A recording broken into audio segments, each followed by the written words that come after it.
Hello to anyone watching in the future. Sorry, I was quiet. I was waiting for people. But maybe this is a good time to address you. Hi there, Merle, and I'm really happy that you are watching this in the future. Thank you very much. Much appreciated. Hope you're having a good time. I hope I'm still streaming and doing YouTube by the time you're watching this. I hope that ages well. And yeah, you have a great day. And enjoy the show.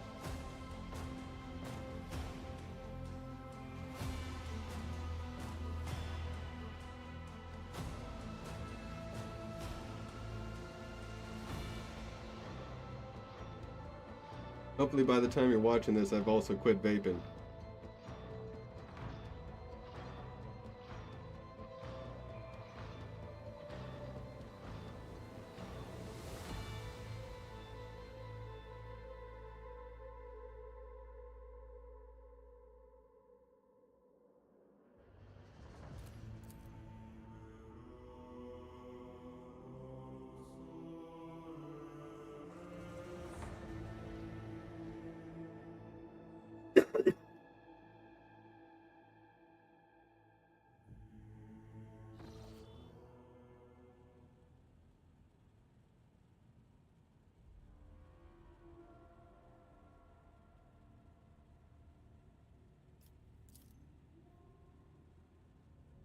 Glinting off the polished skull of some unknown Xenos makes it seem like your bony face is mocking you. Its bony face is mocking you. An orc? That's an orc.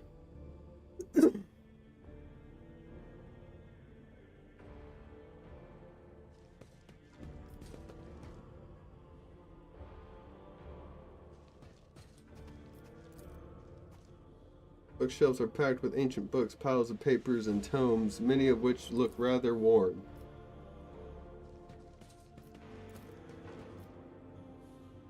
Parlor organ with ivory keys, yellowed by long surface.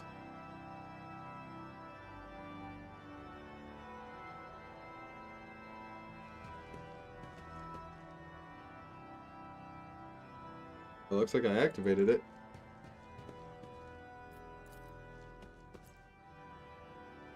Position of the pieces of the board suggests that the game of Regicide was interrupted. The winner was never determined. Okay.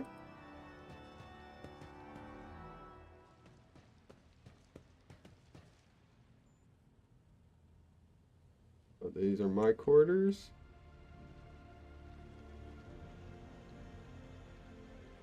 Master of Ablutions. Take a bath, your lordship?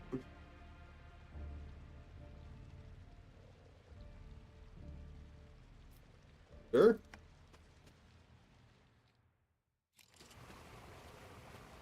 I'll bathe.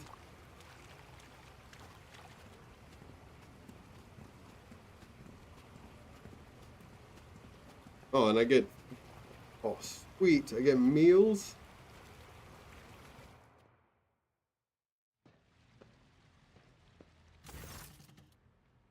The soothing water caresses your senses, and your grateful muscles welcome the chance to rest. Pleasant languor spreads through your body as you allow yourself a moment of quiet relaxation.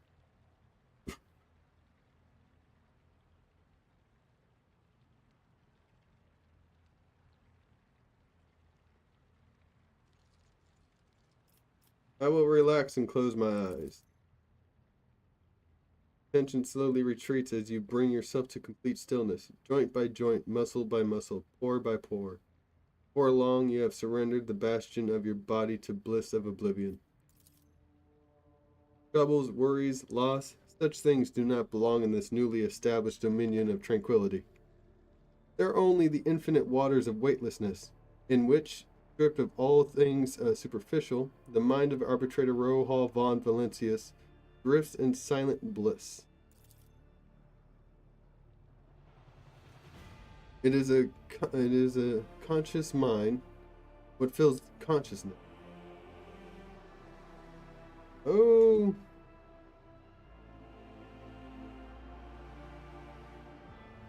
thoughts of his monumental duty to the Emperor. Such duty can only be fulfilled through service and death, for such is the price of humanity's victory in everlasting war. Thoughts of those who keep him afloat in these waters, who will drown, and who he will manage to pull to the surface.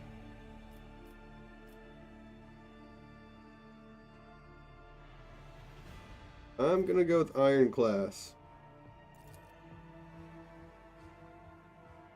The strands of fate are fragile, yet woven together, they are strong.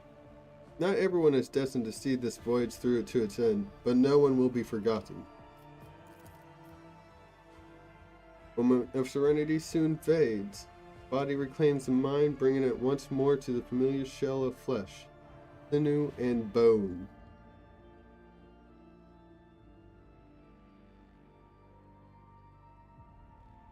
Let's just the master see someone from my retinue.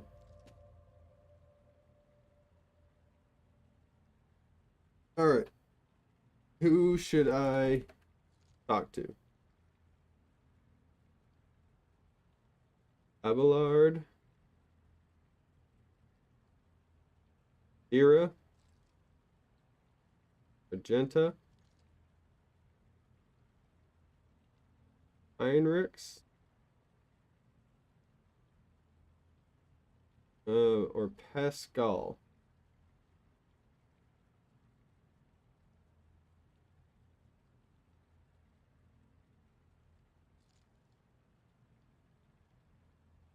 What would I like to know more about?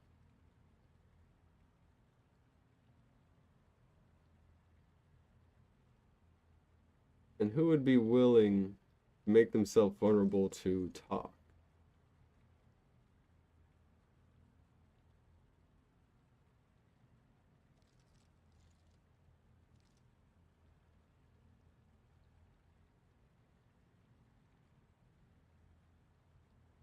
Maybe, I was thinking maybe Pascal, but he's a mechanicus. I don't know how much he's willing to talk about. There's Heinrichs. I can learn more about the Inquisition. That'd probably be the smartest move. Abelard, I'm pretty sure I could just talk to him whenever. Adira, I feel like this might make her more uncomfortable than open to conversation. And Argenta, I'm pretty sure wouldn't give a shit. So let's go with Heinrichs. Heinrichs sounds like the best option. Bring in Heinrichs. Arbitrator Rohal. Is this a matter of terrible urgency, or an exasperated expression crosses Heinrichs' face when he sees you relaxing in water? Or did you simply call me here for your own amusement? On second thought, don't answer. I think I have assessed the situation myself. I suppose you desire entertainment. Very well, I will give you something to occupy your time. A simple game of intellect that is often played in our conclave. I will give you a fact about my life, and you will have to discern whether it is truth or... Oh! 2 truths, 1 lie. Wait, no, 2 lies, 1 truth. Shall we begin? I betrayed my family and caused the death of an innocent people. I was never held accountable for my actions.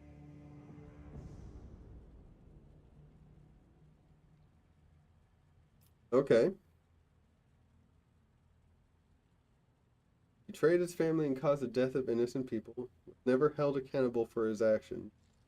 Don't know about that. You're in the Inquisition now. Awareness test succeeded. Oh, fuck yeah! The coroner's Heinrich's mouth twitched slightly. His hands are tense and his breathing is quickened. The interrogator's behavior suggests that he is lying.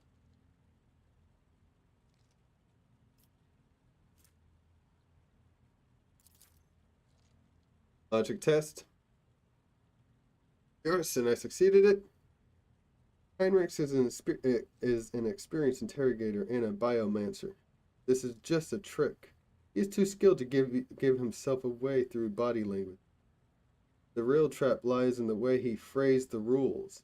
He wants you to think that only two answers exist. But what if there's a third option? What if his statement is both true and false? Ooh. You have not told a lie, but you have failed to tell the whole truth. These claims sound shocking because you have presented them without context. Impressive, Arbitrator Rohal. I once belonged to a house of Imperial Knight pilots. Oh! Powering bipedal engines of war in the service of mankind. Yeah, Imperial Knights, they're just these huge, well, mechs. Yeah, they're like, they could get, you know, as big as like Gundams. They could get so big that they carry like cities.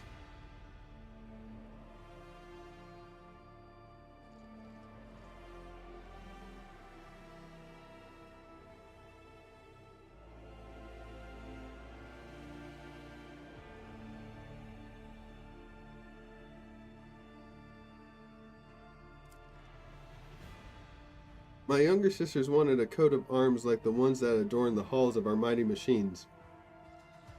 So one day, I stole a cutter, and I used it to remove a coat of arms from my uncle's knight.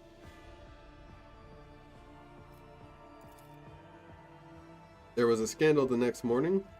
Someone had defaced a sacred machine inside our residence. I was soon discovered, and my uncle, kind as always, named me a traitor to the family and demanded my execution. In the end, however, I was merely reprimanded, and the guards in charge of watching the night were executed instead. Ugh.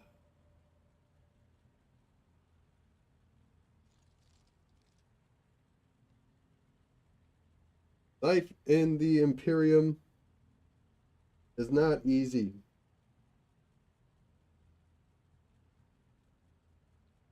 But, as always, when the rich fuck up, it is the poor who suffer.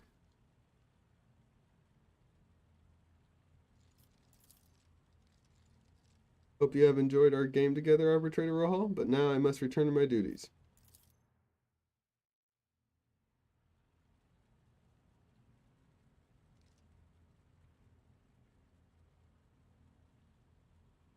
Okay. Get in here. Pleasant conversation time. You mean us, your lordship?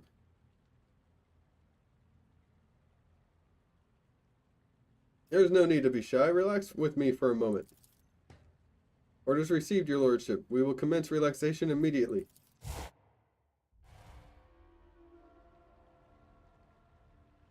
Horses are lean and muscular. They sit down awkwardly in the bathtub, clearly fighting the urge to stand at attention. What would you like to talk about, your lordship? We await your orders.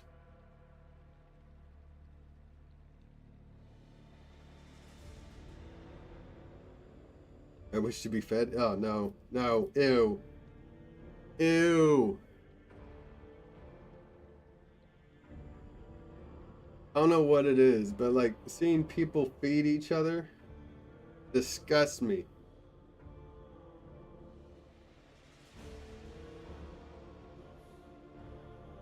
Tell me about yourselves. Do you have any responsibilities besides guarding these chambers?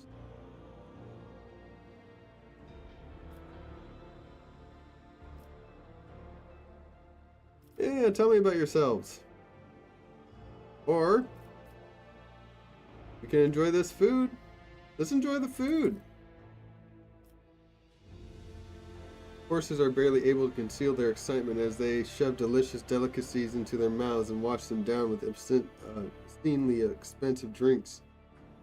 They have never experienced anything like this before, and likely never will again. It is a feast they will not soon forget, a story they will tell their grandchildren someday. Alright, tell me about yourselves. For hundreds of years, our clan has been responsible for ensuring the rogue trader's safety during the times of leisure and relaxation. The enforcer's voice is filled with pride.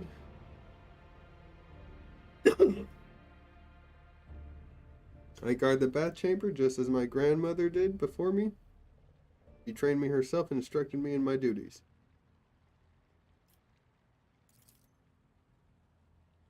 This bat chamber can be more dangerous than a battlefield sometimes. You can slip on a wet tile, you can choke and drown.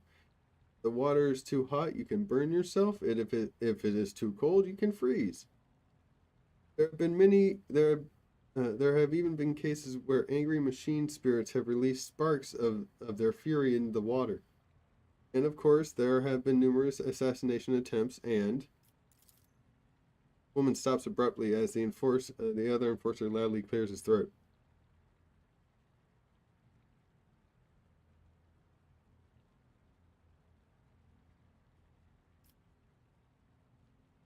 It is reassuring to know my enforcers are prepared for anything. We live to serve your lordship. We'll keep you safe.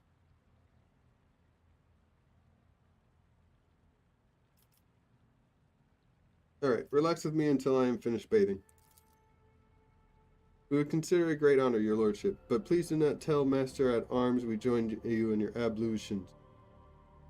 Mistress Sauerbach will beat us bloody if she finds out. Alright. Finish ablutions. In dialogue.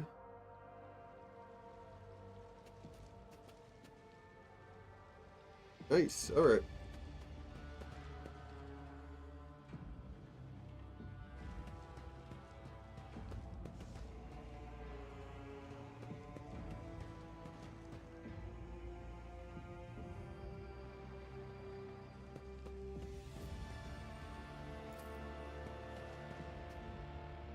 Void Ship Bridge.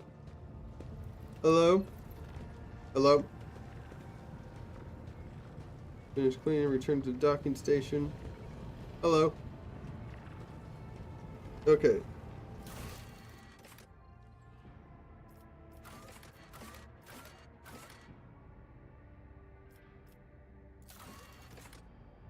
Trader, talk with her on the ship as soon as opportunity arises. Better not put... Okay. Oh, quest completed.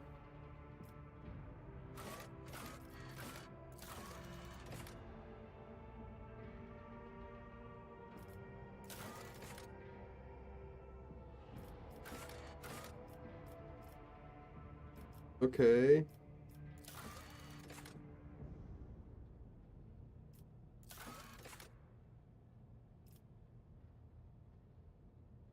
Nobilite station is bonding. Needs to recruit a new navigator. Okay. Rumors? Lord Inquisitor Xavier at Calcazar. A powerful and mysterious figure who plays a pivotal role in the fate of foreigners. Power is so great that it extends even over rogue traders. Well, yep. That's an Inquisitor for you. Whoops. Foreign satellites, there are unidentified void ships fleeing nearby star. Okay. No contracts.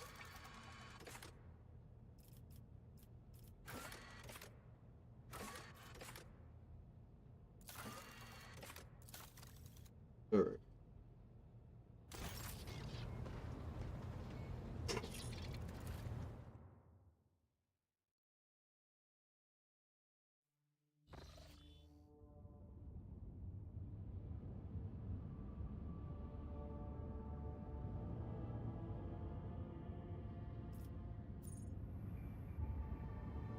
Points of interest.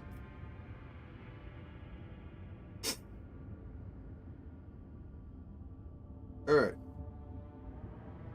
We're close to an unidentified void ship. I say we check it out.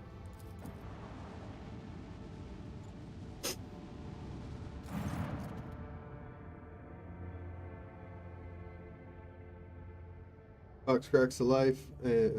Master Helmsman Ravor addresses you. What have we here, Lord Captain?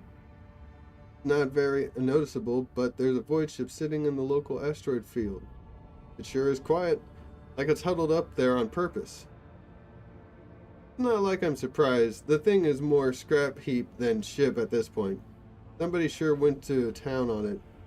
We are registering critical damage to the hull and depressurization of several compartments. Oh, there is an incoming transmission now too. Hear us? The Vox transmission hisses. Do not require assistance. Pete, do not require assistance. Copy? Keep following. They'll pass us by. Won't they? Or protects.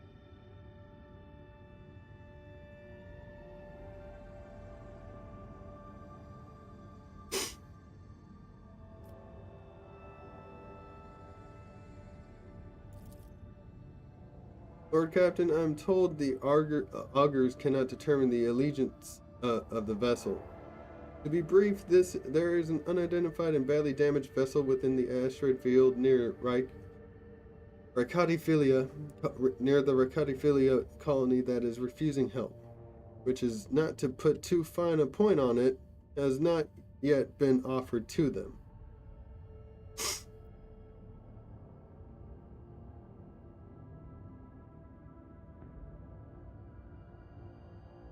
Alright, establish communication. Let the vessel identify itself. Yes, Lord Captain. The connection is established. Hey, Bohunk, good morning. Unknown vessel, we are receiving you. Identify yourself. I repeat, identify yourself.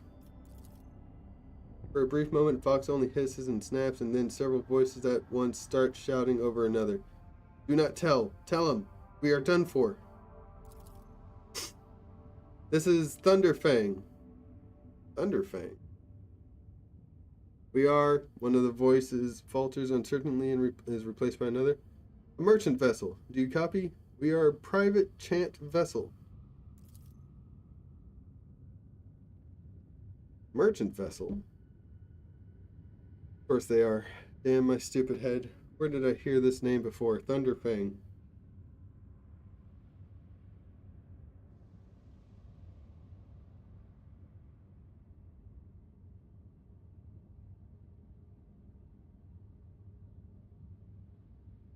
Okay.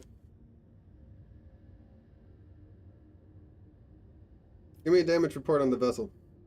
Maybe knowing more about what happened to it can give us an idea of what's going on. Telemetry shows multiple hull breaches, most likely caused by guns of a combat ship. Several compartments are leaking air. The bridge has been almost completely obliterated.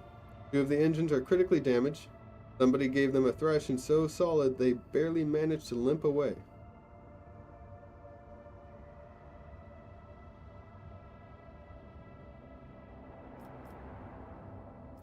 Thunderfang, your vessel is badly damaged. What happened? What actually? Thunderfang, we cannot identify. Why can we not identify you? Why? I don't know.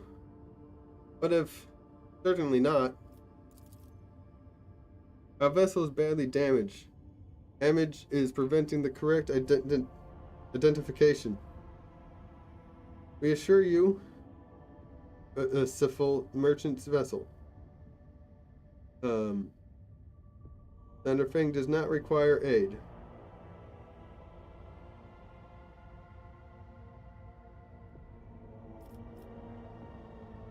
Thunderfang, your vessel is badly damaged. What happened to you? Fox responds by bursting into a cacophony of sounds, words, and emotions. Someone chuckles bitterly, another swears with some foul expletive. and yet another hisses, furiously demanding that the others shut up. Managed to make out little from all this noise. We're just flying, minding our own business, straight out of the blue and open fired. Miracle we could get away. Emperor protected, and then more fire. Who? Boyd only knows. Roasted our tail, bombed everything. Our folks are left without our help. We never got to them.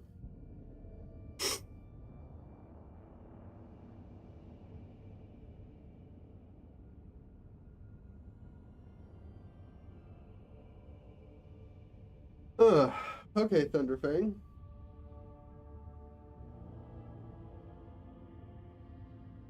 Don't fully trust you. Don't fully trust you. Gonna give him one shot.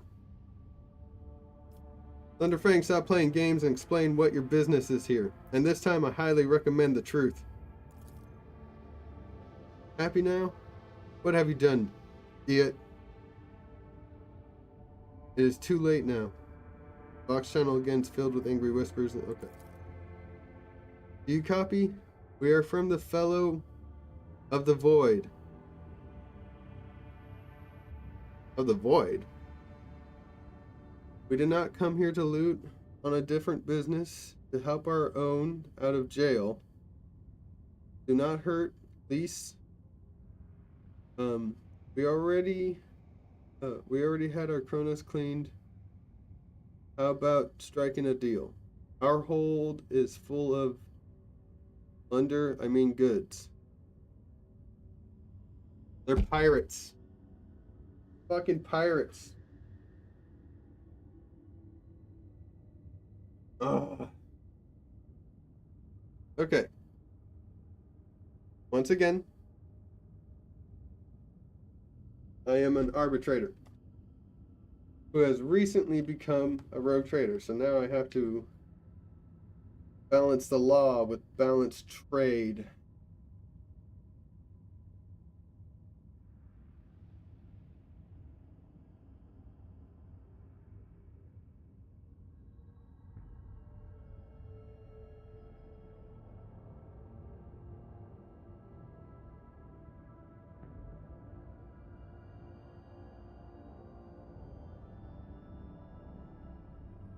Okay.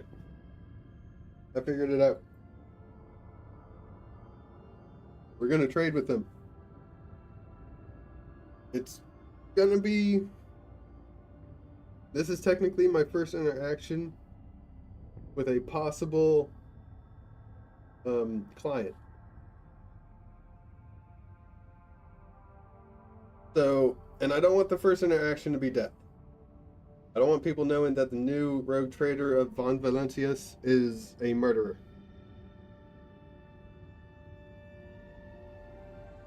Oh, I don't want them thinking that.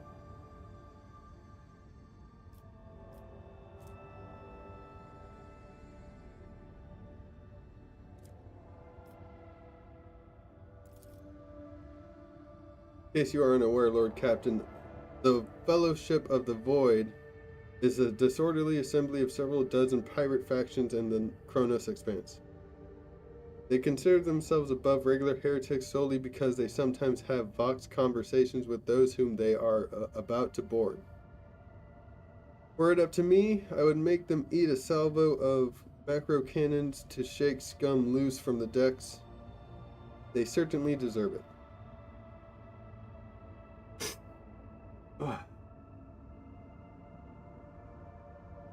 You make a good point, Helmsman Raver.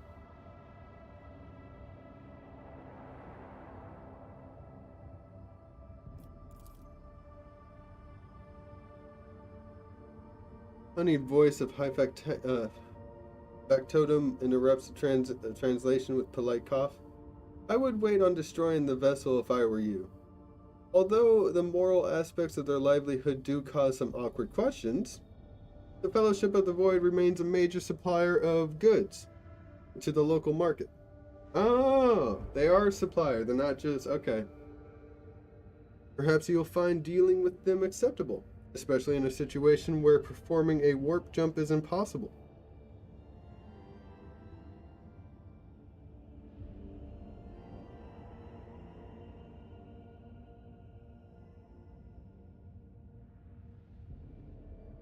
I factotum generis. Make a good point too. Shit. All right, Thunderfang. Prepare for commercial exchange.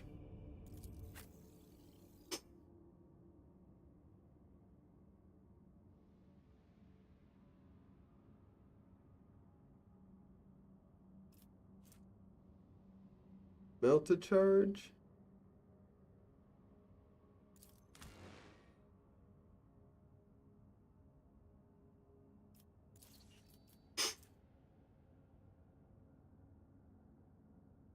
Okay, is that 8 per? Or is that 8 altogether? Camouflage robe increases range of officer archetype abilities by 1 cell. Oh, that's for commander robe. Whereas ranged attacks decrease their target's dodge by 5%. Ooh. Heavy leather armor.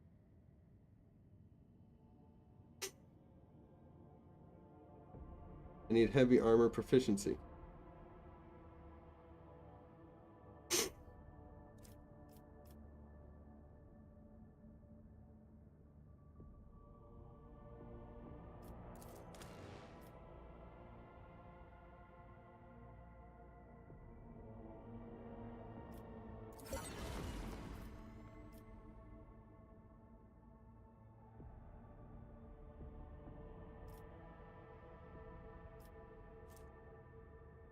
As a representation of relative value of the rogue trader's warrant of trade and opportunities and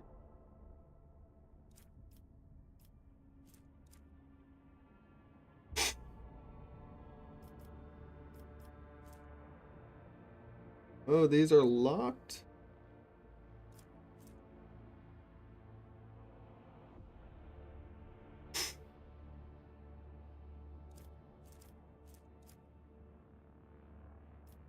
Why is this one locked?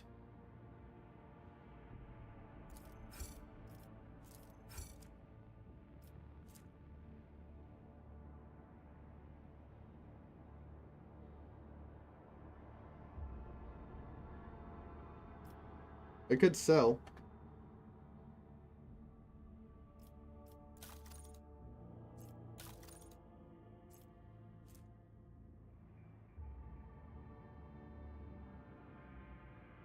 I'll keep that.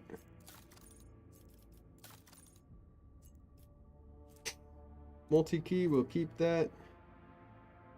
Armored body glove.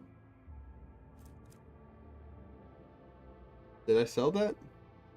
And if I did, what did I get?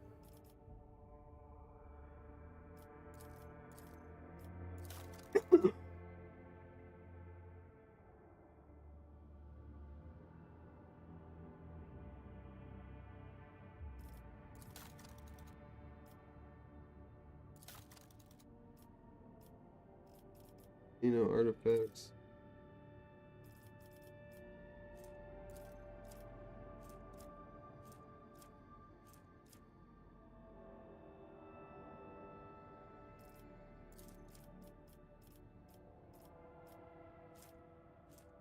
Fuel. Okay, they like trophies and jewelry. Do we have jewelry? Jewelry.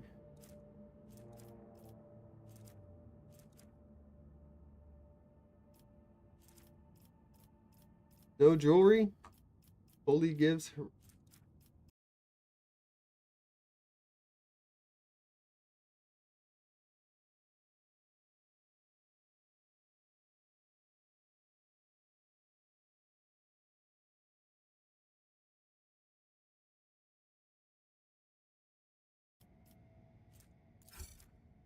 Cannot be traded, full cargo required.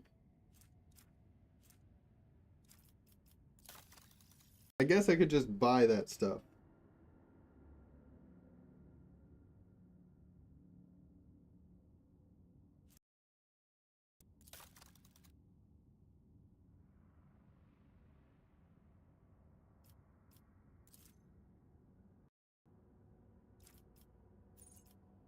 upgrade ship components.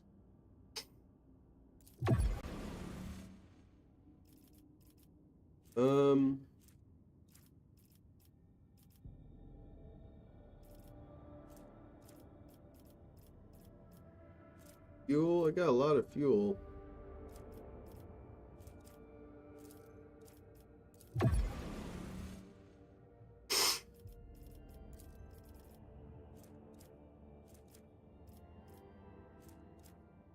Got plenty of armor kits.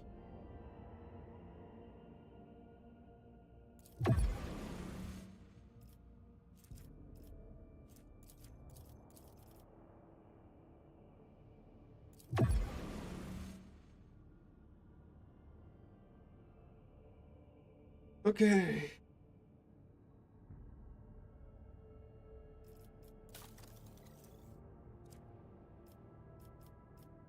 What's next is all that stuff. Kinda need the med kits. Melee weaponry, ranged weaponry, fuel.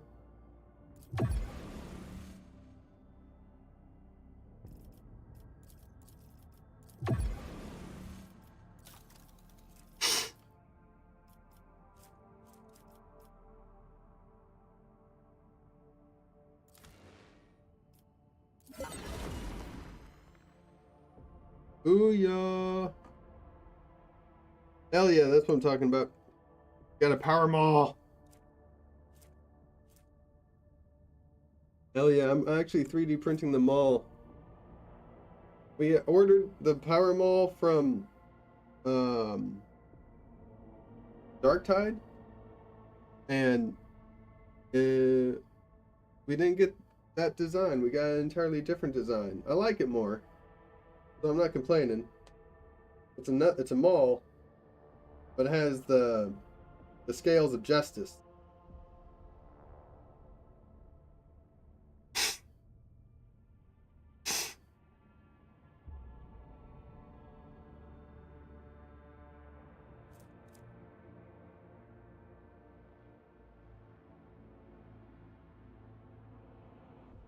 I think I need to blow my nose real quick.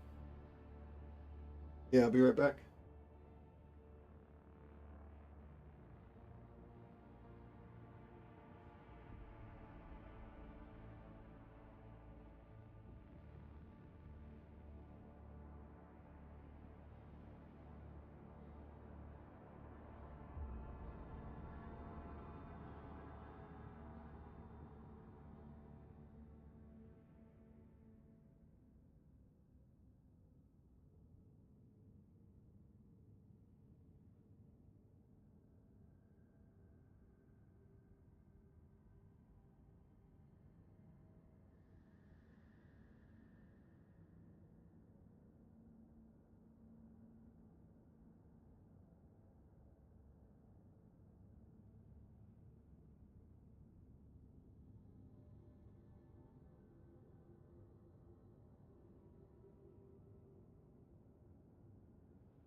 Also went pee.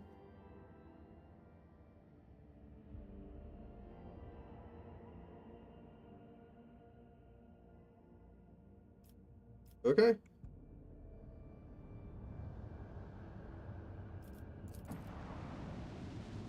Alright, watch the sun. Don't get too close. Sorry to disturb you. Pauses as if listening to something. It's pandemonium outside the bridge gate. One of the officers seemed to be demanding an audience with you in person. I think I hear Master Worsarian's voice. In any case, I wanted to warn you in advance.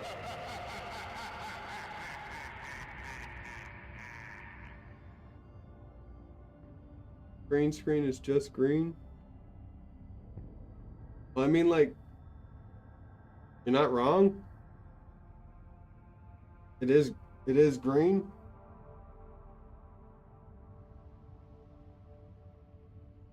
What what's your point?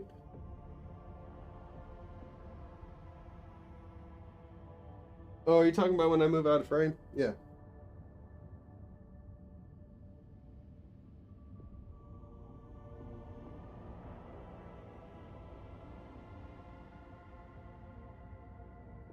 Yeah, when I move out of frame, it does something. I don't know why.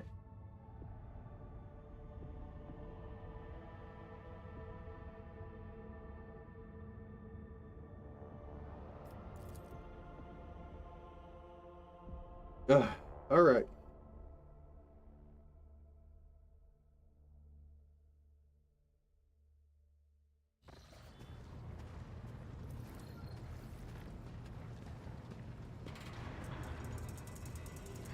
Yes. The everyday sounds of the bridge are disrupted by voices of enraged anger. Raised in anger. Abelard's voice, the loudest of all. This is not the conduct of an officer. These are the antics of a highborn brat out on a lark. Explain yourself, Lieutenant. A vril event. Young woman standing before Abelard strives with all her might not to quail under the onslaught of her superior's anger.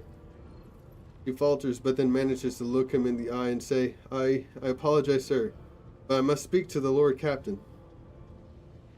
It's all right, Abelard. He's here now. What is up? Why are you interrupting this? What is so important? Very well, Lieutenant. You may address the Lord Captain, not least because I see you have already fit to disturb him. I have seen you have already seen fit to disturb him.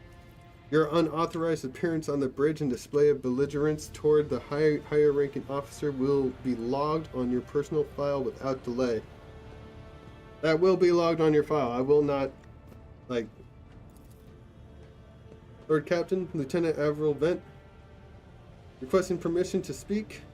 Vent falls silent and then adds rashly, on the matter of extreme importance and urgency.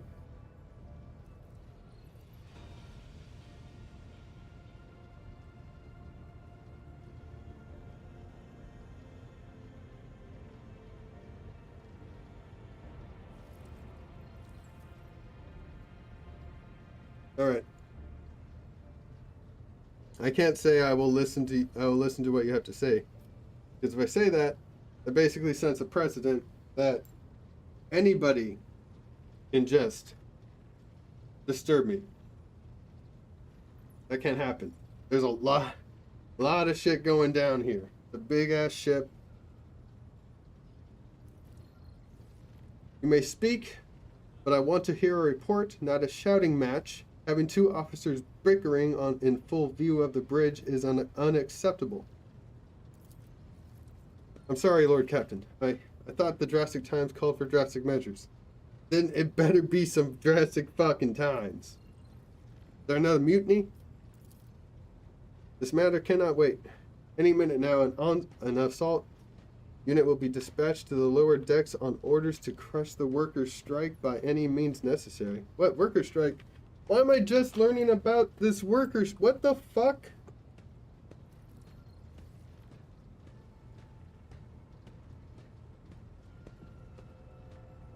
But I am convinced that this step is unwarranted and that the crisis itself was provoked by the actions of one of the senior officers. Vent is almost trembling in tension as she delivers her speech, her face extremely pale.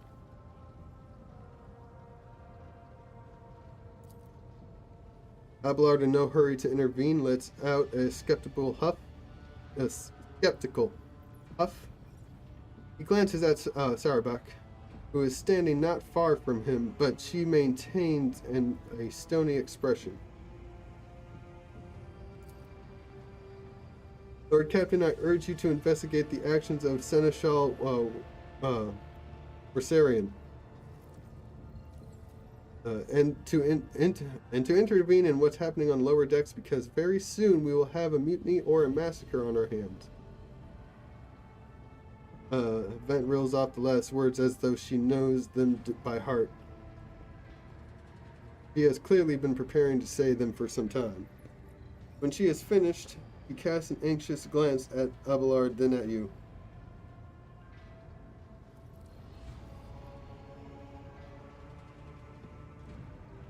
Okay. There's an insurrection in the making aboard my ship, and no one has informed me? What in the actual fuck, team?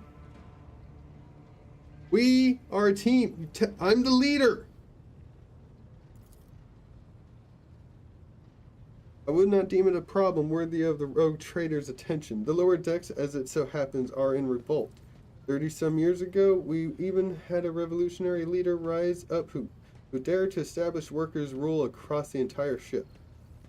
Took a month to restore order, but even 8 years later, we still are battling rumors that the hero had survived his execution and was on the verge of gathering people to fight against tyranny once more.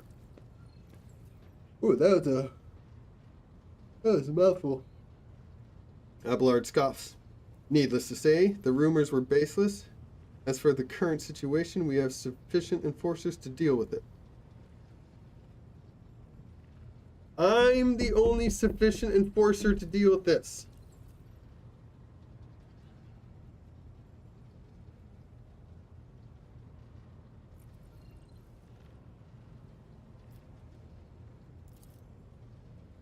But on this ship, the word of the Lord Captain carries more weight than a salvo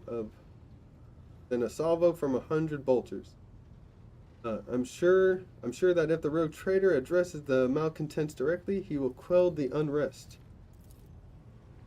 I dread to think what problem you will disturb the rogue trader with next. Perhaps you will ask the lordship to break up brawls in the mess room? I've already given you means to resolve this problem. You simply need to use them.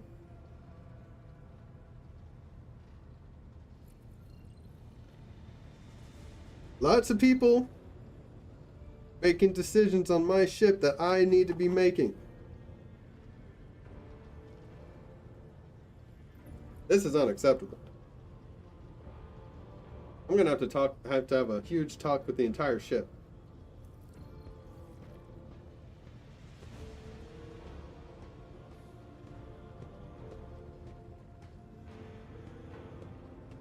Like a brawl in the mess hall, I don't give a shit. We have officers. They'll take care of it. Mutiny? A revolt? That's something I need to know.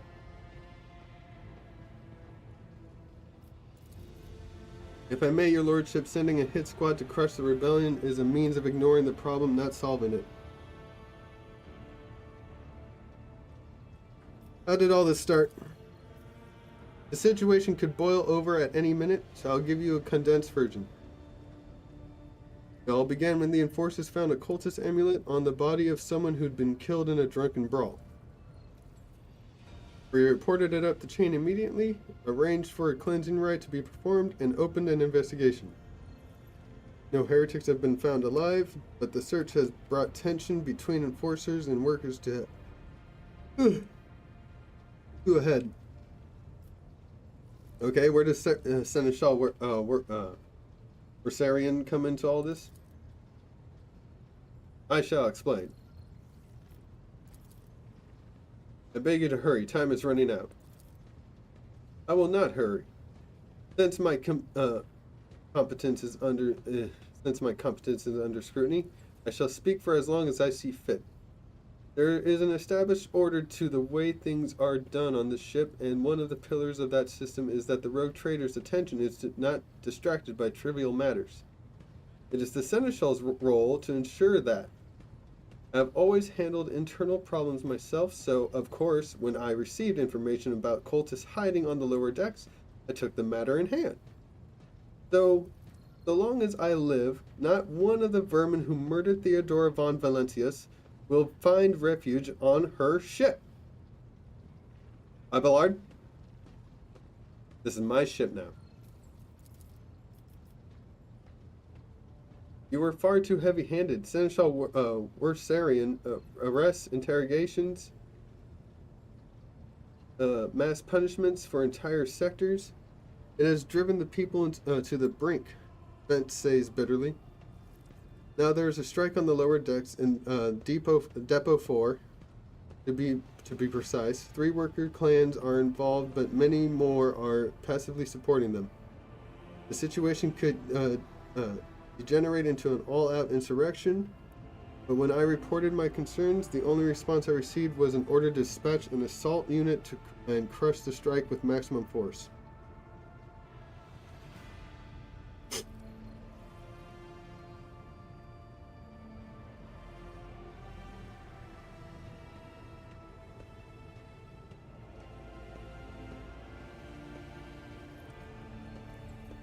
Master at Arms, ships and forces report to you, and yet seem hesitant to provide your own perspective.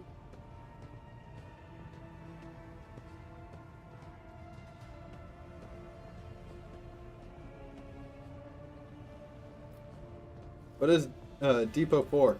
Depot 4. One of the poorest sectors on the lower decks. It is home to clans of general laborers. They are not as valuable to the ship as the families who have served its specialized systems for generations. They are an easily replaceable source, and one which is now more besides, given succor to cultists and minions of the archenemy. Depot 4 is poor and troubled, but at worst that means drunken fights and illegal rot gut brewing. Okay. We have handled the workers of Depot 4 in the past. We would have done so again if the crackdown on Depot 4 hadn't been so harsh. And another important point to bear in mind, the problem is not limited to this sector. It is located on one of the most populated lower decks, and everything that happens there has a knock-on effect on all the neighboring sectors.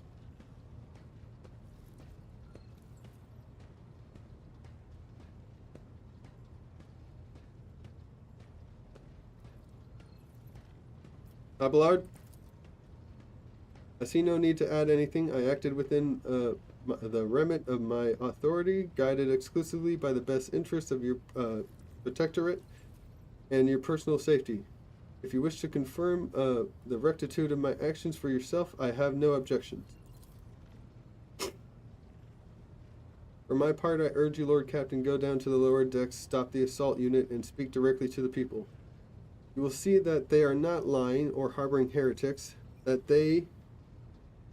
way you will stop the uprising before it begins.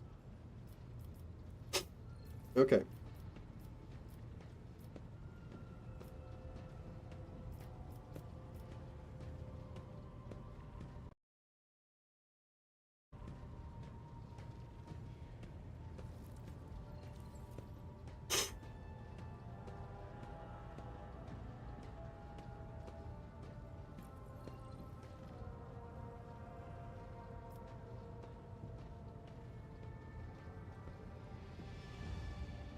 That's it. If you want something done right, you gotta do it yourself. I've heard enough. I'll go down to lower decks and deal with the problem personally.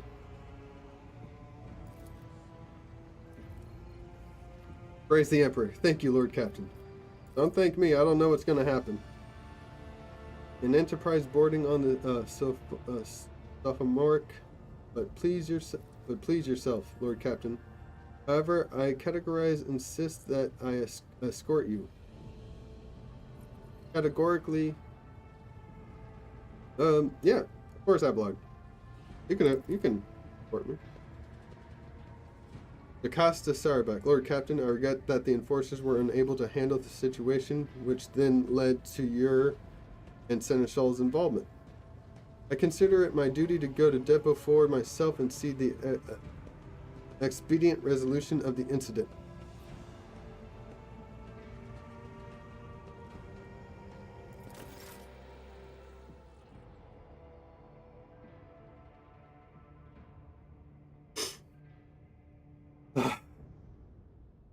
Wait, isn't this my whole team? Why do I need to choose party members?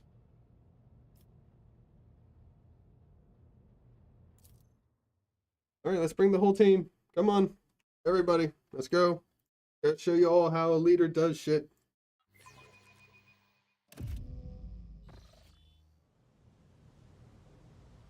Let's seize the moment. Greetings, Your Grace.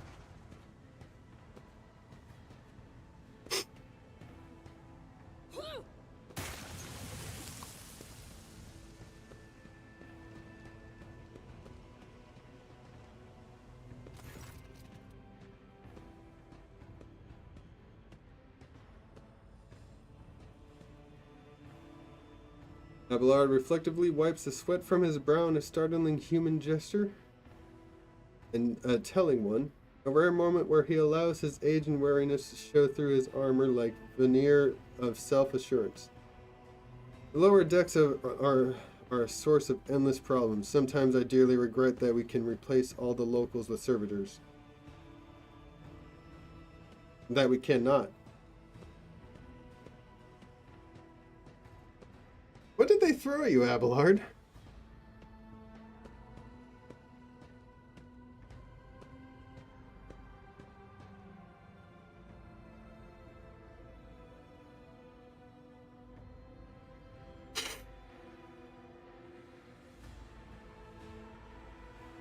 They were shouting your name. Of course they were. The organization of the daily routine life of the ship rests upon my shoulders. The mountain of challenges and problems from which I endeavor to insulate you, Lord Captain.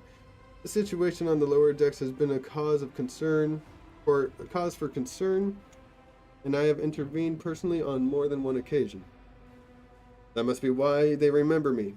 They do not know your face. To them, you are akin to a creature of legend, one who has stood on the steps of the Golden Throne, no less. Whereas I am a man whose name is attached to every order docking rations or lowering a bay's heating.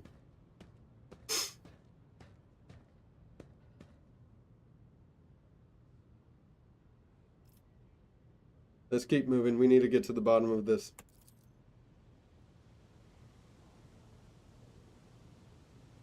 I think that's human species, Abelard. You're gonna need to take a shower. Something resembling a nest made out of thermal insulation material. This must be where workers sleep between shifts.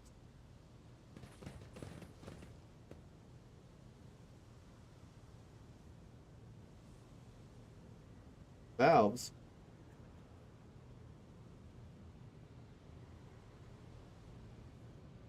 Stay sharp.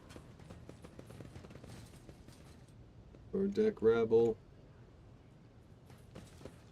And you are here also, esteemed Master Van Calox. Does the Inquisition never sleep? It is in our collective interest to ensure that the rogue trader does not accidentally meet his demise in the bowels of his own ship. Wouldn't you agree, Seneschal? Yeah, true.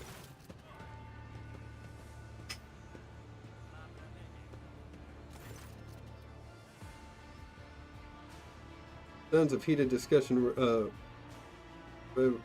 reverberate through the ship's bays. Lieutenant Admiral Vent of the ship's enforcers is barring the path of her superior, Master-at-Arms Jocasta Sarbeck, who has arrived clad in armor. Judging by their expressions and tone, the standoff has dragged on for some time already and has now reached a boiling point. Both of you, stand down! Lieutenant Vent, my patience is wearing thin. I have given you an order, now get out of my way. I cannot comply with that order, ma'am. The Vent looks shaken, but there is fire in her eyes. This is my deck and my sector. So long as this area remains under the Lord Captain's special oversight, no action can be taken without my express permission. There are only 3 people who are authorized to make me stand down. The first officer, the rogue trader, and the Emperor himself.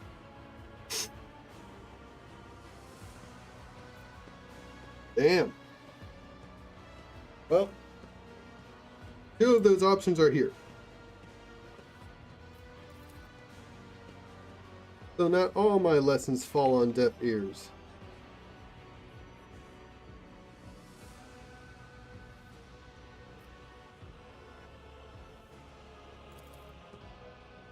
Your Lordship, noticing you, the 2 officers snap to attention and salute.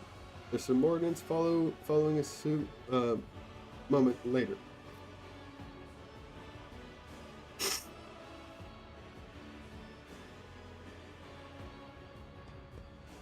Alright, what's the situation? Your Lordship, my people have locked down the bay where the strikers are, including their leaders. We have the situation under control as far as resources allow. When you say lock down the bay, does that mean you have them cornered?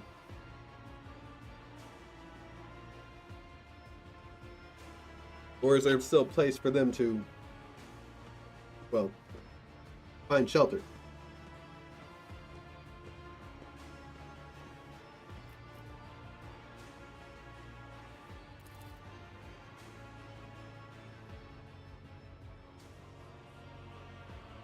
Under control, Lieutenant? I came here to lead an investigation unit, and what do I see? The rabble is on the verge of mutiny. There is nothing to investigate. This simply calls for immediate repressions and firing squads. And you, Vent, are a step away from facing charges yourself.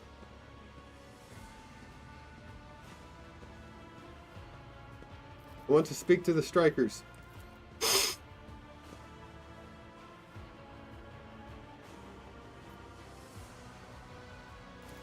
Alright. I know you don't approve, Abelard. But this is my ship. Okay? And I will not be having this shit on my ship. Alright, you are Lord Captain. Allow me to wish you good luck. Alright, you're allowed. Wish me luck. Come on. I allowed it. Wish me luck. Oh, you already did.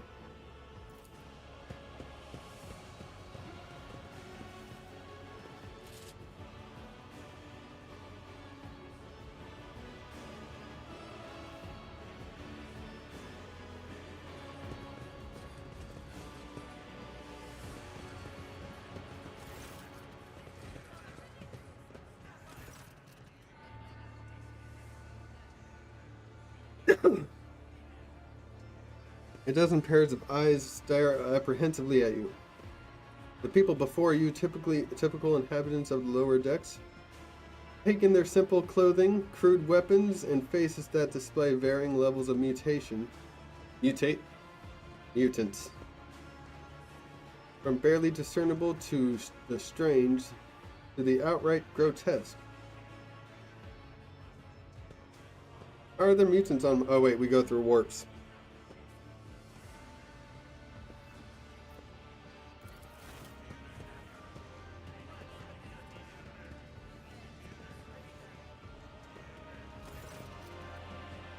A whisper passes through the crowd, and you detect a mixture of fear, astonishment, and joy in their reactions.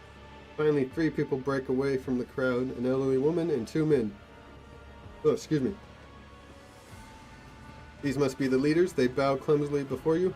The Lord Captain, you have come down to us. Tell me what is troubling you. Why are you striking? Striking? That's news to us, your lordship, says a tall, thin man in worker's garb. All we're doing is asking questions, saying what we think.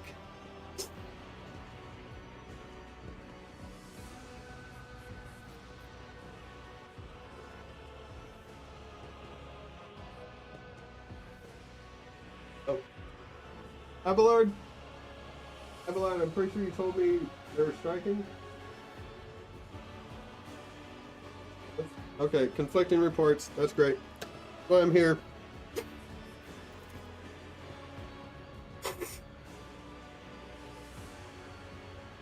Shut up, Rivet. Snaps the old woman who turns her hostile dark eyes on you. Here's the deal, your lordship. Your damned enforcers are all over us down here. They say they're looking for cultists. One wrong word and they're reaching for their batons. They want to punish someone, they turn off the heating to the whole base for a week at a time. So we get sick and freeze. In my clan, 2 little ones died from inflammation in their lungs. All because of those enforcers.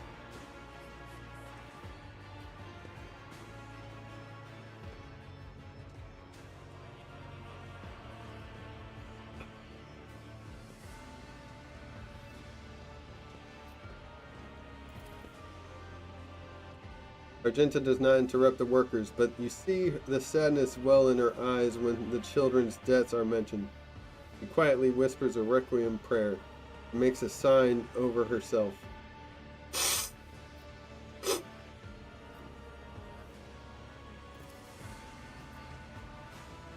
all true. Bent is the only enforcer officer who stood up for us. It's clear as day who had a mother from the lower decks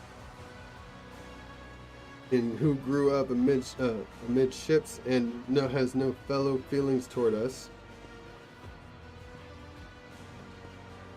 Your lordship, we're no villains here. We're honest workers, your servants.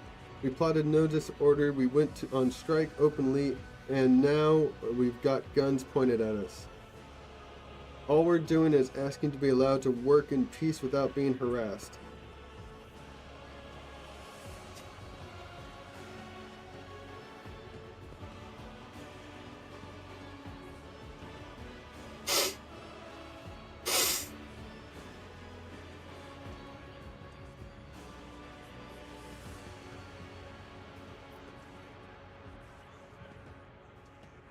Okay, the persecution started apropos of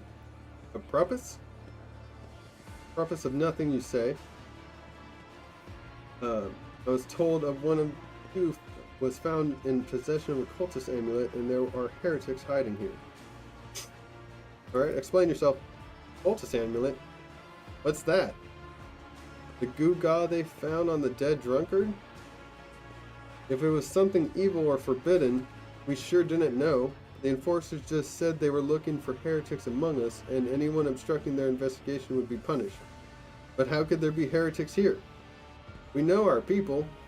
There have been no few faces around. No new faces around.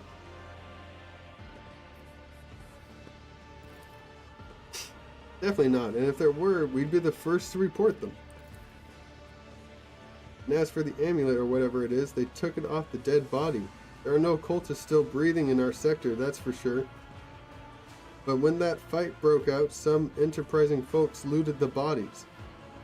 The boots they came back with, nobody's ever tread these decks in those boots in boots so fine. I can tell you that. Seems to me these cultists have better commanders than us.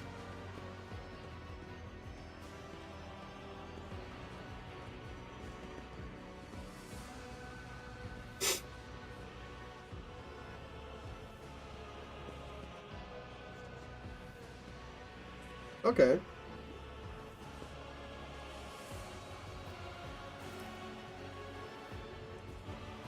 Oh yeah? Those boots really were fine. And there was no harm in taking them, right? As for the amulet, it must have been pocketed by someone who didn't know any better. We don't know any amulet around here. We all worship the Emperor, and we bow down before machine spirits of large and small transformers and the servo motor. Same way my grandfather was taught 100 years ago by the tech priest who came calling, "Leave us, your lordship. We are people of faith."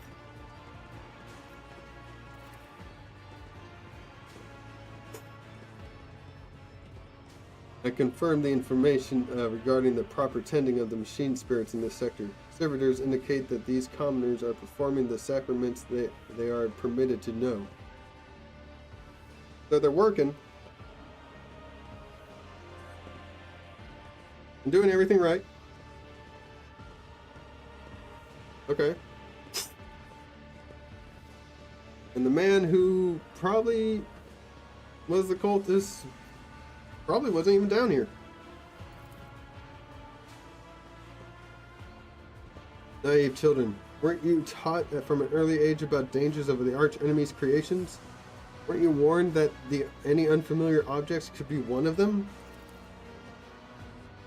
We were told, Holy Sister, but it was long ago. Last time we saw a confessor in our sector was just after I'd had my third little one. That is regrettable, but you cannot lay the burden of leading a righteous life on the shoulders of a Holy Father. Who will you blame when beasts crawl out of these amulets you stole from the heretics? The Holy Father who was not there? Or the scavenger who brought evil down on himself and his neighbors?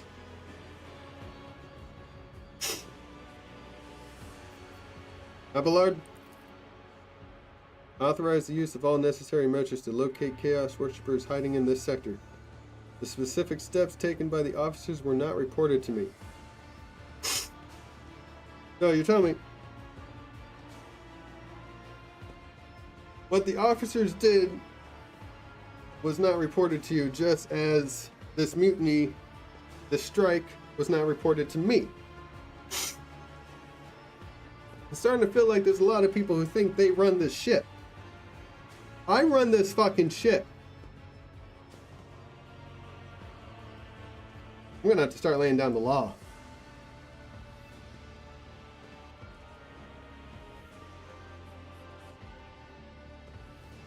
Do not be disgruntled when you are explaining yourself in a worker's presence. If it was not for them, we would not have a ship, Abelard. Sure, they are all replaceable, but we are all replaceable.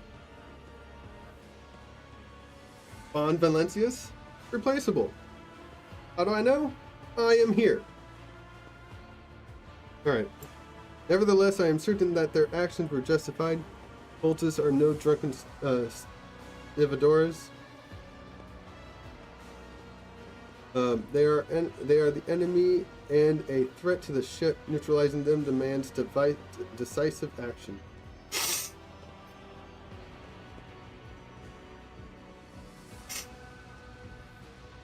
Okay, Sourback. What's up with this? Putting the whole sector in the cold. That's gonna stop on my ship.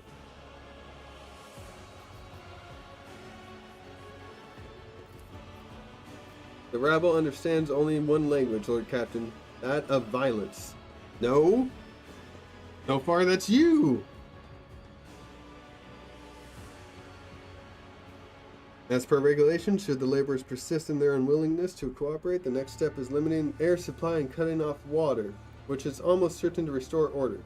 Peasants can grumble all they want, but in the end, they are the source of their own misery. All they have to do is bow their heads and fall in line. And the need for punitive measures will disappear.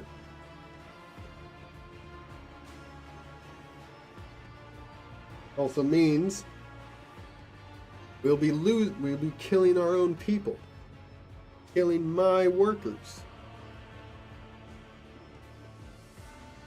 Like you heard her, lost 2 children. The fuck do children have to do with this? Huh?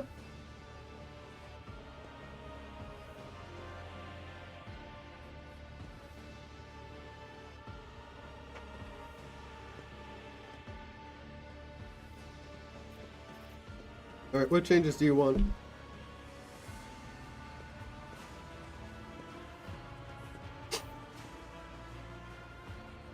Alright, would you look at this? Like the exalted Lord Captain himself is asking us bilge rash what we want. But here's what we want. We want you to rein in your damn enforcers and quit turning off the heat.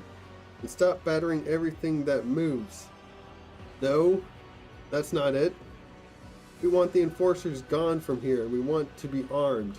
Give us arms and we'll govern ourselves. We'll defend ourselves if these cultists do show their faces. I've been leader of my clan for 20 years now. Getting rid of these club-wielding thugs can only improve things around here. Oh, Nan, I like your gumption, but here's the problem. This is my ship. I run everything.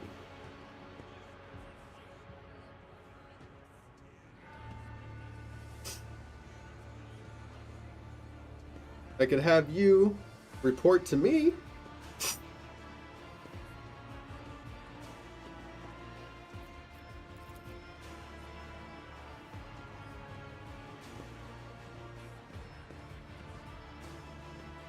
Dagger, you've gone too far, old man. They'll never let the maggots on the lower decks live without the enforcers breathing down their necks. They probably even insist on enforcers on the upper decks too. As for weapons, what do we need them for? For the first days out, we'll have someone shooting their neighbor out of stupidity or drunkenness. You don't need that. And if the enforcers stop hassling us, that'll be enough. In return, we'll find the scavengers who robbed the cultist bodies, and we'll talk to them, one lower deck to another. If there are any more of those damn amulets about, we'll hand them over to the enforcers ourselves. I like him. I gotta blow my nose again, Jesus.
You speak for yourself and your clan, and I'll speak for me and mine. I do not want empty gestures, I want real change. They'll promise us the world now, but as soon as the anointed one turns his back, these brutes will be on us even harder than before, all because we dared speak out.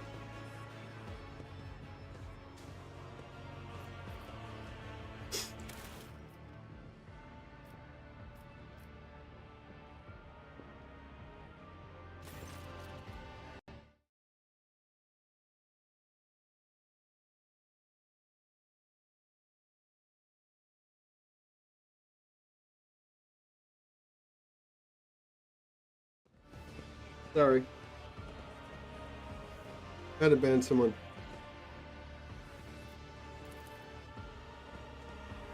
Tall worker's eyes dart between the two arguing leaders. Every few seconds he opens his mouth as if planning to agree, but each time he falls silent, simply making a few vague noises of approval.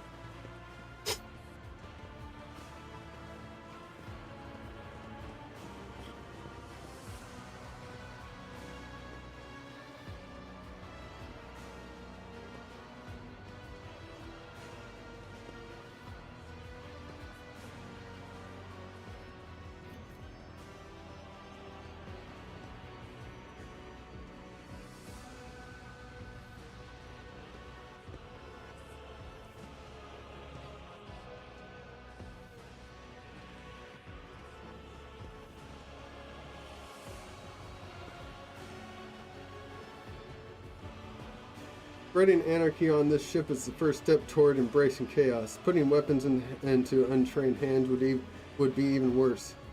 What's more, the enforcers are needed to maintain oversight and order. Withdraw those demands and we'll consider the rest.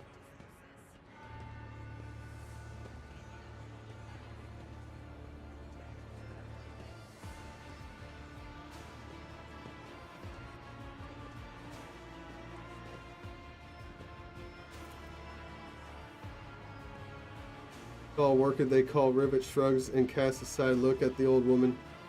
Old man, listen, listen. Lord Captain himself has come down to us and is offering concessions. And I don't know a single person in the whole of Depot 4 who's ever stood next to the rogue trader, let alone talk to them. Back down. Now's no time for you to be a stubborn old crone. Listen to us, old man. The 3 clans of Depot 4 ought to act as one. We've made our minds up. Your turn to decide. Don't ask them to disband the enforcers or give us weapons. We don't need any of that. You two are ganging up on me. Is that it? So brave you are against an old woman. But I'll shut up. I will indeed. I won't go against 2 clan leaders on my own.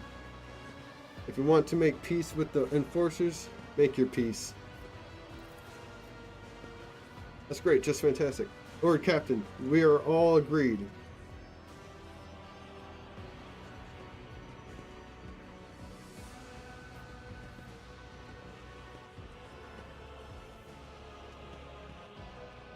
Okay.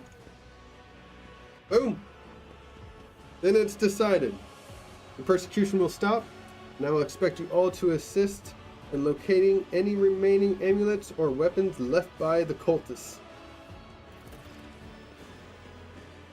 Your Lordship, thank you. You have not abandoned us lower deckers.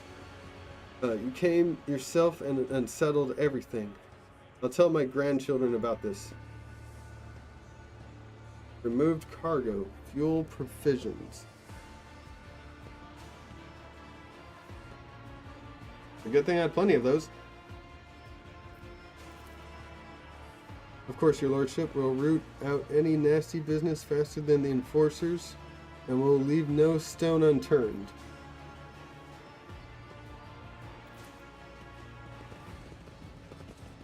His hand.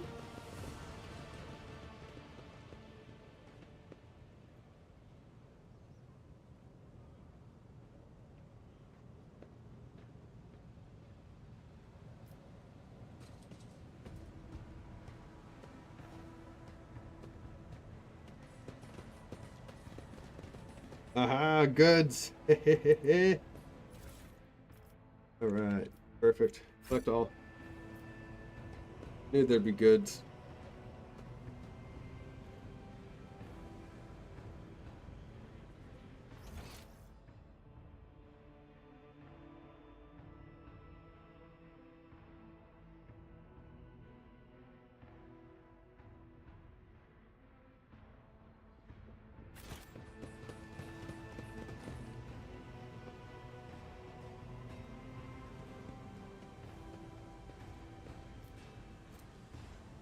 Frenzy? Or are you in a frenzy?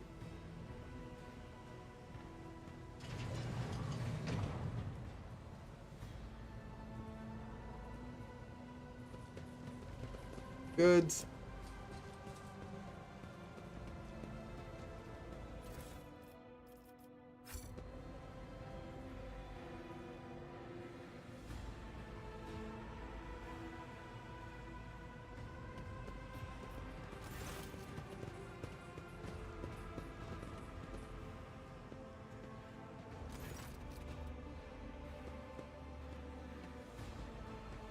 Stopping unexpectedly, Abelard persistently dismisses the unit and stand at a distance and address your other companions, saying, I have urgent matter to discuss with Lord Captain. Please give us a moment.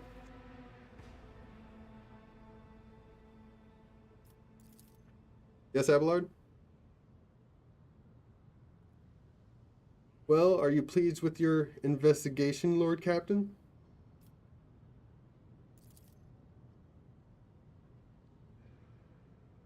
You kowtowed to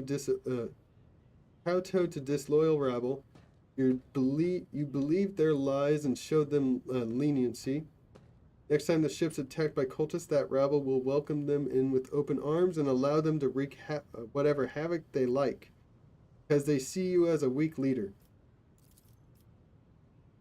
Is that how you see the future at the helm of Von Valentia's protectorate?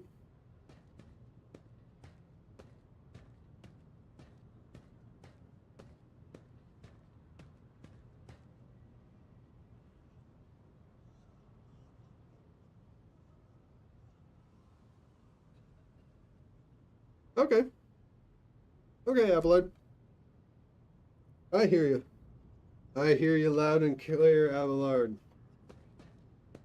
So let's get down to business. Let's talk about it all, right?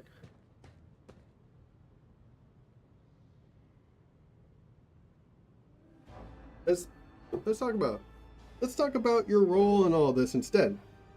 How you allowed the revolt to happen. Your actions practically guaranteed it would. I would have handled the situation myself had you not decided to intervene. Remember, Lord Captain Theodora, you think she ever set one slippered foot on the lower decks? No, she did not. Such matters were left to myself and the junior officers while she dedicated herself to her grand designs for the Protectorate, as any true strategist and rogue trader ought.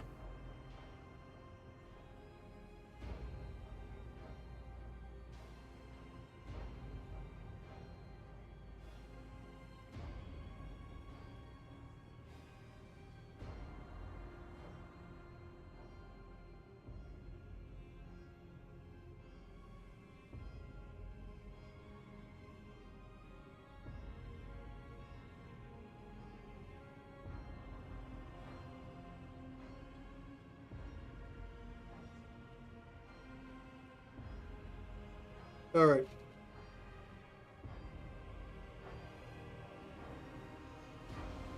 Well, maybe if Theodora had spent more time on trifling matters, she wouldn't have wound up dead. There is a new Lord Captain aboard this ship now, and I will not repeat her mistakes.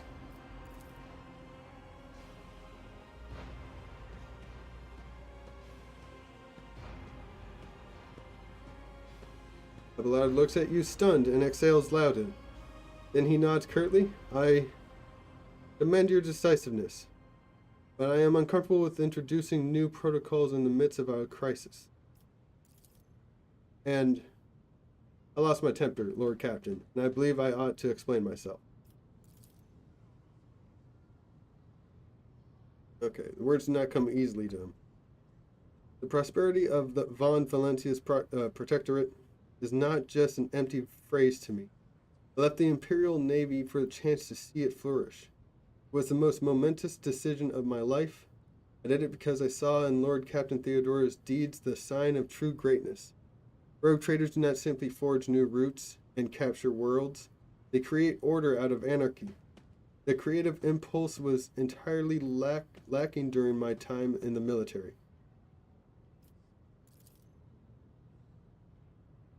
So I left behind everything I had known, everything my family had known. I come from a long line of officers, and I embarked upon this incredibly reckless adventure. Lord Captain Theodora entrusted me with all those concerns she had no time for. She would go off on her flagship for long periods to distant frontiers on scouting voyages, and advancement of the entire protectorate rested on my shoulders. And then suddenly, everything that had been built over years and years began to quake, rattling like flimsy hanger on a seismically active world. One of the senior officers betrayed us all, the rogue trader was killed, and who knows what is happening on the planets. I tell you this honestly without fear of appearing weak. All this has come as a grievous blow to me. I am not panicking or grieving because I cannot allow myself to panic or grieve. I am duty bound to aid the new rogue trader, to aid you. To find your footing as quickly as possible, and to do that I must insulate you from problems that in the past have been dealt with by tried and tested procedures set out by the ship's regulations. Procedures that were established long ago and functioned smoothly for decades cannot suddenly be deemed access to requirements. That's the thing. That's kind of what happens over time. Like, oh, hey, this was working then, but it doesn't work now. You have to change and adapt, Abelard.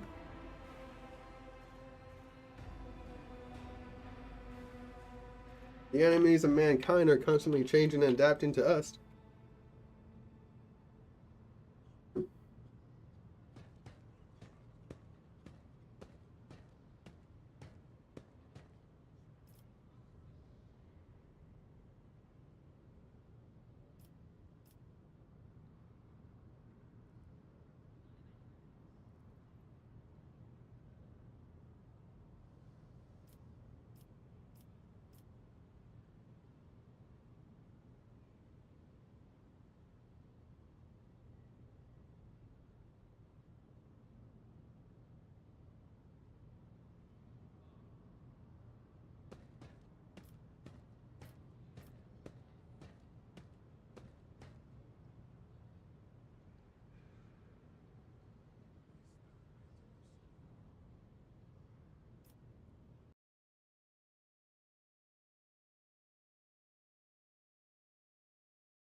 Hand wringing in recent days, but very little competent. I have no plans to rely on your judgment or your tried and tested procedures in the future. Ooh.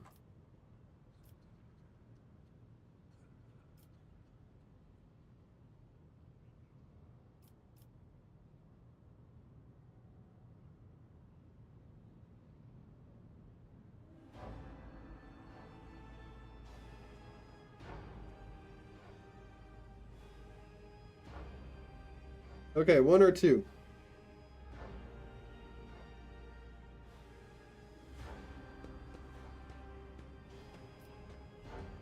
Theodora trusted in established procedures and she died. I will make the same mistake. If you want to keep building the future of the Von Valencia's Protectorate with me, stop living in the past. Or, I understand, but you need to learn how to respect me as your Lord Captain and Rogue Trader. I accept it and start living in the new world, a world where Theodora is gone and where you and I have new decisions to make. I like that one. Yes, Lord Captain. Your resolve is admirable and demonstrates strong leadership. I shall remember this moment should my old habits ever begin to creep back in.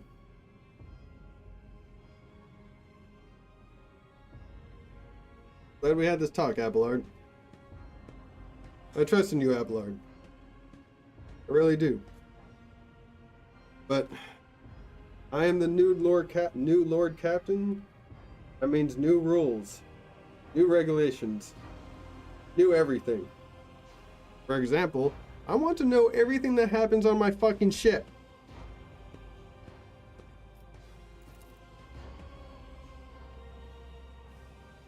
Now, please let us leave the lower decks. The Rogue Trader desires to stretch his legs. There is far more suitable places.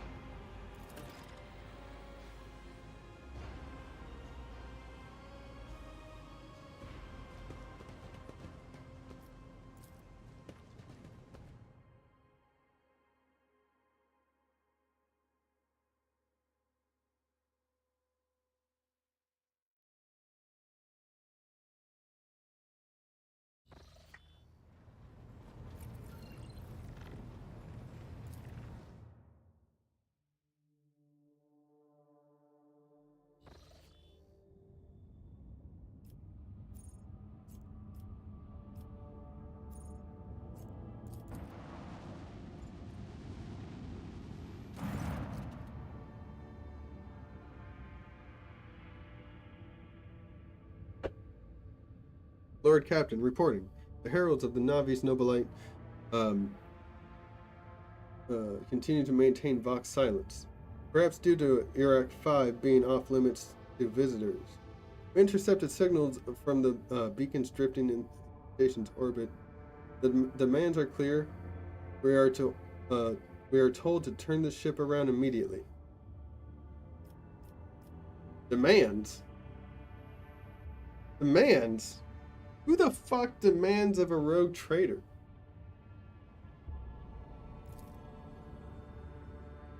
We have also detected an accumulation of space debris near the station's docks. Presumably, it is the remains of interplanetary shuttles. Perhaps the esteemed Navis Nobilite House requires aid, and therefore cannot respond to our Vox transmissions.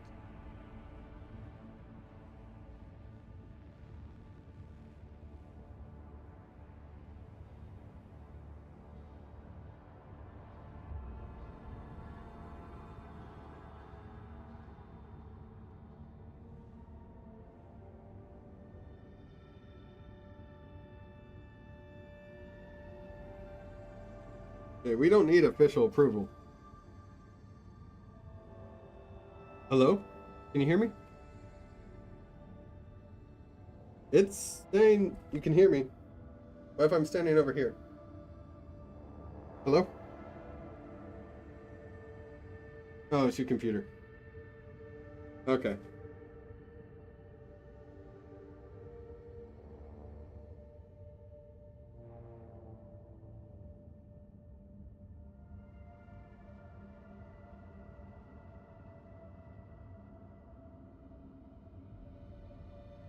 Heralds continue to maintain Vox silence.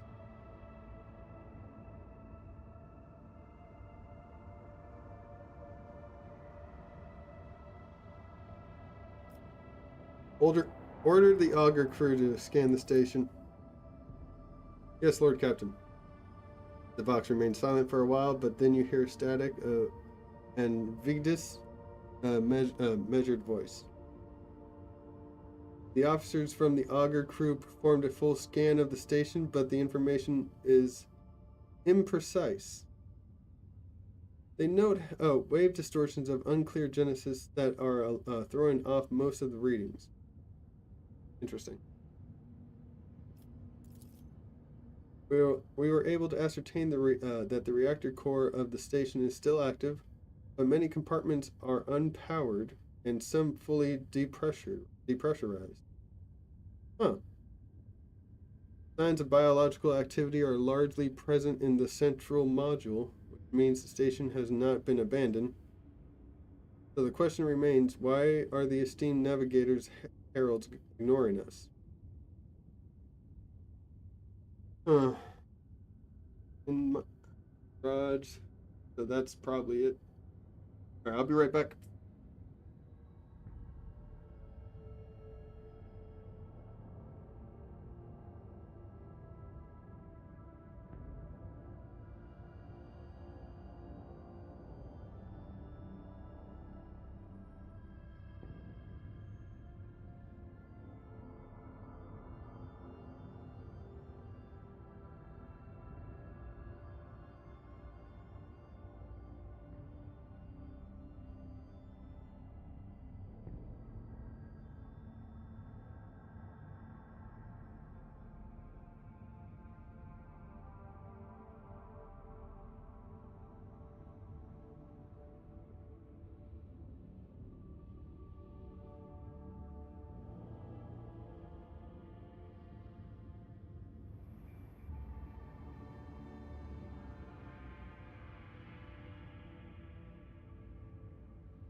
I don't like this situation.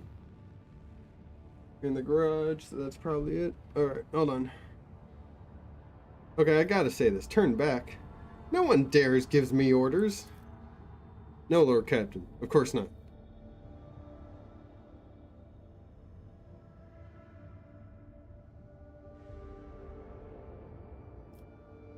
Alright. Order the crew to commence docking with the station. Affirmative, Lord Captain. We do not know what is happening on the at the station, so we'll have to look for the esteemed navigator's blind. Dock safely, and may the God Emperor light your path. His hand.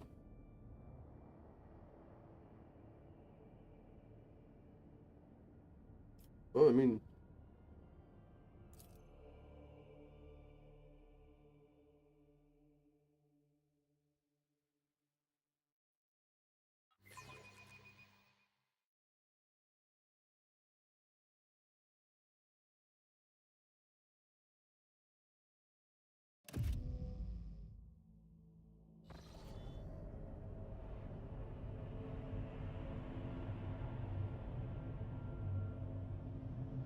What the hell? Pathetic worm. You dare to argue with your master? It was not you whom I swore to serve within these walls. My lips are sealed. Confess. What was the old man's last command? What are you planning? Give up, Keeper. You have lost this battle. Again. We're getting nowhere with these ones, sir. Permission to execute them.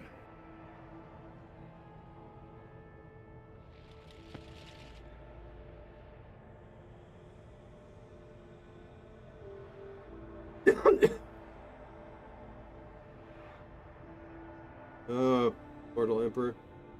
Prayers will not help you, servant of the damned. In the name of House Arskelio, command you to execute the infidels. Okay. Orselio.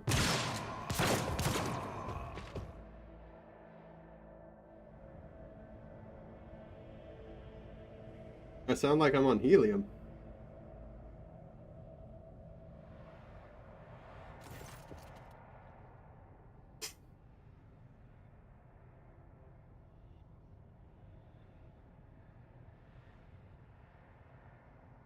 One second.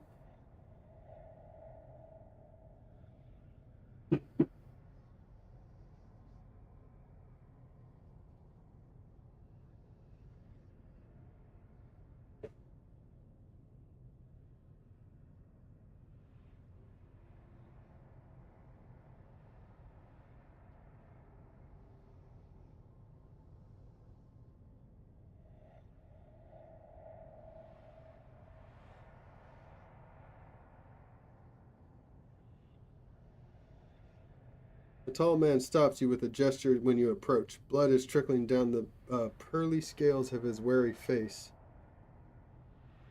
It is not his own blood.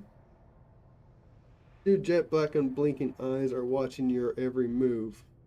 And the third one, mark of the navigator's fate. Ancient noble mutant whose genes allow them to safely guide warp-capable void ships. Is menacingly pulsing behind the lowered lid in the middle of his forehead. Step back, or I will unleash all the horrors of the Sea of Souls upon you. Alternate dimension of pure energy. Oh, it's the warp. Emperor, be my witness.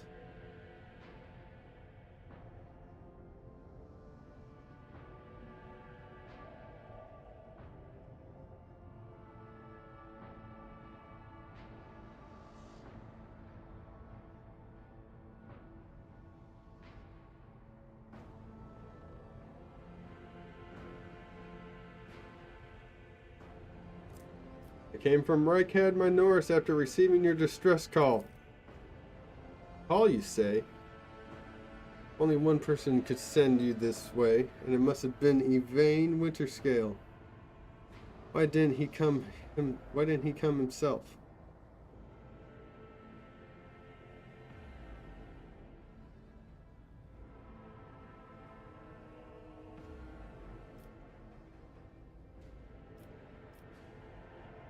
I came of my own free will. My people merely decoded the signal that was meant for Winterscale.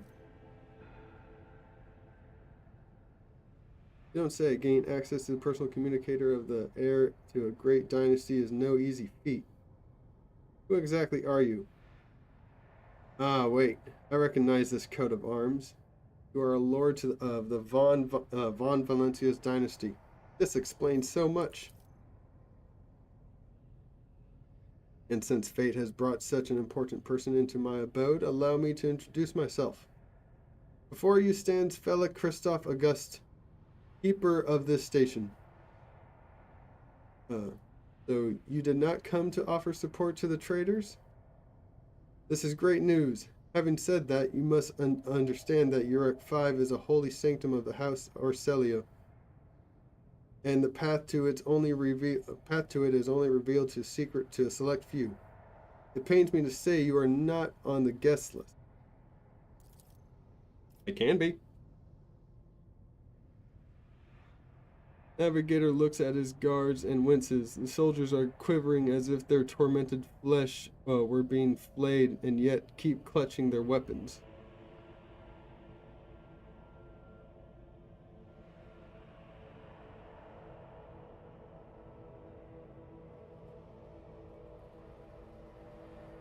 Why would a keeper of the station command vile mutants condemned by the Emperor? The blame lies with Theobald Orcelio, the second keeper of Uruk 5. The old man was a great navigator, but he could no longer control his powers.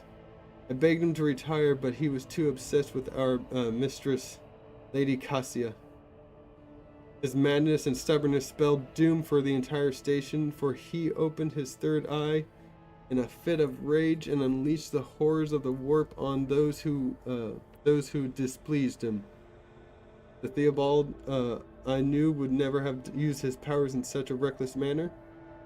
This would be difficult to explain to the uninitiated, but I'm going to try. Warp currents in the system have been tumultuous for dozens of cycles, and have worn the veil between our world and the immaterium thin and frail, at least here on the station. The ruinous powers are trying to tear it down completely and corrupt all living things. The servants were the first to fall victim to it. Oh, their bodies morphed, and pain, despair drove the poor souls mad. The lunatics took my mistress prisoner and almost destroyed the station, but I rallied the few who still followed the light of the Golden Throne to set things right.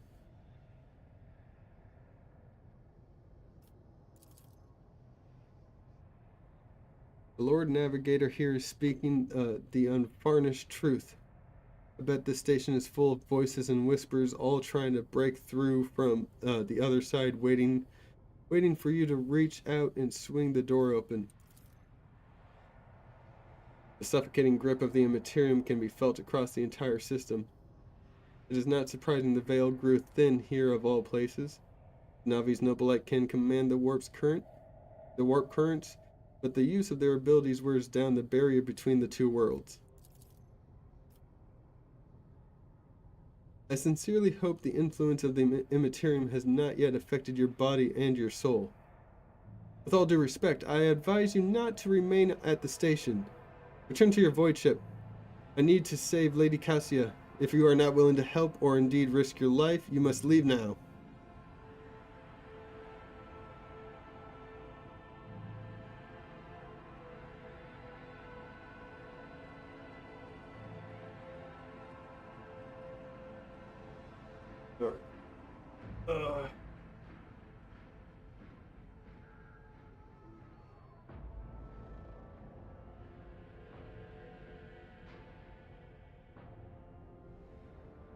Let's sit down for a bit.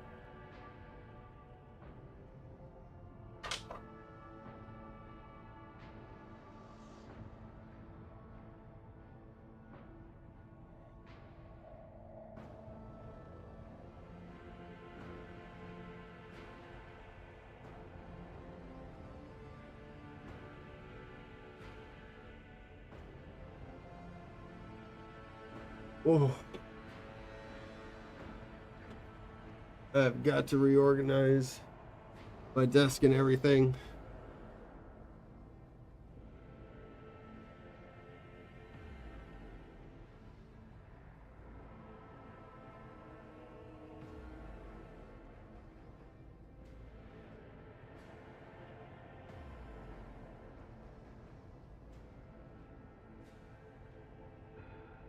All right, what kind of help are you talking about? I would never ask you for such a favor under different circumstances. And yet, Alec takes his hand away from his rib cage and notices blood and winces in pain. And yet, Lady Cassia's well-being is above all. I haven't got many people left, and my wounds are too deep for me to act with precision and swiftness. But you may actually succeed. In order to ascend to the mistress chambers, you will need to remake a holy relic sanctified with blood of Lady Orcelia herself. This is the control rod of the elevator machine spirit. I have one part, and the other was lost during the mutiny. But even this relic will be of no use unless the elevator mechanism is powered.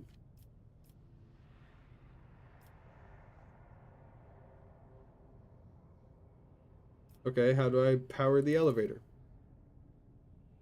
Station's main cogitator is situated in the guard room. Just enter the correct command sequence and sacred mechanism will do the rest. Okay, control rod.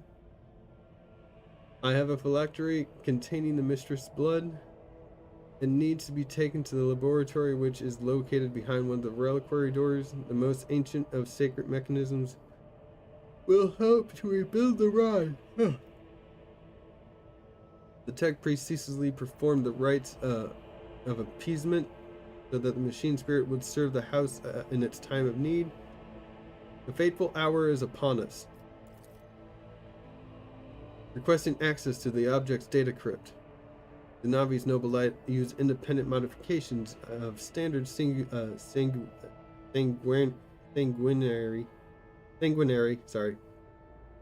technologies due to the uniqueness of the genetic code inherent in the lineage of each house.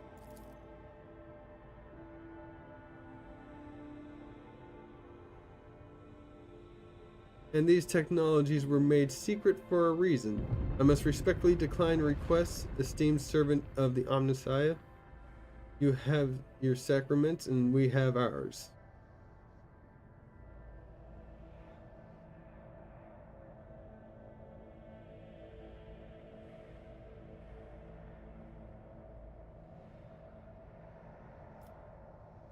I guess if that makes sense.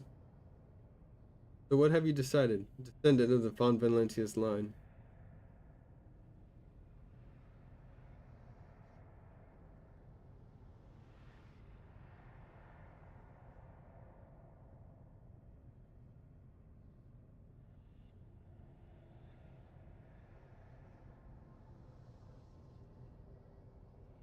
Okay.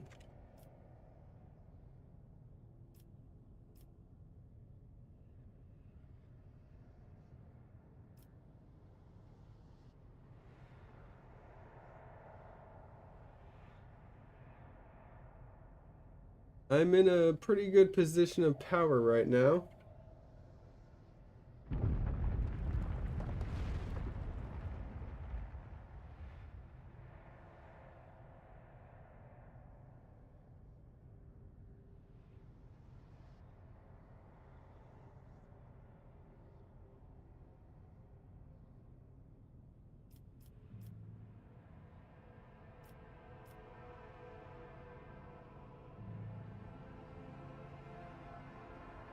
I will rescue your mistress, but in return I require that House Orcelio sign a contract with my protectorate.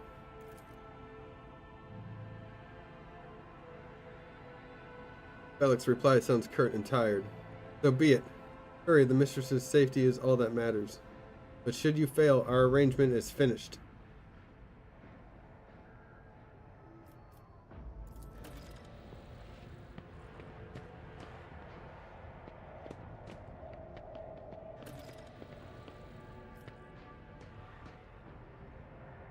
Power to the elevator must be restored.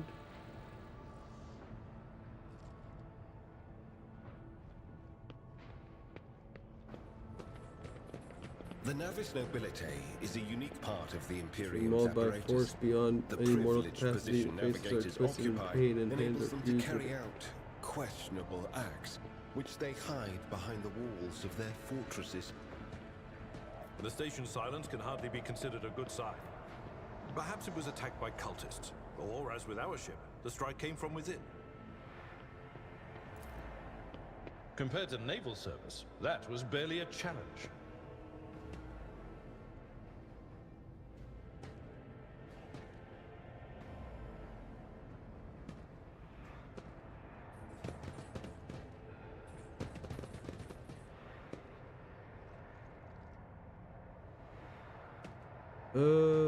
Athletics.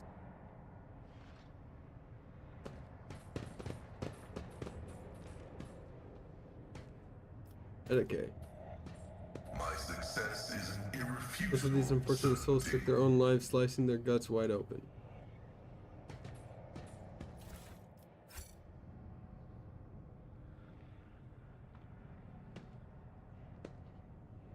Goods.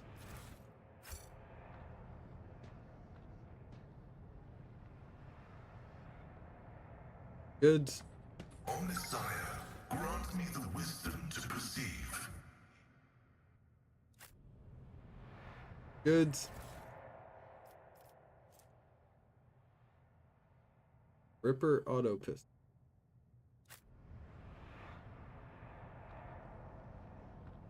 What else do we got? Come on, Pascal. Go this way now.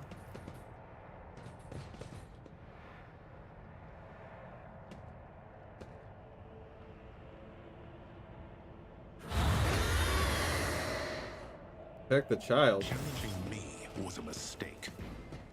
For the Emperor!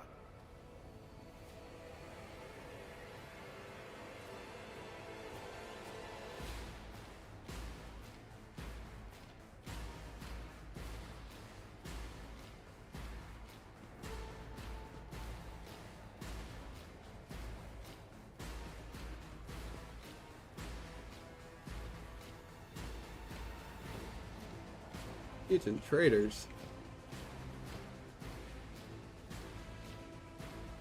Okay, well.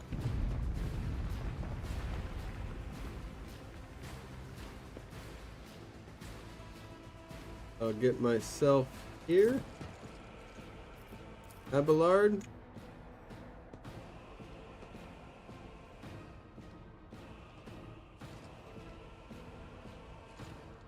I'll trust you with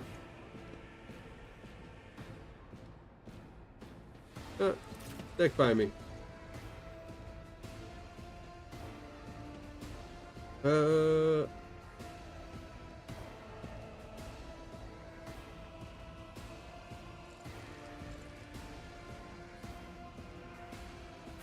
Venta.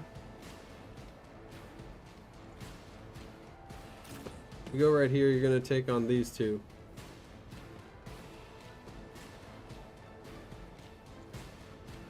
Or I could put you right here. There you go. Dira.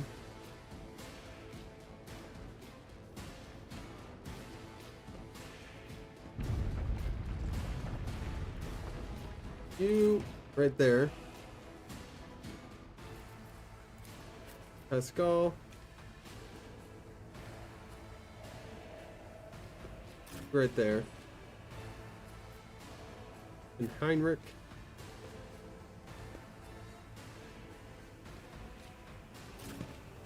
Right there. Okay.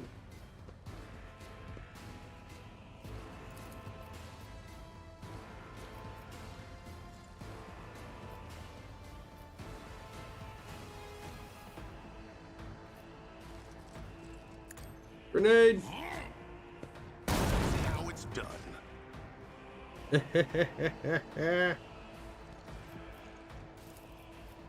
Easy. That sentence.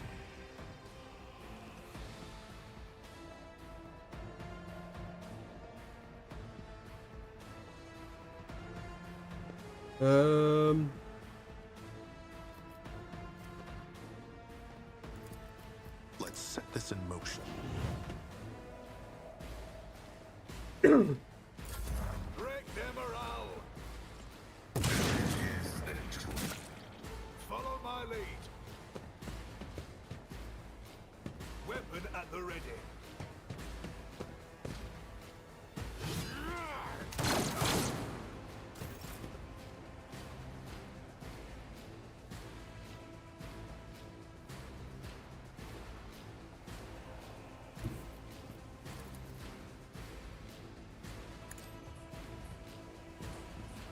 Hey, motherfucker, 2 can play at that game.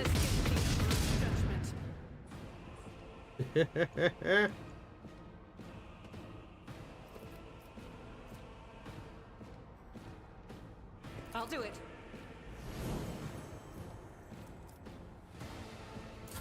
My faith strengthens me.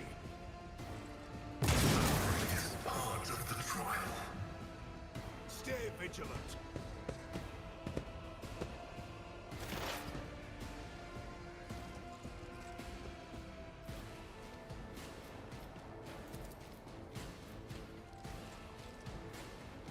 The scriptural prognosis is favorable. Running by Derek O'Brien.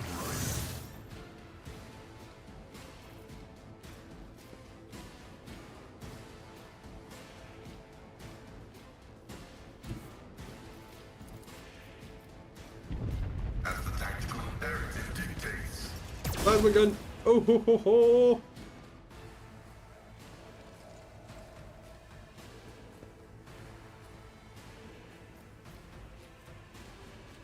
Expose his weakness. Follow my lead. No, no. You might want to follow his lead. He has the cape. Okay, every one of you wants to be leader, apparently.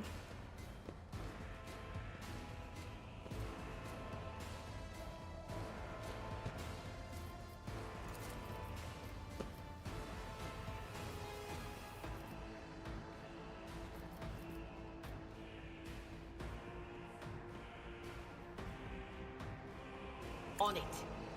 Do it. Hurrah!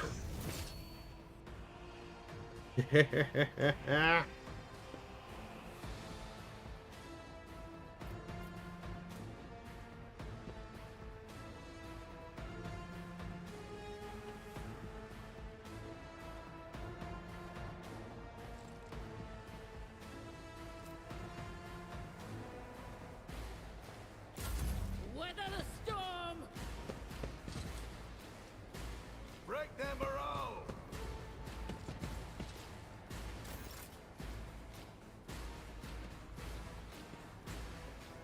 All right, Heinrichs.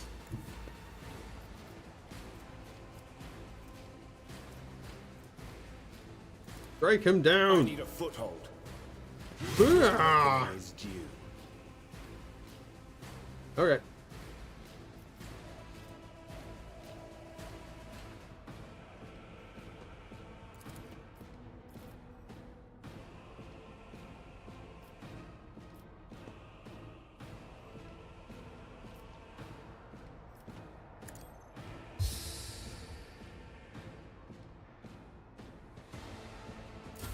Follow my lead.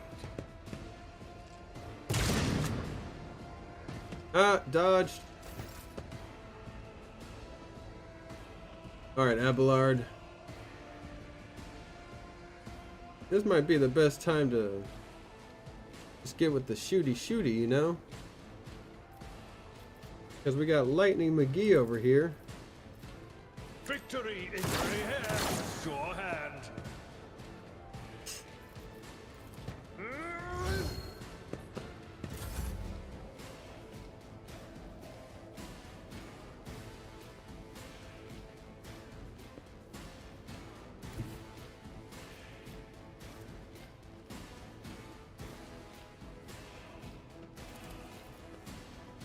Bye-bye. To do.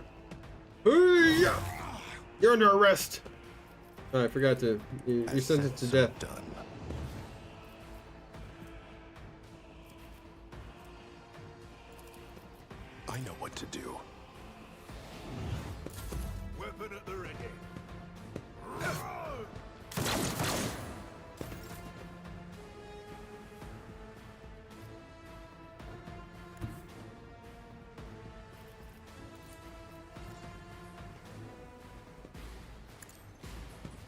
Get him, Argenta. Nice. Power resides in the will of the righteous. Doubt is for the weak. As the Hit him Emperor again. commands, strike is a prayer. That is not the Emperor's will. Kill him. Eradicated. Now kill them. Faith without deeds is worthless. Okay.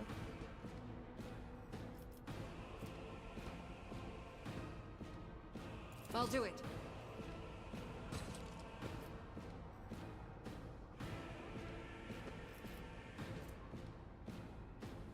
Oh.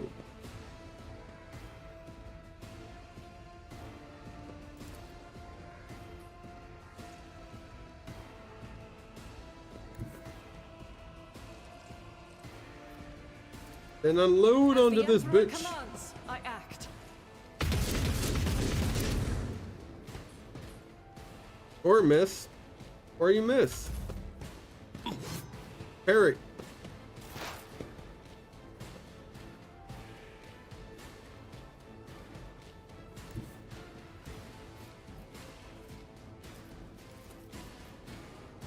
Fire upon them.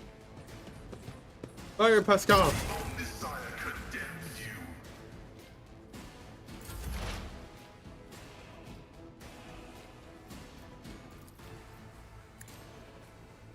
Scream. Fortunate turn of fate.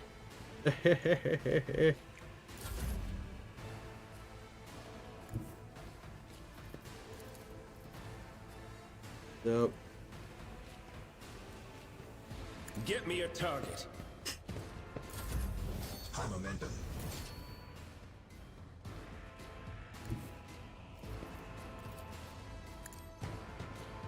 Get him, Abelard.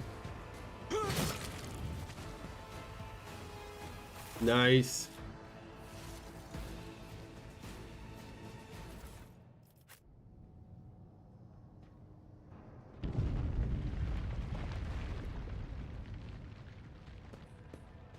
Pascal? Holy shit.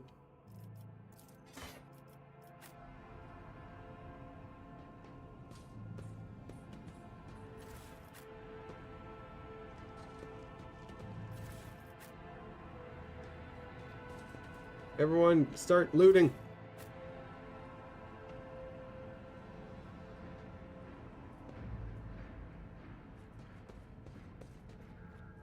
Abelard, thank you.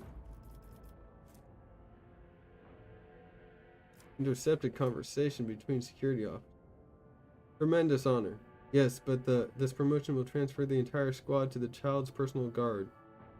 By the God Emperor. Well, for a strapping lad, you will probably make it for a cycle or 3. It was worn down. It has worn down better men than me. What even is the point if your brains turn into mush? I may rip out my eyes like Amos did. At best, I'll just go bonkers like the little shit stain that kept stealing our whatever. Oh. What happened to that one? Threw himself out of depressurized chamber because some voices told him to? Calm down. Keeper Felek said the squad will not have to serve the child for long. He even gave us a little leeway.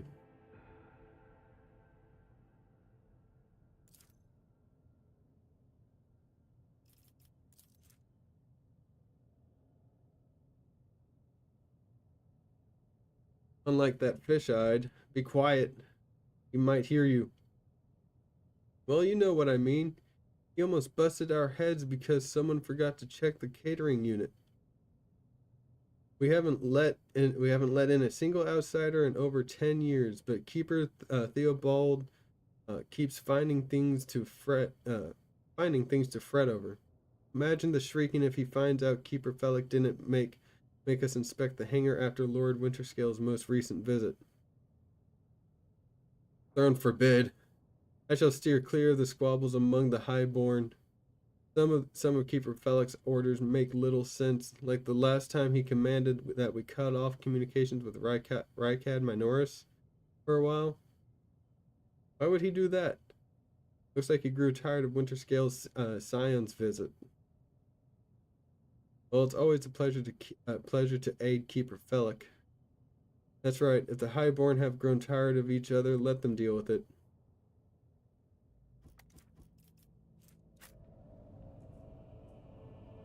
Okay.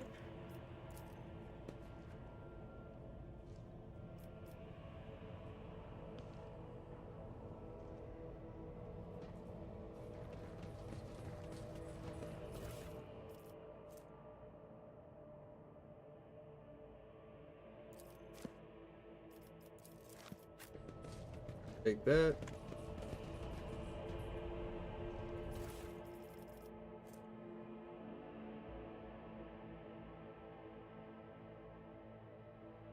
Huh. Interesting. About those folk from the lower decks. I think the enforcers went overboard. You can't keep people ground down all the time. Even if they don't kick up a fuss, they'll definitely go crazy. Since when have you taken any interest in my work, Adira? I was operating under a charter that was passed many years ago and approved by Lady Theodora. I don't suppose you would dispute her judgment. Onward to victory.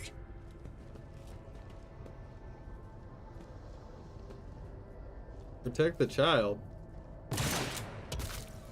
Out of my way.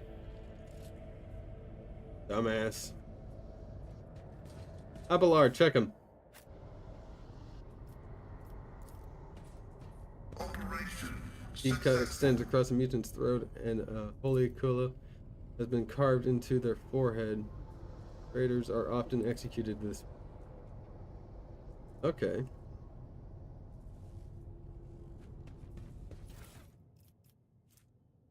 Data crypt H41 OK.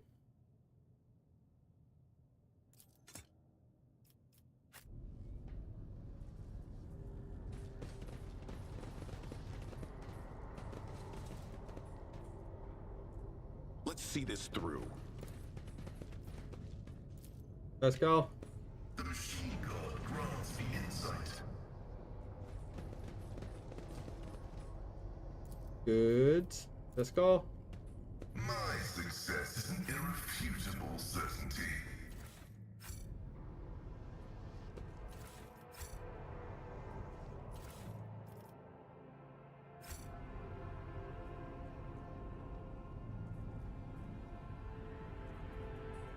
Did I not get...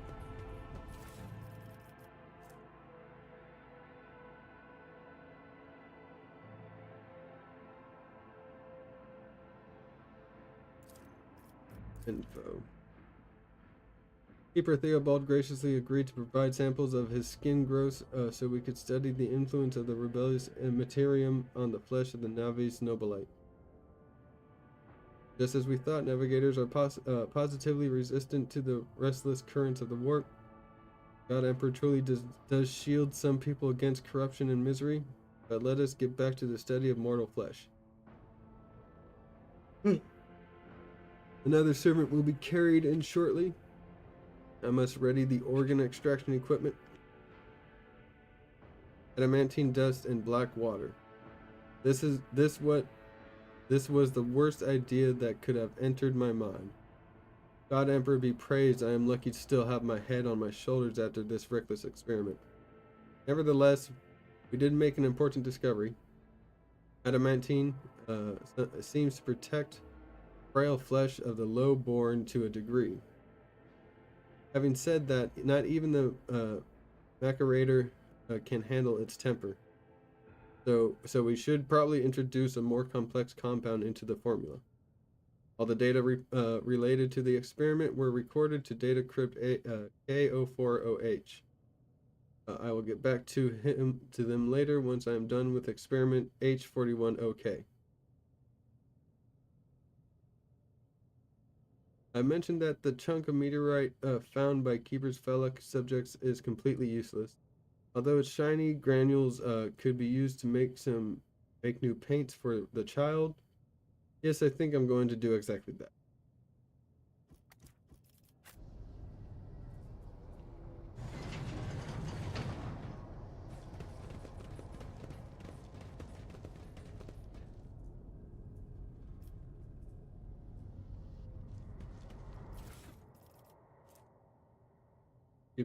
Sheet of paper with a drawing of a tall woman and dark-eyed monster, painted with fresh blood.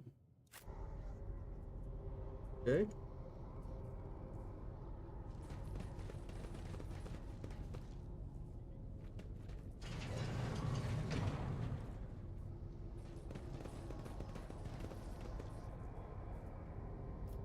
Agitator spirit. Covered in cracks and stained with dried blood. Buttons, switches, and levers were ripped out of the control panel with exceptional cruelty and scattered around the sacred mechanism that now sparks and hisses in agony, still refusing to perish. I am recording blasphemy. The person found guilty of such cruelty to noble mechanism must be sentenced to immediate destruction. Awaken the cogitator. Turn a few of the remaining dials and pull the activation lever. Cracked vid screen of sacred engine flickers. The cogitator inside. Insides emit creaks and groans, and lumens oscillate at random. Takes a while, but eventually the machine spirits do grant you access to the cogitator systems.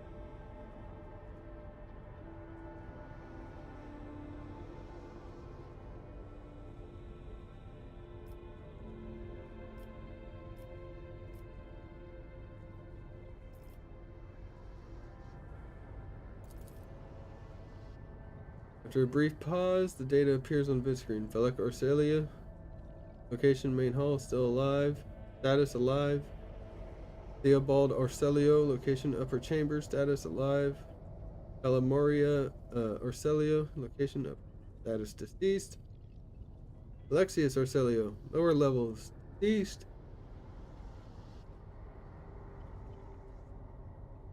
Location unknown.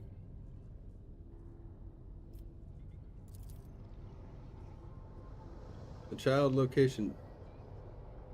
Upper chambers, biometric parameters, rapid heartbeat, elevated body temperature, stress level exceeds the permissible limit, status unknown, error. Attention, calming procedures advised. Attention, upper chambers inaccessible, error. The control rod is not present. If the rod has been misplaced, immediately contact the station keeper or the novice laboratorium custodian.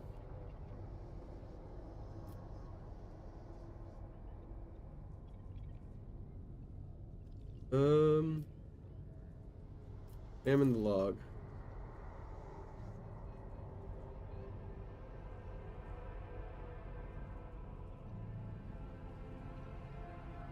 Archive data stored on Cogitator's local data crypt is partially corrupted, but you still manage to access for okay.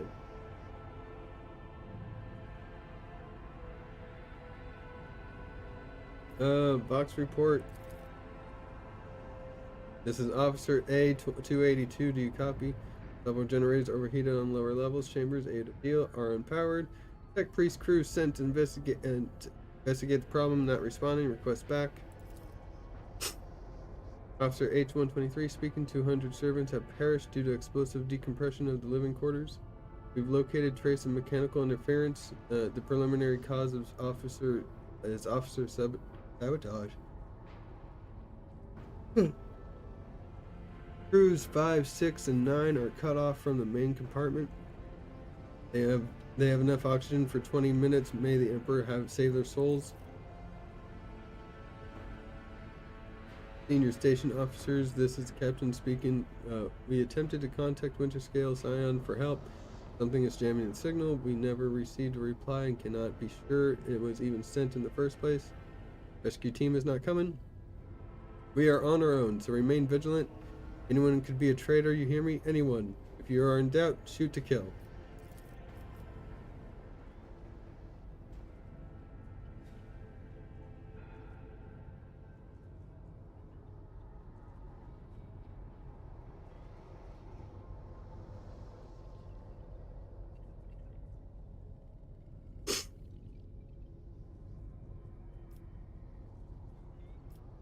Recent entry logs.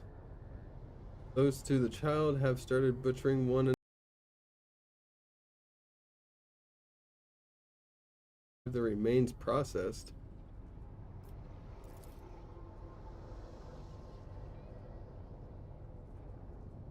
Negotiations with the Winter Scales were a success. A new batch of servants will arrive in 10 moons. Escort them to the laboratory at once. It is imperative that we increase the new retainer's resistance to the child's powers. Data expunged.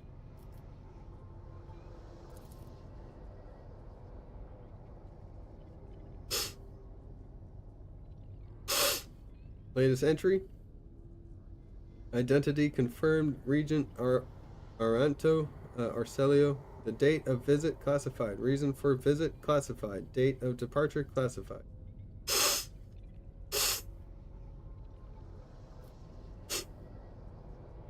Life support logs. Damage to technical compartments A12, B3, D8, and H24. Living quarters L10, L16, L28 depressurized. Unable to access station's docking system. Energy regulation system unknown error. Station will transfer over emergency power. Immediate evacuation is advised. The imminent demise of this void station is affirmed. The damage is to its core and fractured infrastructure has reached critical mass, at which point further degradation has commenced in cascading configuration.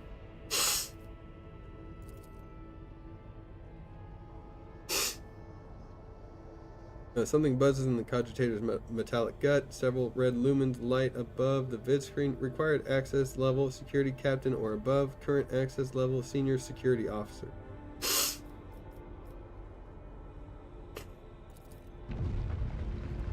You easily bypass the restrictions imposed on the sacred machine. Cogitator overloaded processes whirl unhappily. Most of the encrypted data has been wiped. You find traces of purge protocol. Recovery is impossible, but the list of the most recent commands have been embedded in the machine's spirit's consciousness. Now flits across the screen in a single creeping line. Child, delete, picked flow, disable access code, annual station controls, delete, activate, shuttle, self-destruct, purge, command log.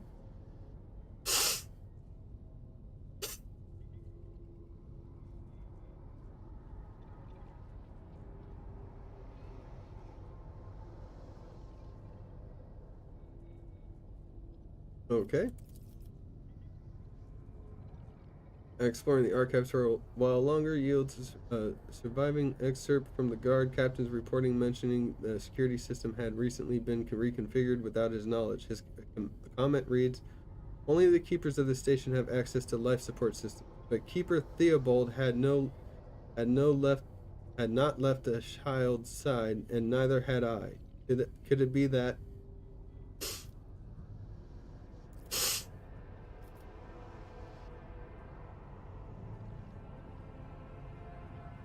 Switch to main chamber controls. Bugs within the sacred mechanism slowly start turning, the heavy grinding, crackling.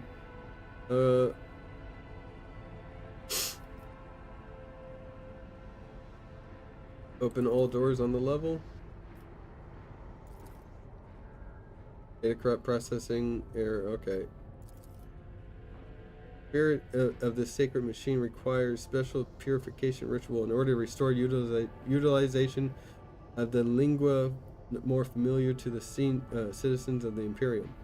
Requesting access to the device. Go ahead. Pascal's fingers drum out a resonant crescendo on the control panel as his mechadendrites remove the metal cover and data cord slides into machine innards.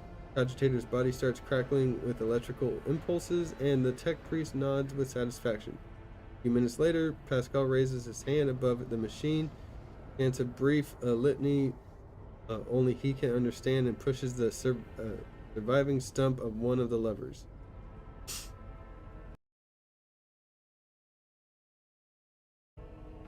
My humble prayers have satisfied this machine's requirements.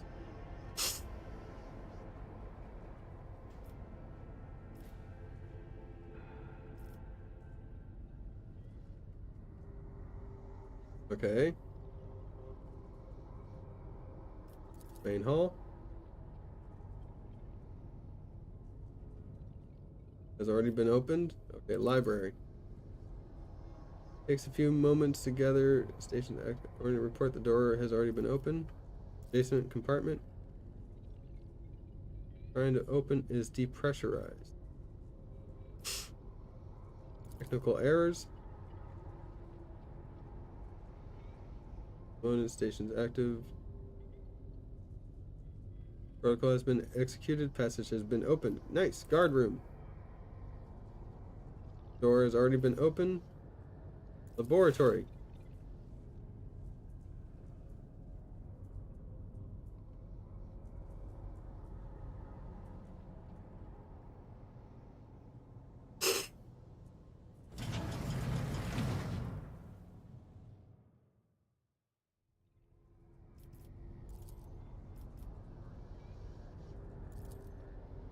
Activate the elevator. All right, Cad Minoris.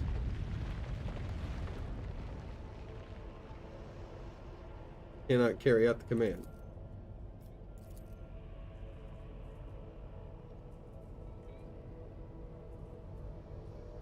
Okay. Marching ahead.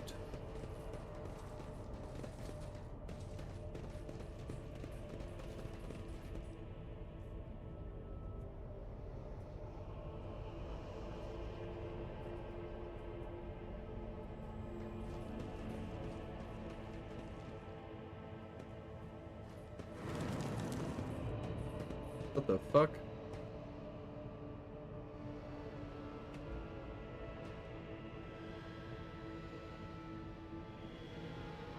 Venture forth.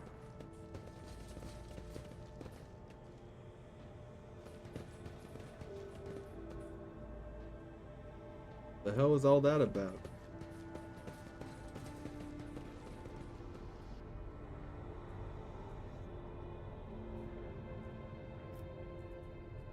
Goods.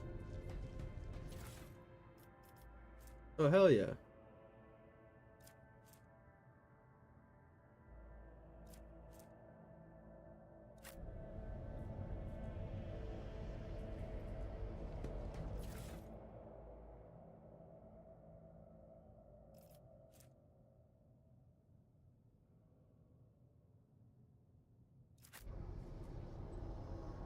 Okay. Good. Flesh sample.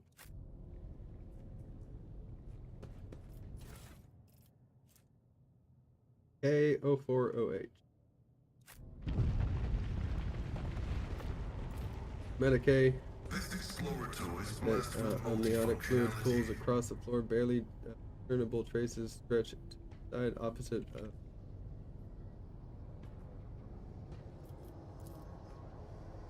Extension reagents tears your nostrils and broken glass crunches on foot. Somebody wanted to destroy a laboratory or find something.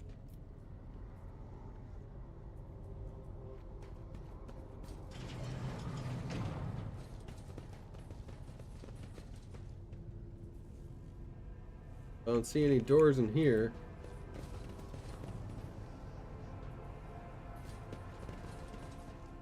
Do you see goods? Adamantine. Yeah. Goods.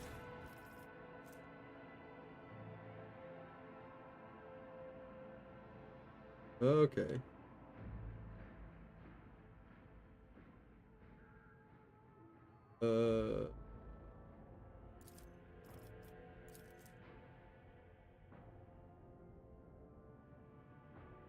That subject exhibits signs of acute stress. The majority perished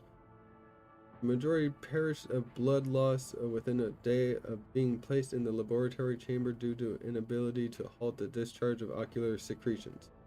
Tears.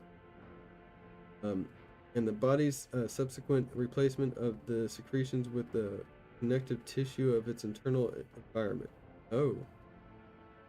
The individual with greatest resistance to the sacred child's resonance died several chronoturns later. Sense of wounds to the abdomen, presumably inflicted by a jagged piece of metal. Death was caused by strangulation with the subject's own intestines.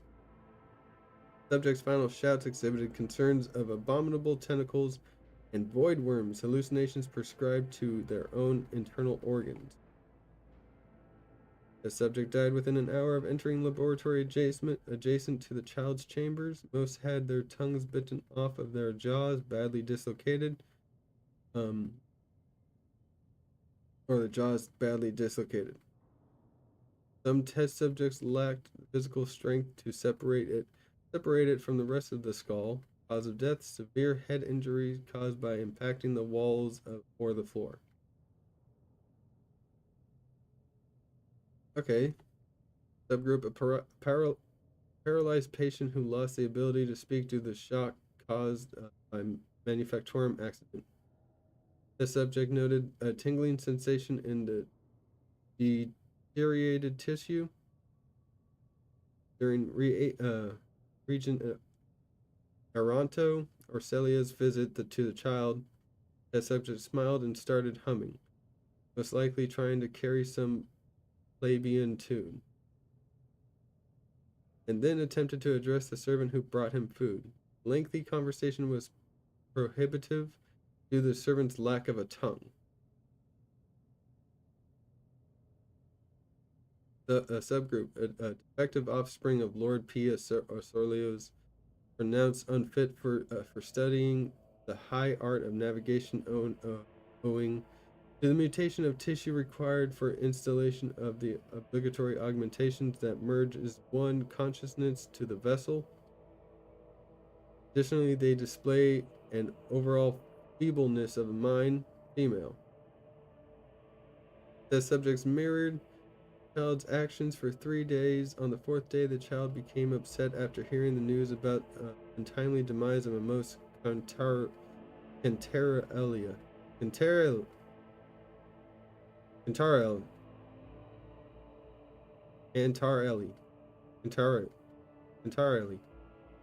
Jeez, I'm having trouble with that one. An officer of her personal guard. As a result, one of the test subjects peeled away several layers of tissue from her face and died from a resulting massive heart attack. The surviving test subject was executed for attempting to contact the child.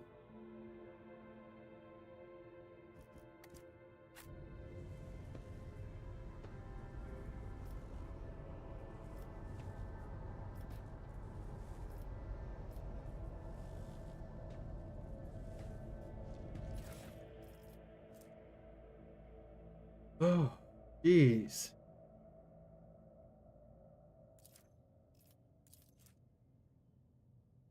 Or servants are being influenced by the immaterium, and it has nothing to do with the child's more frequent tantrums.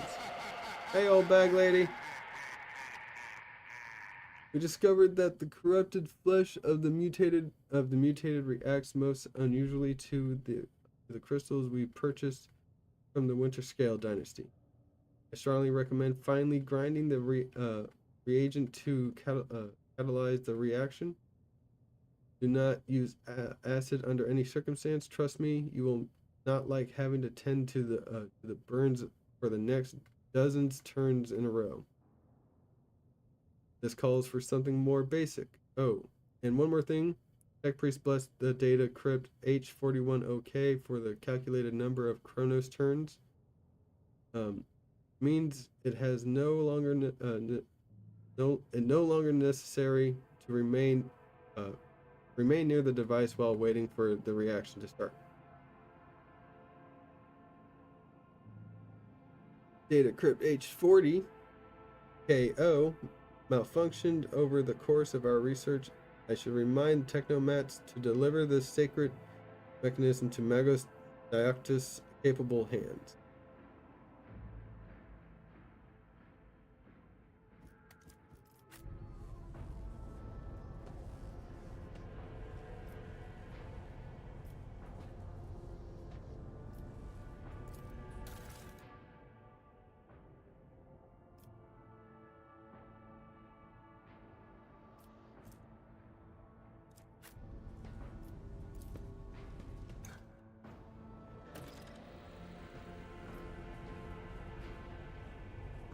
10 minutes, 10 minutes, 0 seconds.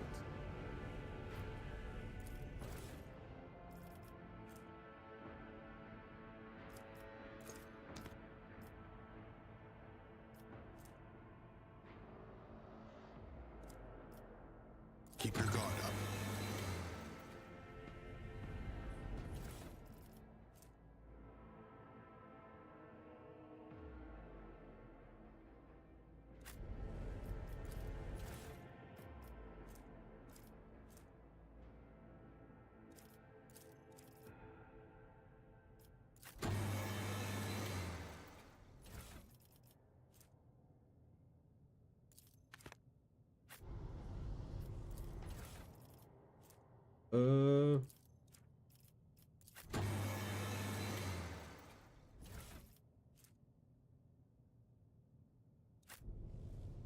Okay.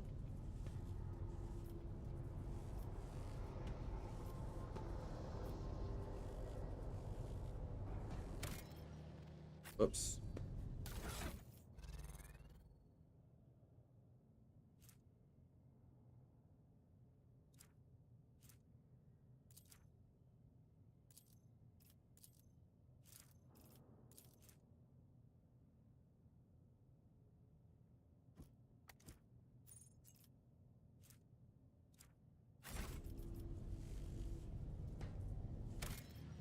Oops. Okay, so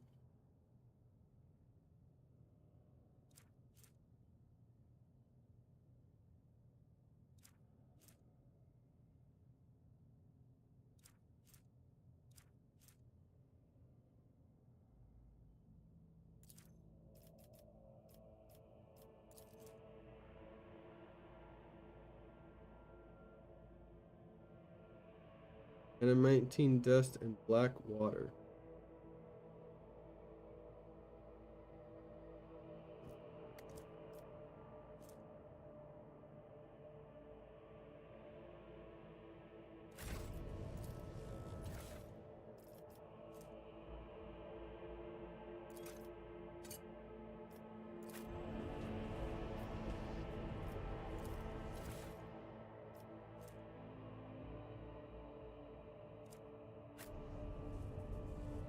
Is there anything else here? Wait.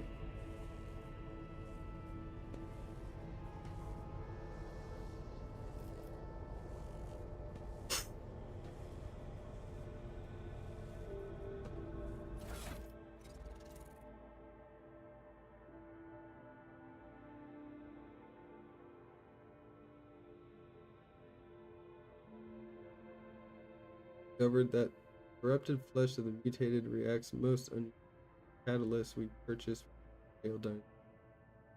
Finally grinding the reagent catalyzed.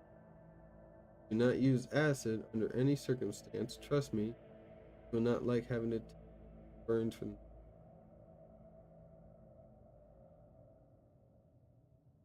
data crypt H41 OK for the calculated number of Chronos turns, which is no longer necessary to remember. Okay. Malfunction over the course of our research. Okay.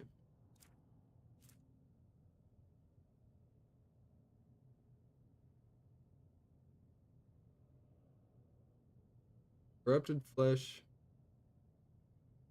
mutated, reacts most unusual catalyst purchased. Flesh sample. Sample. Okay.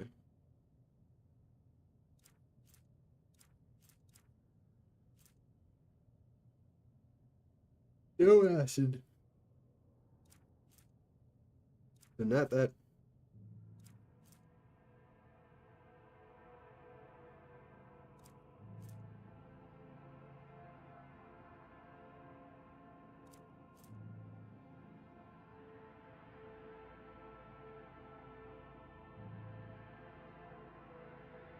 Unless we did make important, adamantine seems to protect the frail flesh of the lowborn to a degree.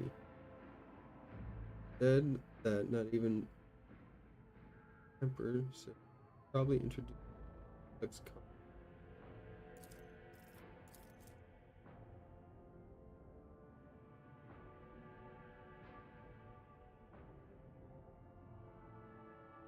related to the experiment were recorded on decrypt K.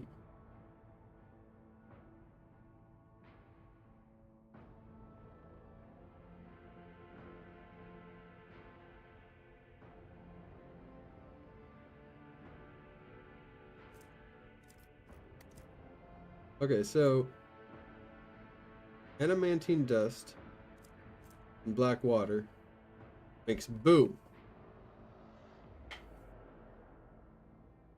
Absolutely no acid. Meteorite does nothing.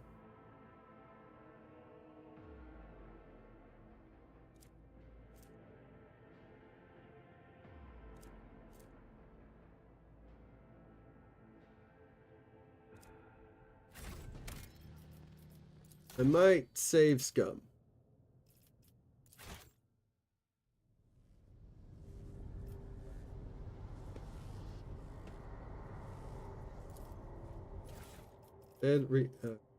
Corrupted flesh reacts unusually.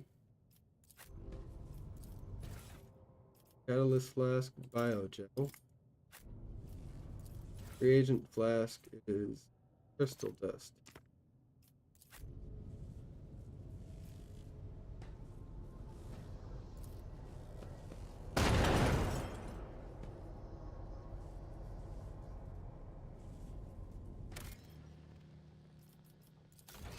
Yep.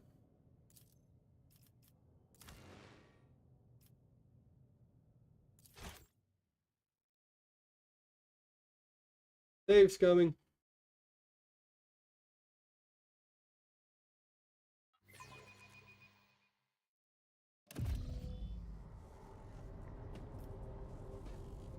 Okay.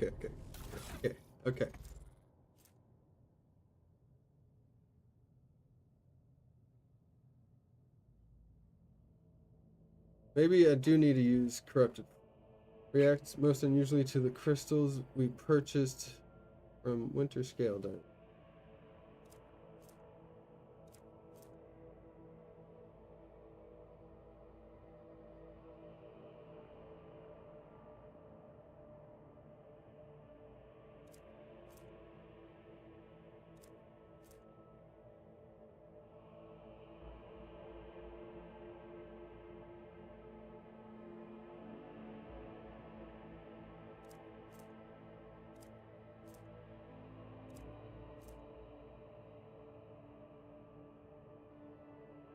Um,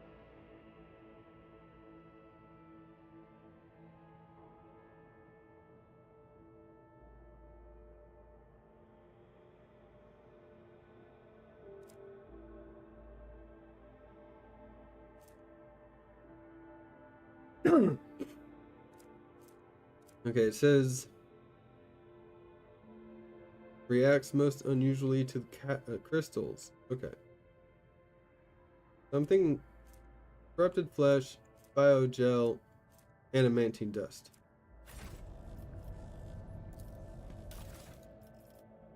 Corrupted flesh.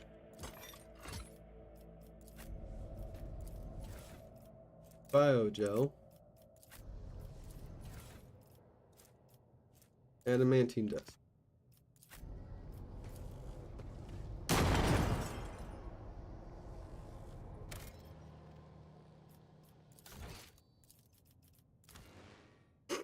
Okay.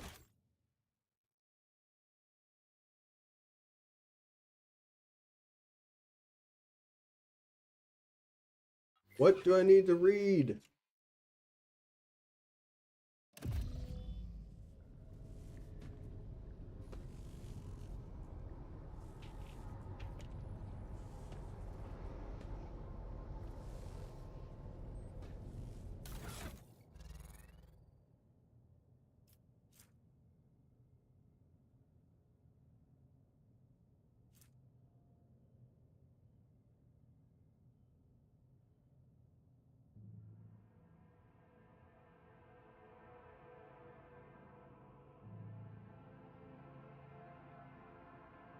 Calls for something more basic.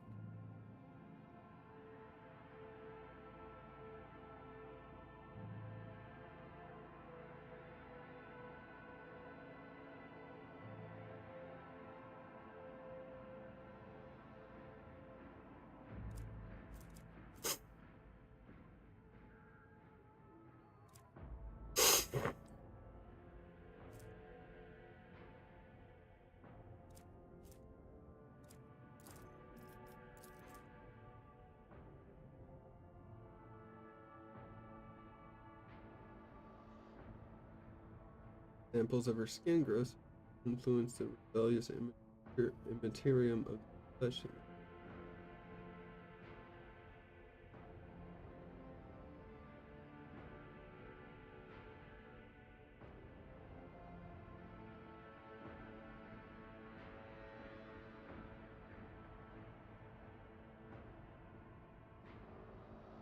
An emperor.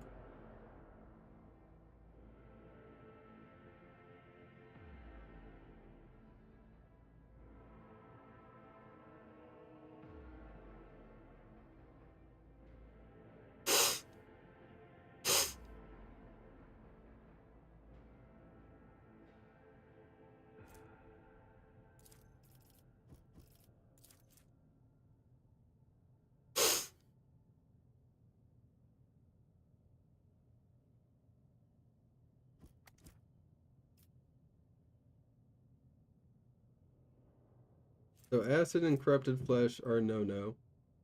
Black water and adamantine dust are no-no.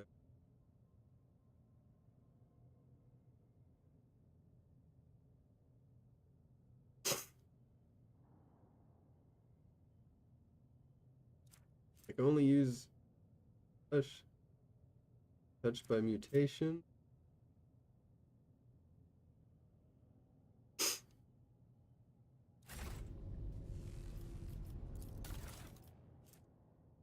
H41. So that's the one that's okay. This one's the bad one. Tissue flat.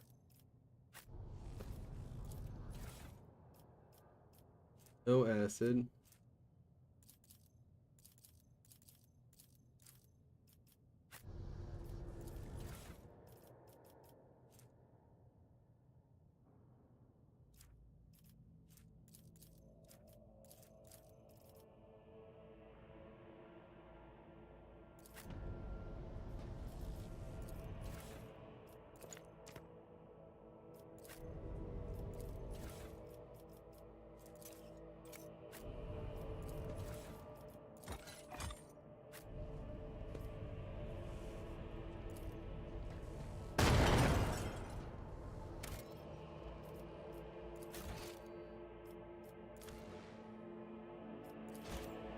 All right.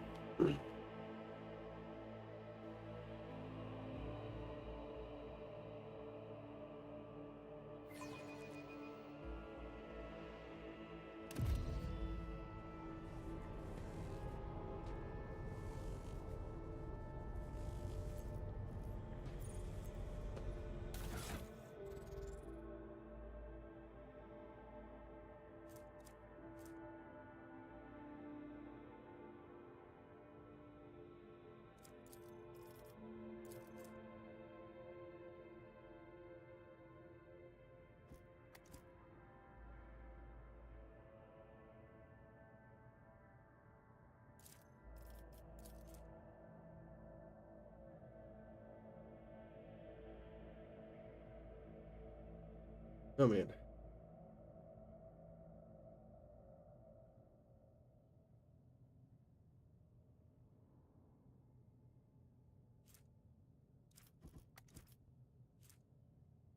Oh, you're KO40H.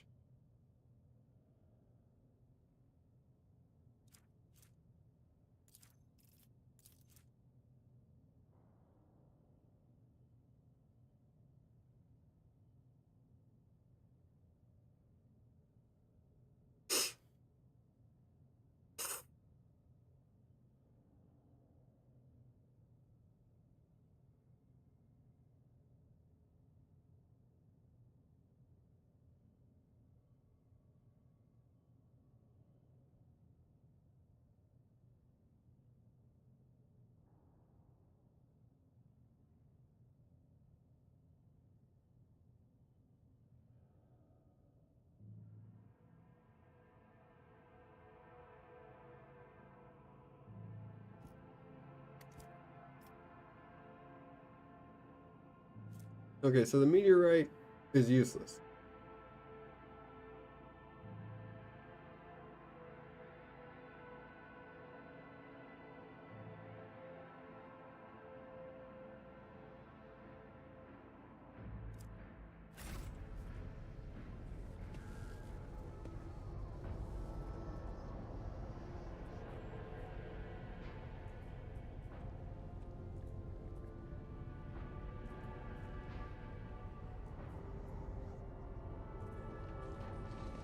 No other.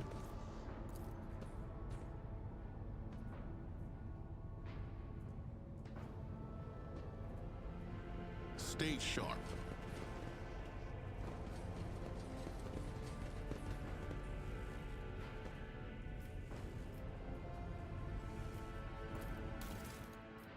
This one has the correct.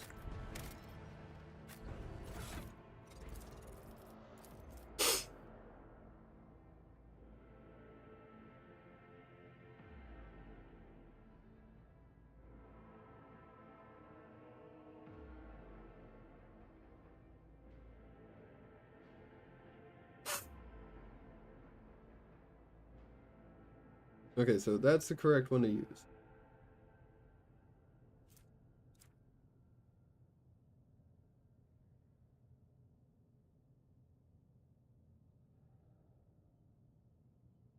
Usually to the crystals.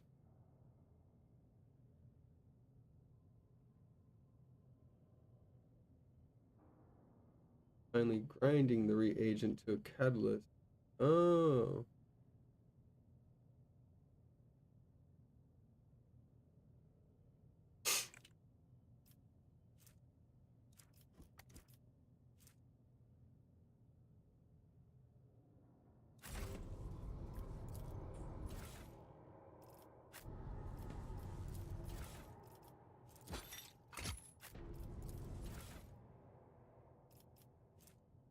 Not use acid.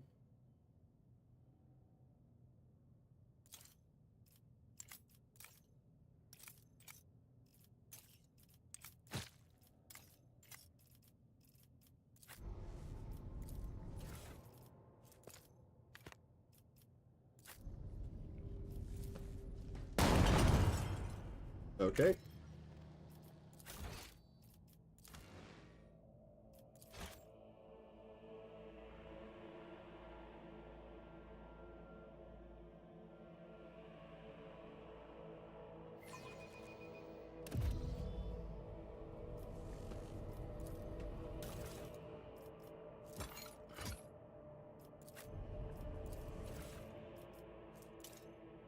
Biogel.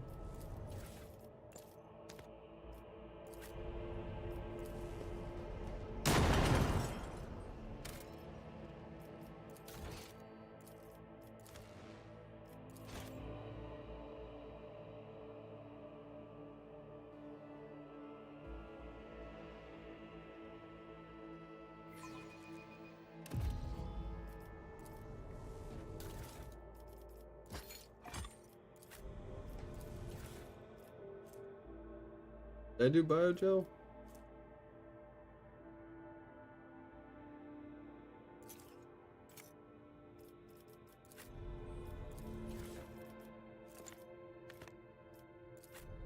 Feel like it. Yeah. Okay. You know what?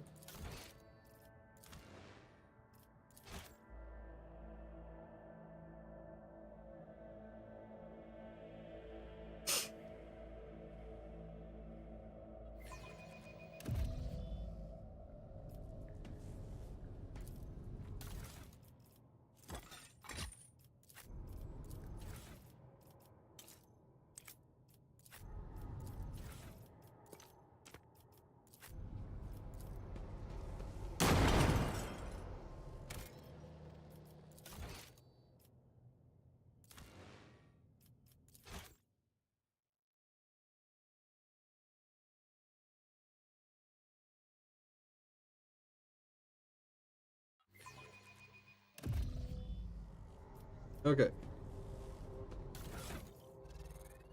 It says they had success with corrupted flesh.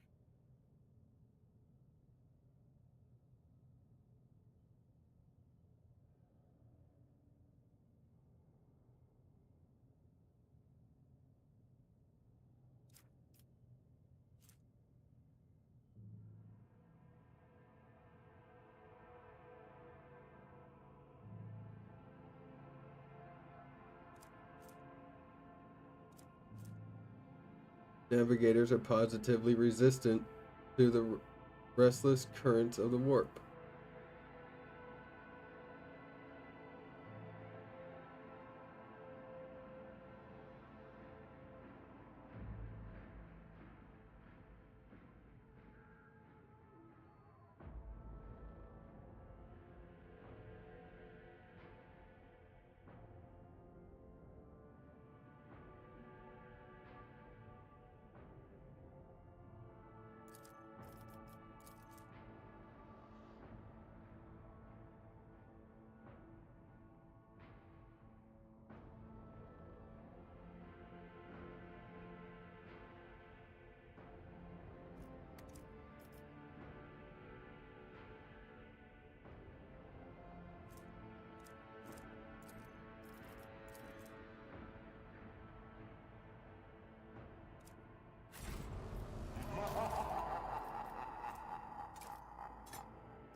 Hey, Blueberry, how's it going? Trying to figure out this damn. We're gonna use black water. We're gonna do it. We're gonna do what it doesn't want me to do. And maintain it.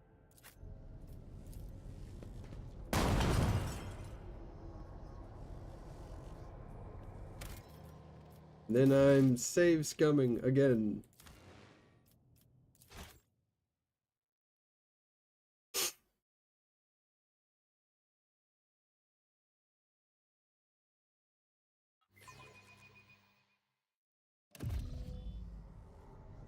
So what? Oops, wrong one. So okay, this gracious agreed to provide skin samples, navigators, positive, resistant to restless.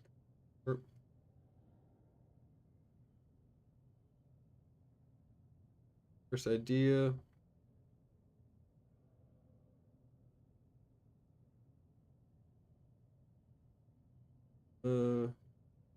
Introduce more complex compound into the formula.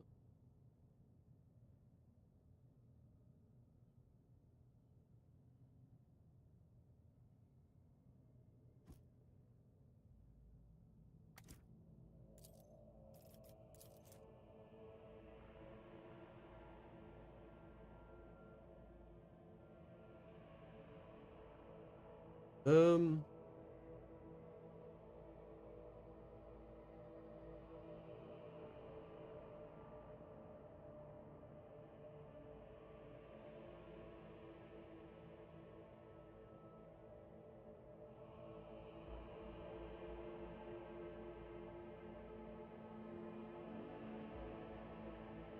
okay.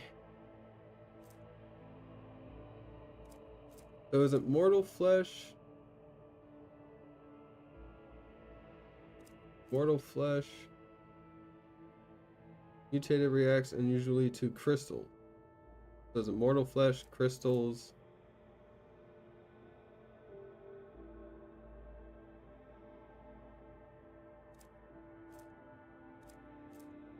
No gel?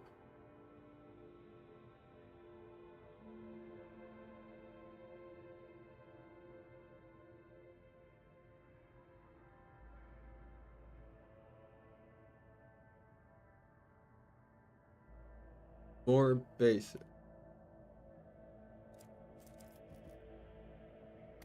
Okay, well.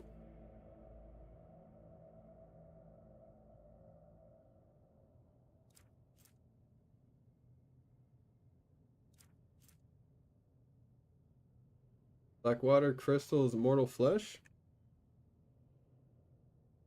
I already did Blackwater crystal navigator flesh.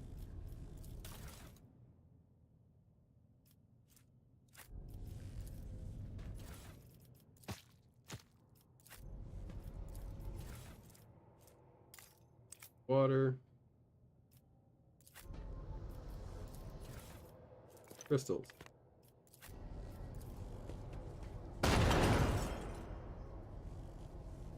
Okay.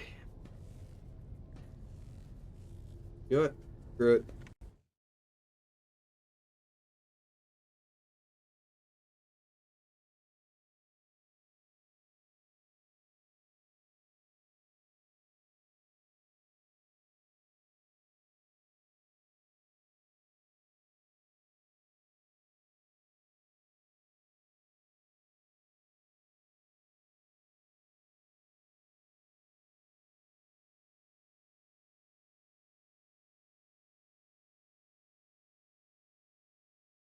Uh,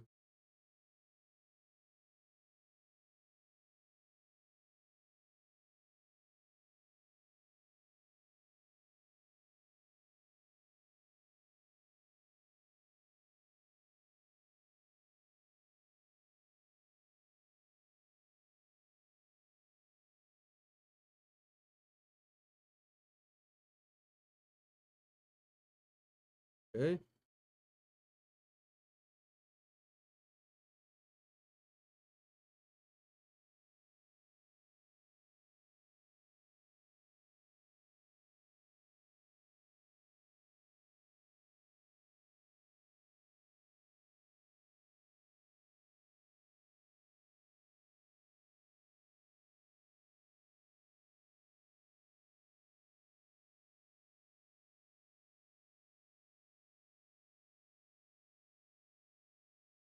I did one of these. Onward to victory.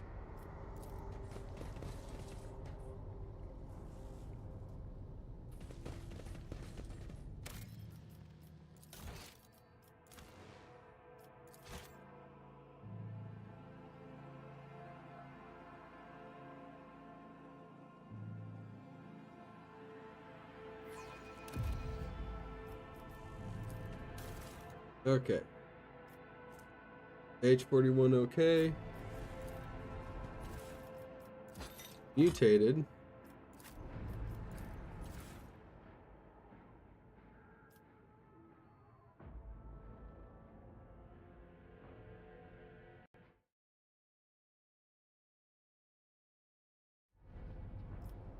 Biogel.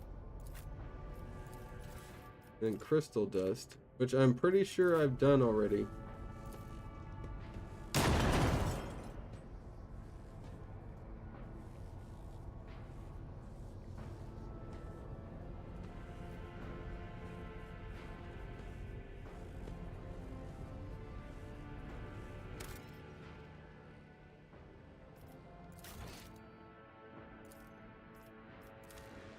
What the hell is going on?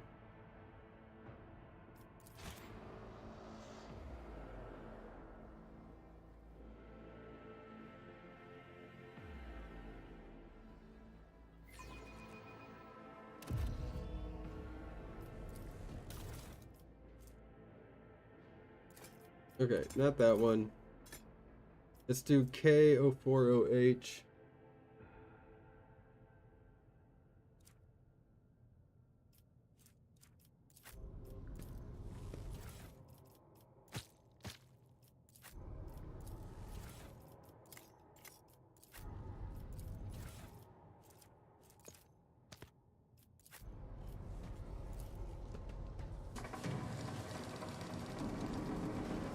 Now that's interesting.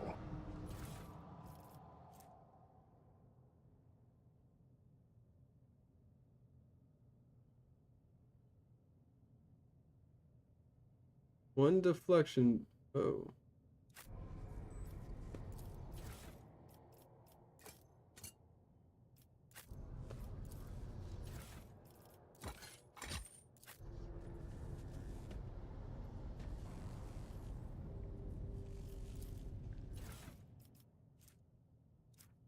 Biogel. Biogel. Crystal dust.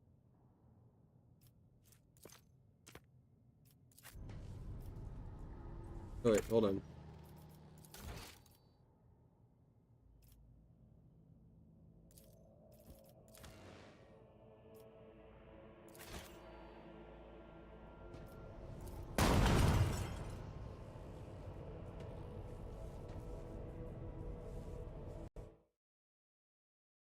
Why does it do that?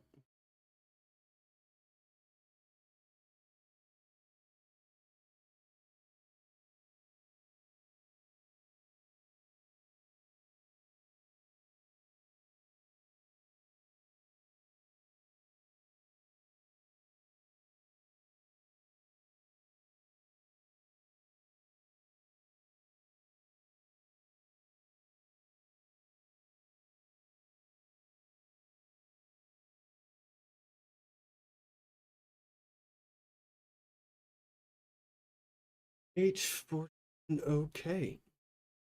Let's see this through.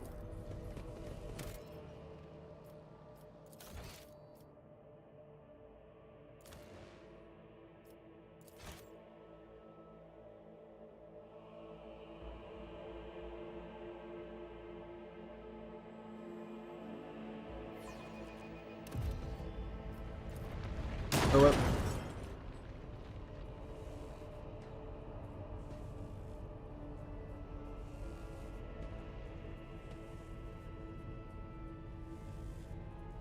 I just realized I can't change it because I did it. Oh, I fucked up.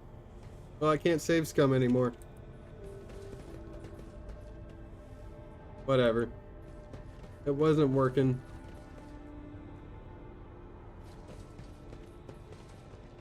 Forge ahead, never linger.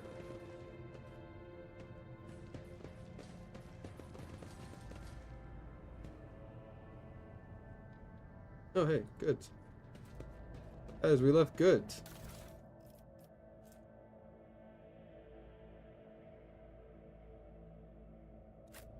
I was using the wrong flesh.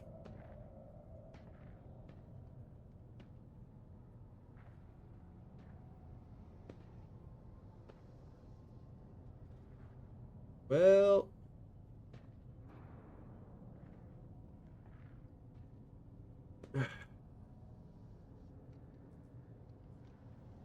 fuck me.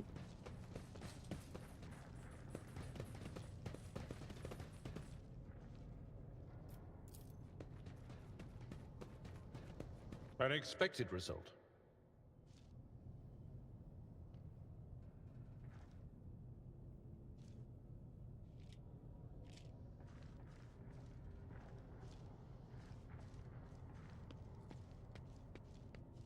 Okay.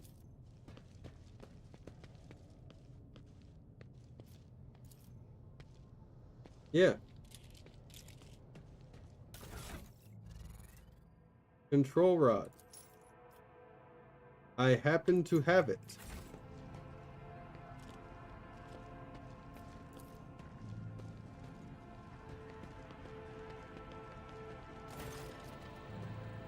Dealt with the threat and power of the elevator. Well done. I trust you brought the activation rod as well. Remember, every second of hesitation may cost mistress her life. Crossroads. There are two paths, both stained with blood, both leading to the accursed eye. They all wear masks, so poor and flimsy. They fall at the slightest touch, one hiding a blind man, another a traitor.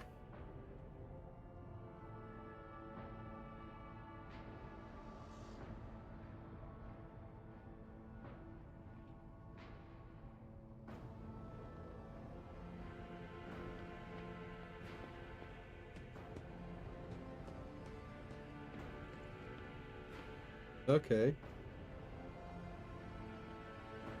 So we could... Can you start over? Nope. And, you know, who cares?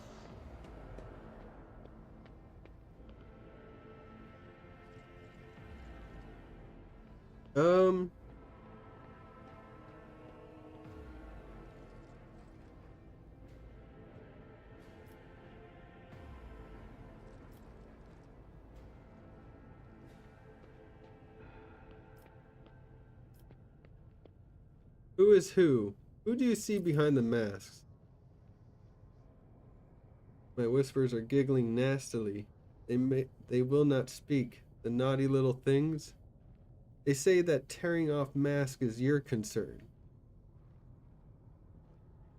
Alright. Tell me more. What paths? Cannot say. One is paved with blind faith, the other with hatred and treachery. Both lead to tragedy. Simply have to decide what kind of tragedy you like the most. Thank you. Everything is clear now.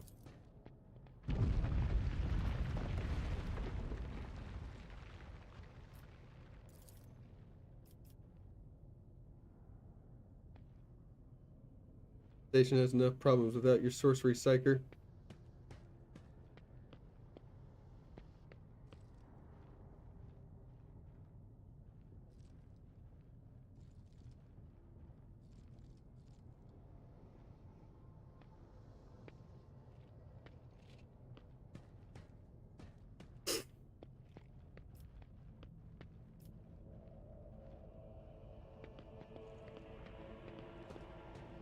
I have many questions regarding what happened on this station.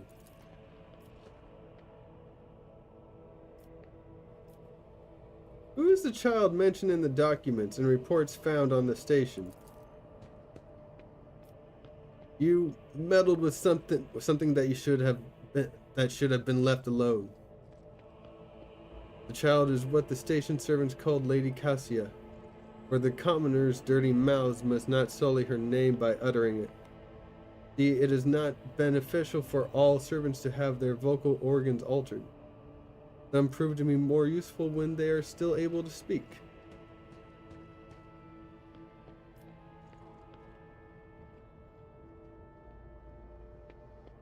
The madmen I fought were convinced that we were the traitors. Why they are insane. Will you really heed the ramblings of retainers who dared to raise a hand against the scions of noble bloodline?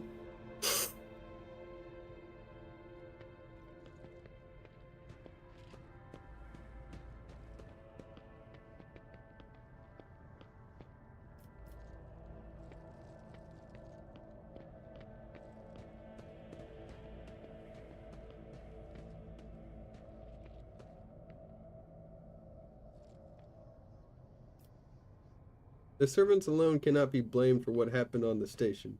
Most corpses I discovered were either unarmed or feeble. The warp corrupts not only the soul, but as much as the body and the mind. Mad and furious, a single servant wielded more strength than an entire squad, the mistress's personal guards. The bodyguards had their minds fogged as well, but their honed will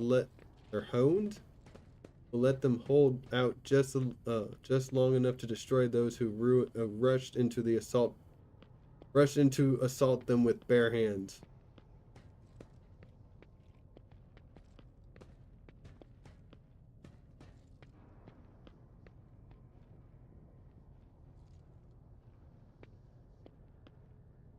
Destroying the shuttles, shutting off the power, disabling the security systems.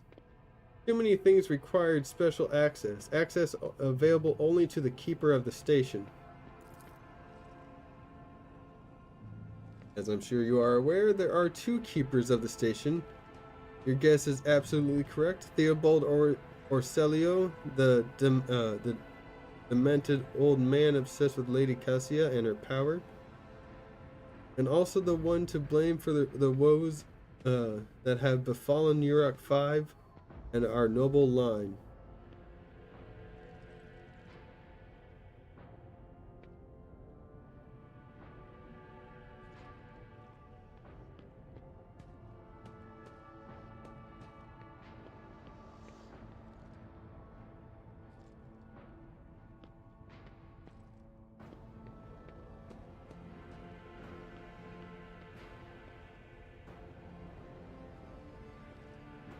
I saw the security captain's report. Only the keepers have access to the station system, but Theobald stayed at his side the entire time and could not have initiated the self-destruct protocol. Which means he did it before the report was filed. Or maybe after. Or you dare suspect me of what happened? The one who's going out of his way to preserve what little there is still left? By the God Emperor, you will keep the slanderous accusations to yourself. Oh yeah? I got one more thing. I got one more slanderous accusation for you. I listened to a recording of a private conversation between station officers. You were very lenient toward them, purposely neglecting the security protocols. I was lenient? This is true? And in the end, I paid a steep price for it. Just look at the destruction around us. The insurgents have left almost nothing of my home.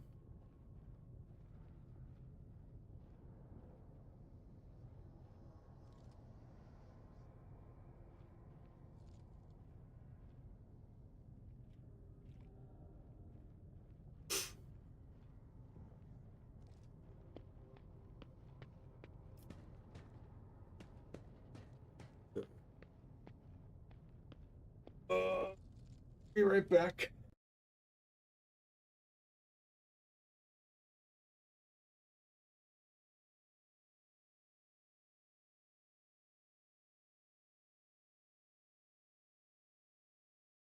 That's for damn sure.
Alright, enough lies, Felix. I'm certain that you are the one behind this coup.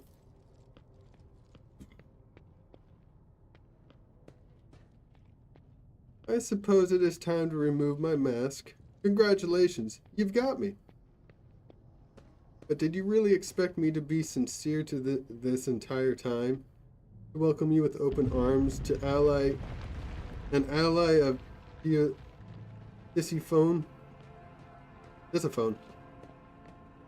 and her monster?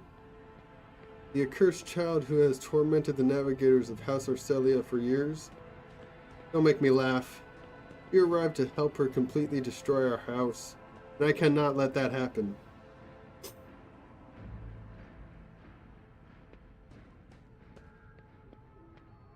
What? Who's Tisiphone? What monster? The child's obviously a monster. I don't know what the child is, but there's a monster.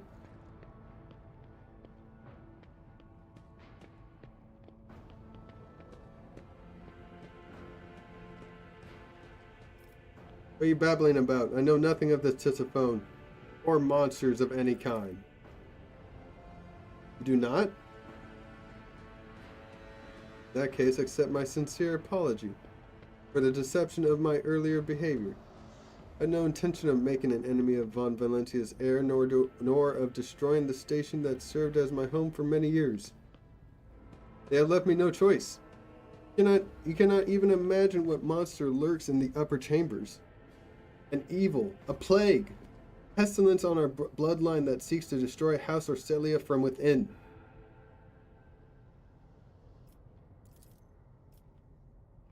And Theobald and his followers, just mindless fanatics serving this evil. Lady Cassia is a scion of a merciless tyrant, but it is not her relation to Tisiphone that is terrifying. She is a monster whose power drives servants insane in mere turns. Cursed child who can kill a navigator from Orcelia bloodline with just a look. I alone managed to get close enough to her over the years. She lowered her guard and trusted me. And at long last, I rid my house of the curse. This is the truth.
Yeah.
Yeah, maybe you're trying to get my guard to go down. I cannot change the past. I dare not hope that you will ever trust me again. I swear my words and my apology are genuine.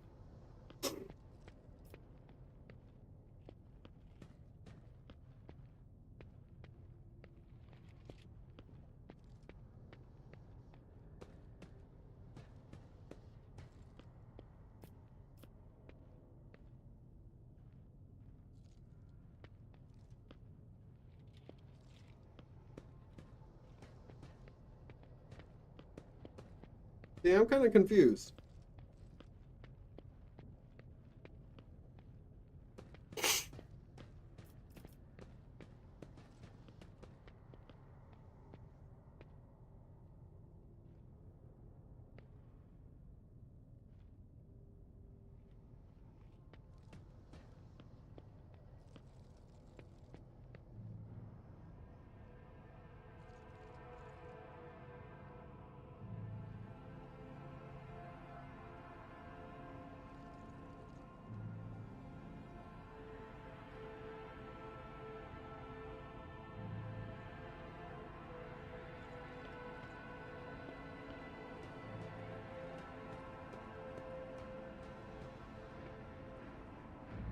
I'll take the child off your hands. You do not understand. This is... Alex stops mid-sentence, makes a brief pause, and then nods to himself. It may work. It certainly is possible. You're going to need this charm. Bellic hands you a precious stone without a setting. Its luminous surface remains cold to the touch no matter how long you hold it in your hand.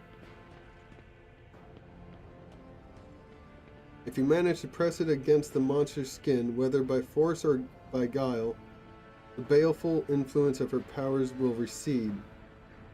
You will be able to take her and leave the station.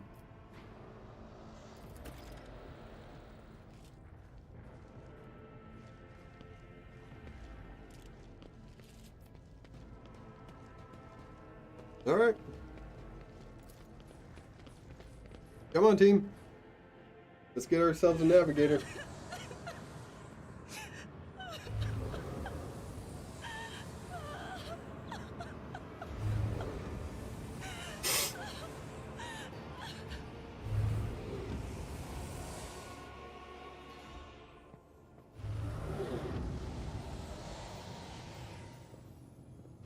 A pale figure with unnaturally long limbs covers her face with her hands, which are deformed with talon-like nails. Her deathly pale face is coated with blood that continually streams from her scarlet, misted eyes. Her spiny gills slightly hidden under her disheveled hair. Oh, she does have gills. Twitch nervously at your approach. Only now do you notice the third eye on the young woman's forehead, hidden by a jeweled ornament. And when your eyes meet, you sense overwhelming soul-smothering power. Willpower test succeeded. You are enveloped in despairing grief.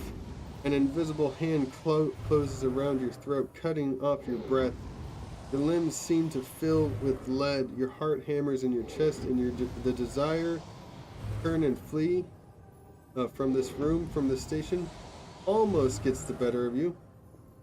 At the last moment, you master your emotions, and your will pushes back against the illusion, forcing it to retreat.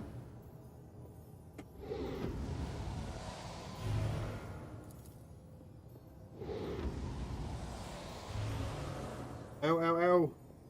As if my own little pals weren't bad enough. Now this one's barging into my head. Somebody stop her. I am registering an abnormal activity in my tear ducts. Salt being produced by my body may negatively affect the performance of my respiratory apparatus.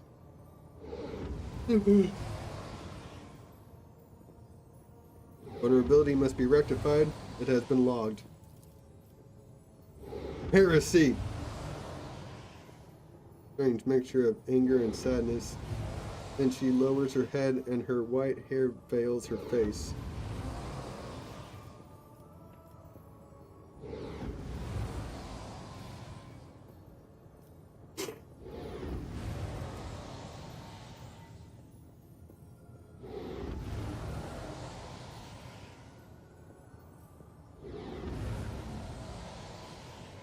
Okay.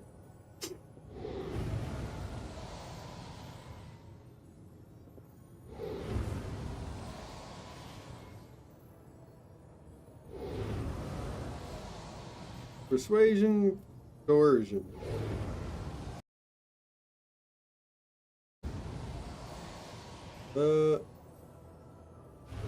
Lady Cassia, I'm here to help you. Please calm yourself.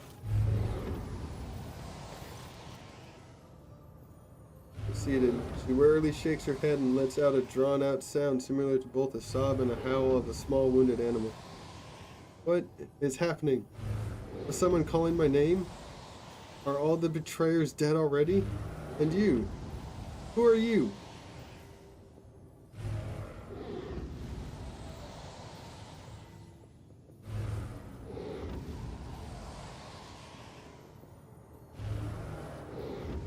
Arbitrator Roja von Valencias. It is a pleasure to make your acquaintance.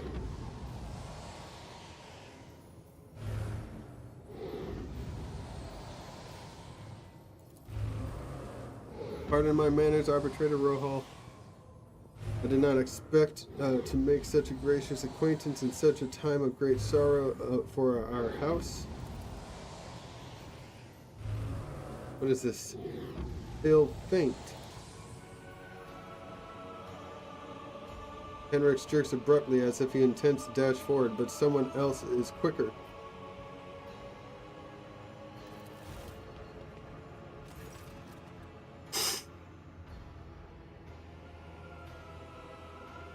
Theobaldo Celio, the heavy-set old man who has been kneeling nearby, erupts into low sobs.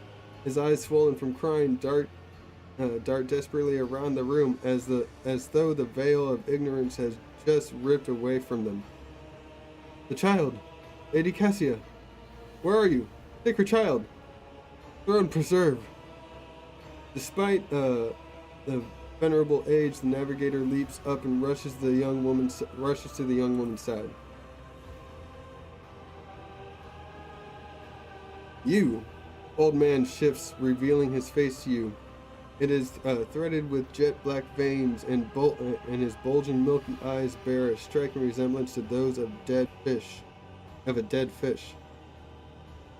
Sickly sweet scent assaults your nostrils as if the old man's flesh is rotting inside his decaying husk.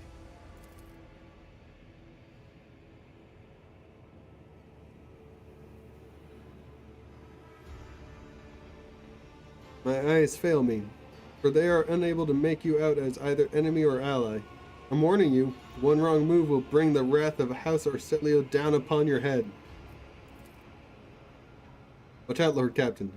This one's so deranged it's making the whispers shriek like crazy. He might just open that eye of his. Threatening the head of a dynasty is a grave offense, esteemed whoever you are.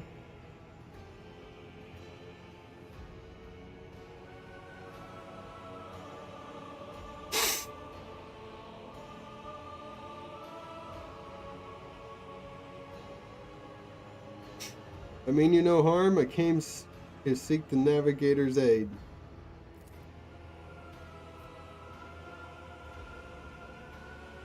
I'll grant that you do not look like pirates who have come coveting the riches of a wrecked station, or like scoundrels in Felix service. Who are you?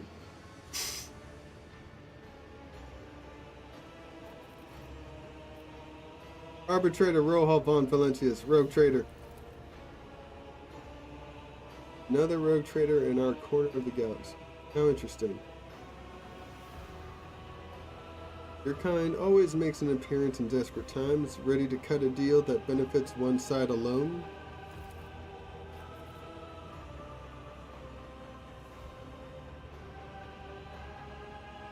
Given that you have not so far drawn your weapons, your intentions are probably peaceful. And so House Arcelio now asks a service of you. Save the life of the child in exchange for future cooperation. Do not hurry to answer, think on it. You can make yourself an ally or an enemy of our house today. You decide.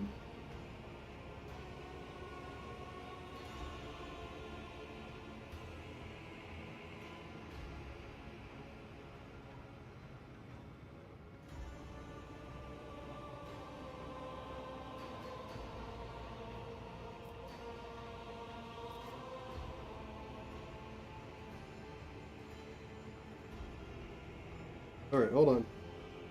Nose again.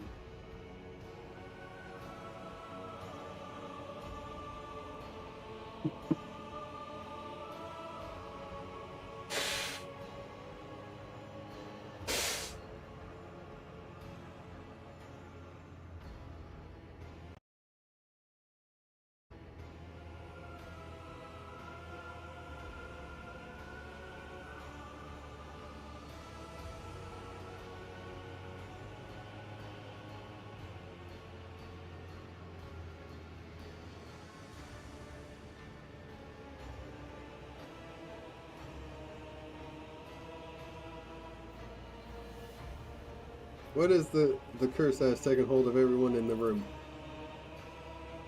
Curse? Do not understand the sacred gift given to our child. When the child is sad, we all weep. When the child smiles, we all laugh giddily. And if the child wants blood, the world turns crimson. The child's will is the will of the great Tisiphone, for she is the heir of House Orselio.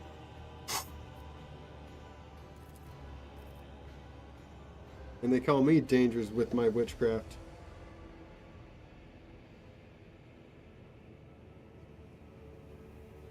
I want to know what happened between you and Felix. Felix is my wayward student. Came to Urak 5 as a callow youth.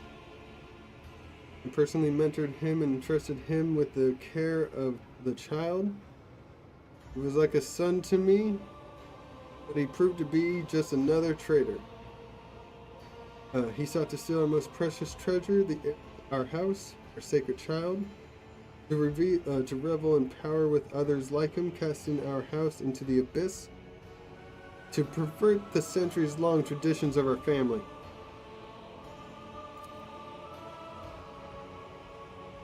You can see the fruits of his villainy for yourself. He decided he was not bound by his duties to the legacy of the greatest of our novitors. Novitors. Patriarch or matriarch that rules over a navigator's house, the figurative and often biological, father or mother of the dynasty. Tisiphone Orselio, who led our house to prosperity for countless years. Foolish boy. The renegades clouded his mind. They sought to seize control of the dynasty before the sacred child had come to age and taken up the Novitor's throne.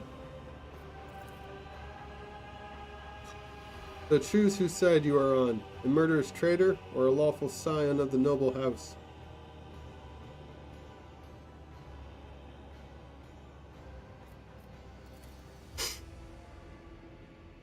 I presume this Novice Nobilite house has reasons for treasuring the child other than uncontrolled outbursts of warp sorcery? What might those be, I wonder? A young, immature navigator who likely hasn't yet completed her training?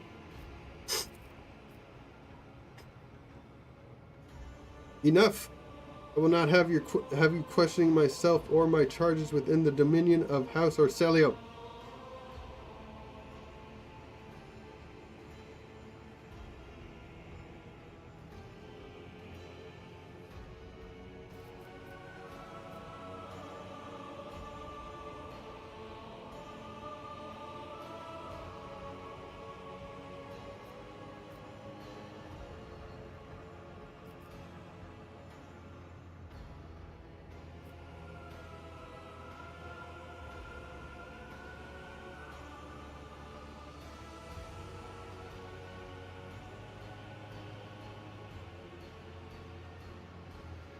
Felix said that the child is a monster, a legacy of tyranny that must be wiped out.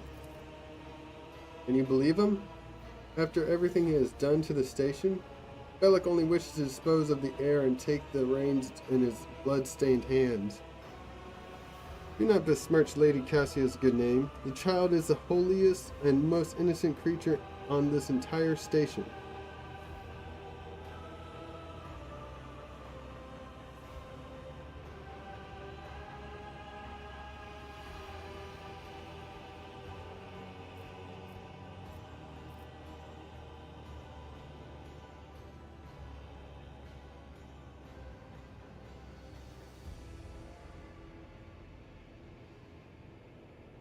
Okay, so I thought the child was someone, well, a child, or some sort of creature that has basically uncontrollable power.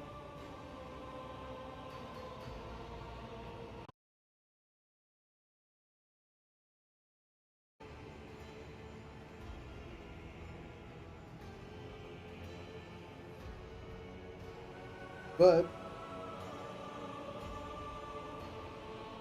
now I'm kind of confused because she seems quite normal, except for all the mutations, of course. But like, what's up with all the death? How servants need to be cycled out because they keep dying.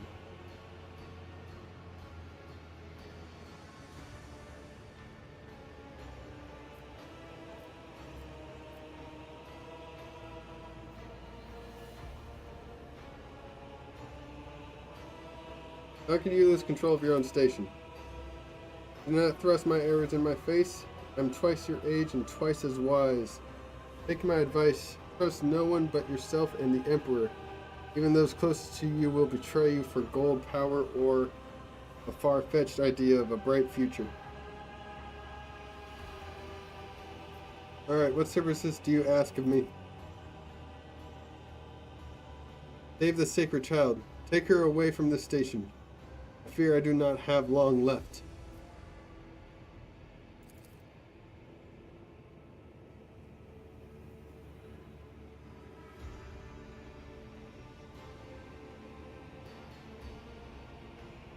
Save the child and deliver her safely to Regent Aranto.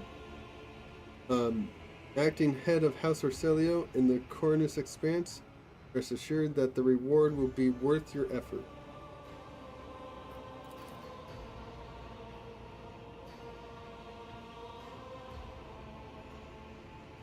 I know we came here for a navigator, but after everything we've seen, I've got some reservations about this girl.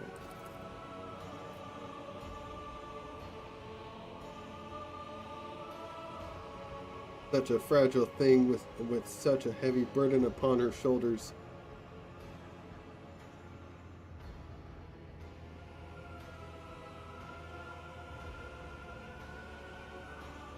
You're talking as though you expect to die here. My service to the house is coming to an end. The wounds Felix inflicted on my flesh will never heal. I am dying. Praise the throne, slowly enough to see the child is taken care of.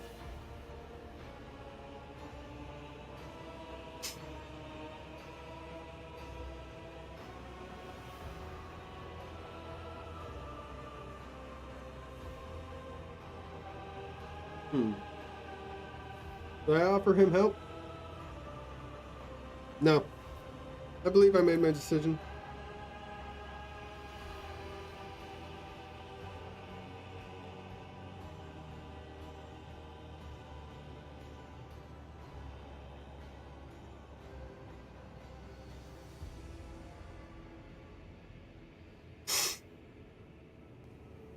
Okay.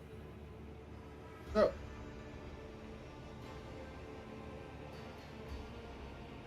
We have Felix, who is basically turned traitor. Yeah, he's trying to save his house. But he basically turned traitor.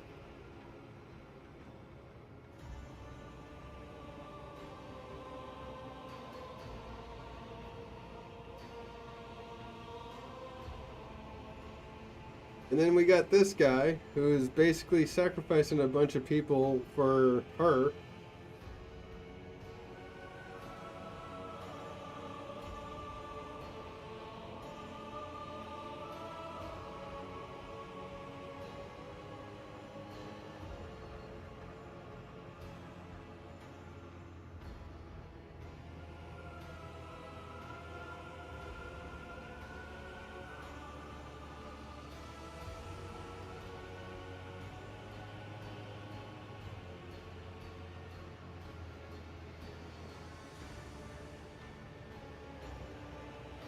Oh, this is tough.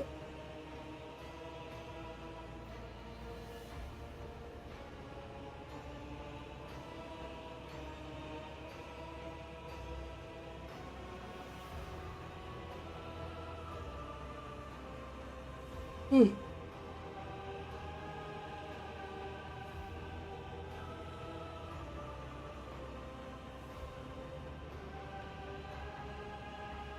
thinking of killing them both.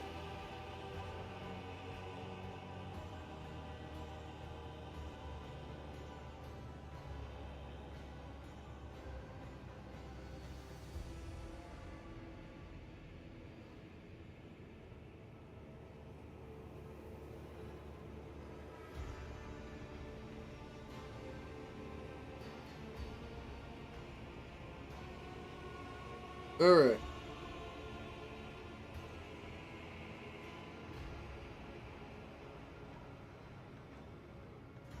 Oh wait, I gotta think of my rogue trader-ness.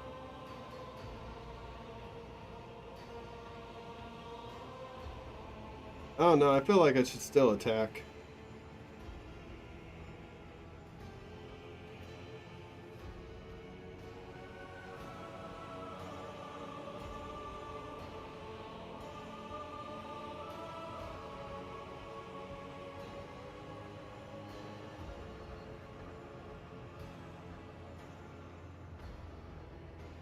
All right.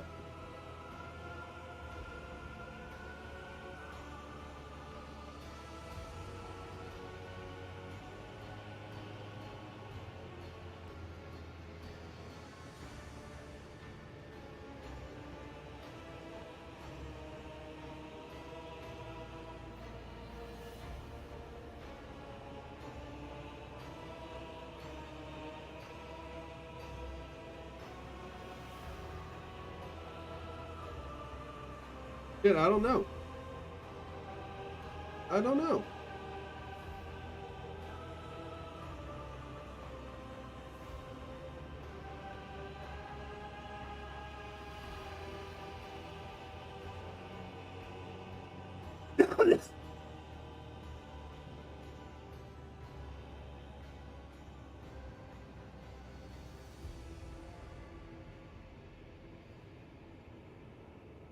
You know what? Gonna let fate decide.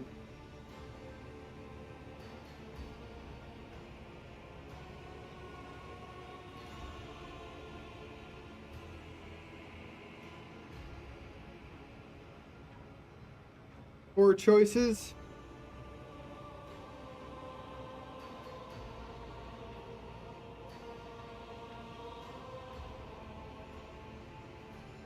Well, actually, there's two choices.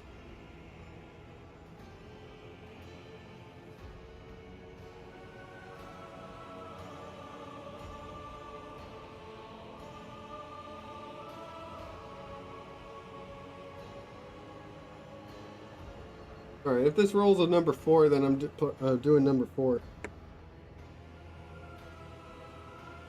It rolled a 1.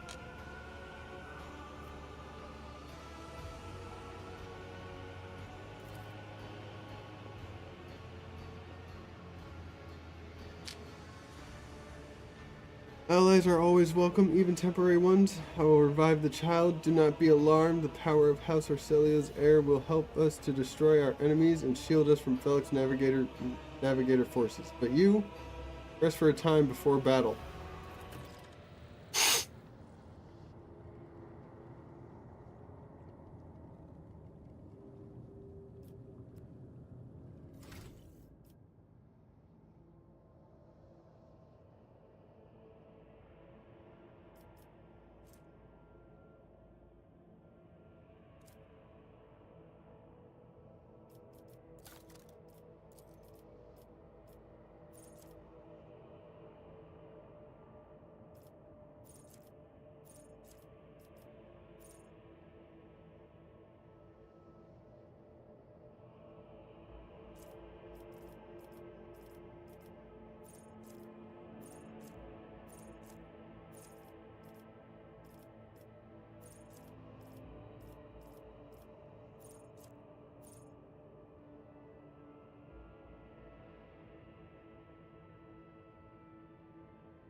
Where's heavy armor proficiency?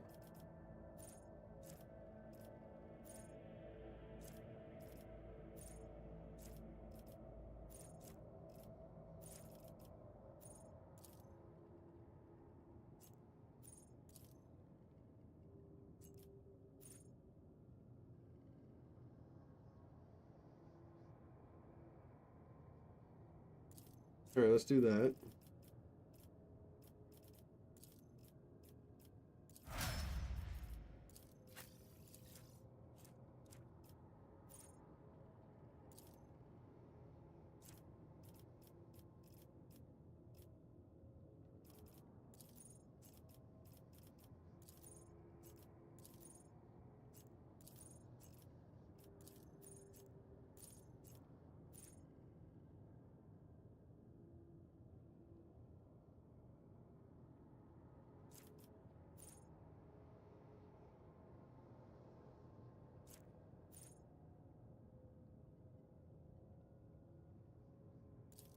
Let's do that. Oh my god, my nose, seriously.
Demolition. Okay. You.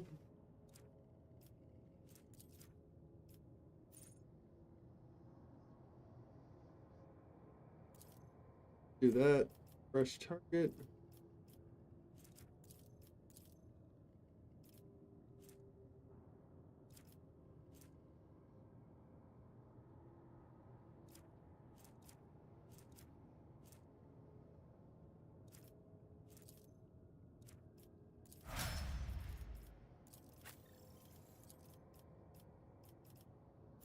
Oh, sworn enemy. Nice.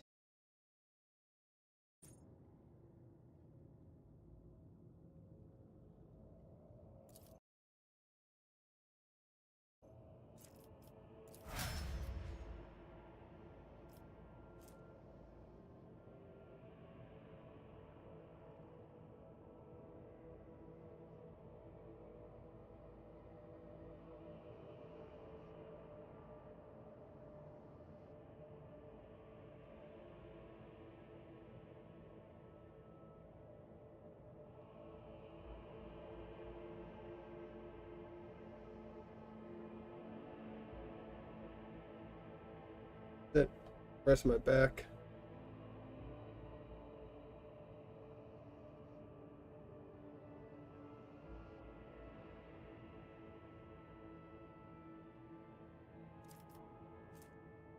Okay.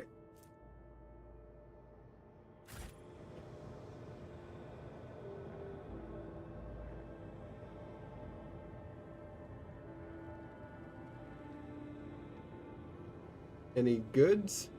Huh?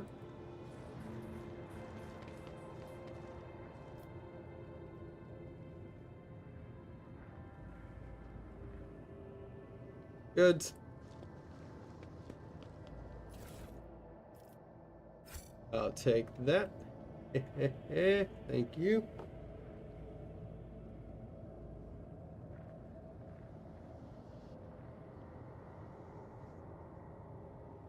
Right now, I guess we are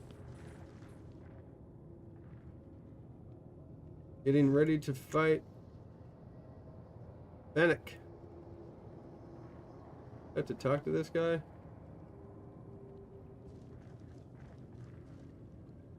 Nope.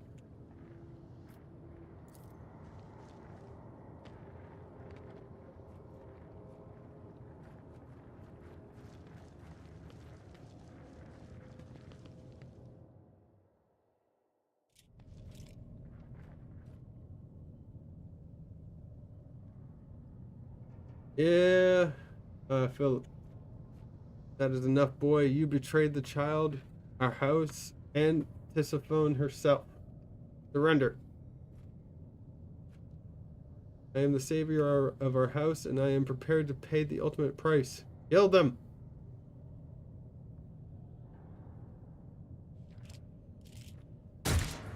Your execution is assured. None of you shall survive!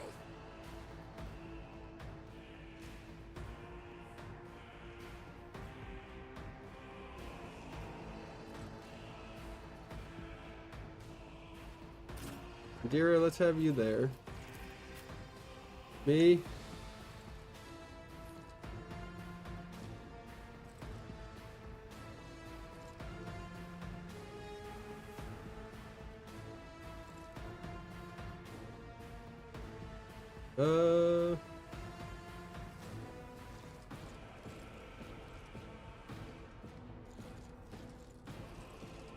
I can't start there.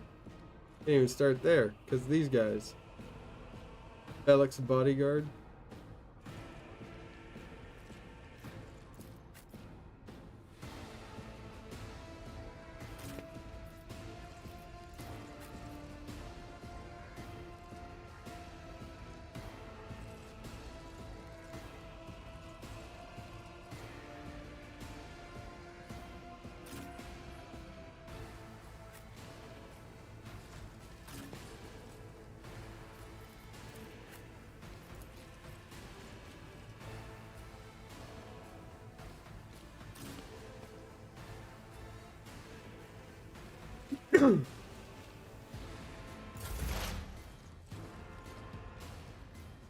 Alright, Adira.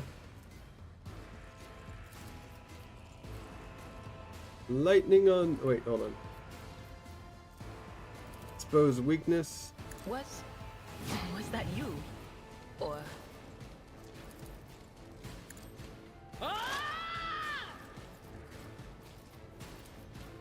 And myrtleize.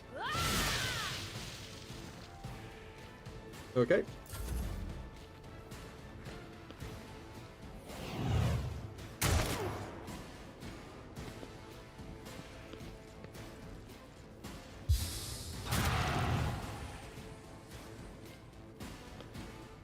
Another foe painted black.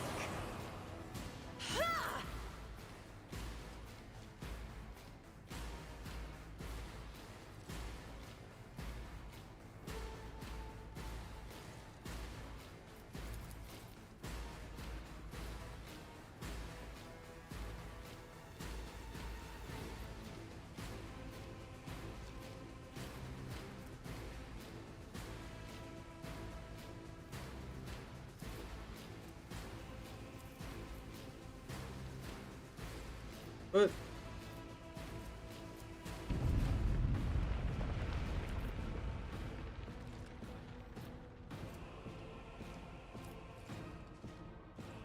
Okay.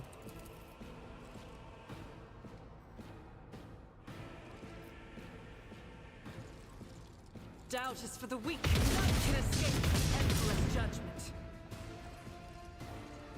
Well, I got one.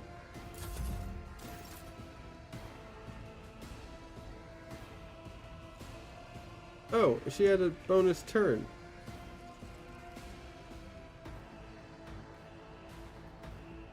Alright. Get over here and shoot upon them. Guided by faith.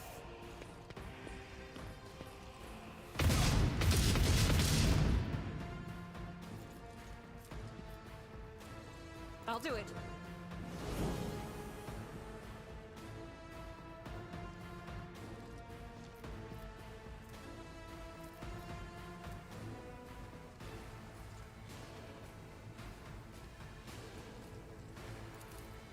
As the Emperor commands, I act.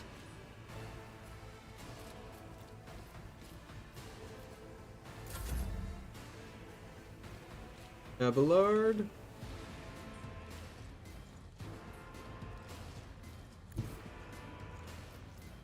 Oh, hold on. War an enemy.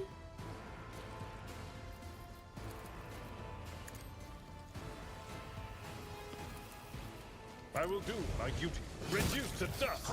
I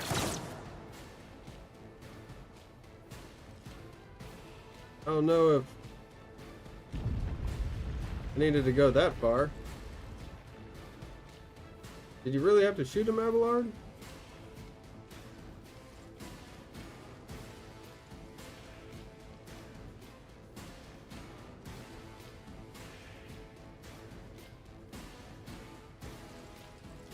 We'll rule the stars themselves. Ho ho ho.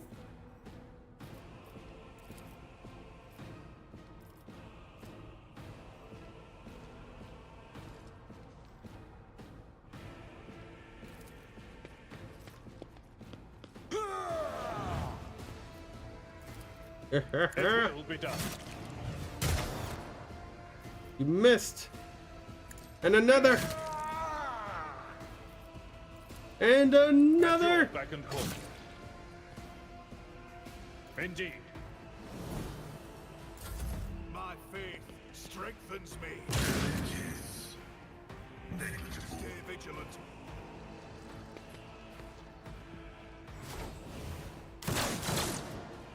You missed. Follow my lead.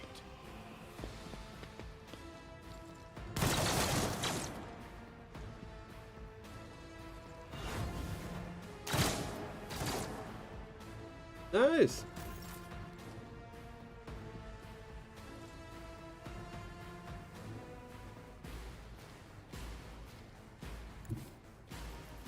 And then shotgun blast right to the face. Foe too great.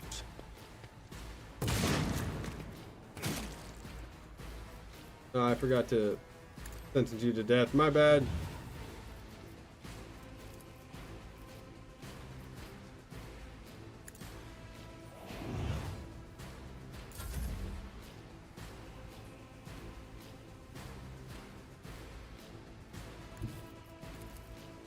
Everyone, step aside. Get him, Heinrich. There you go. Good job.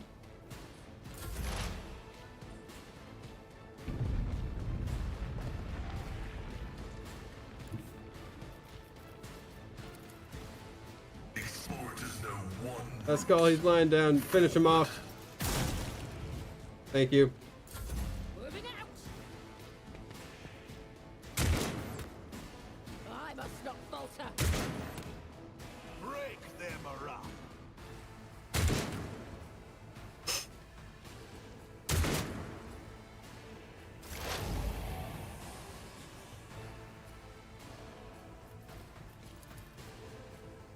No can do. Cover me. Goodbye, Felix. Be gone.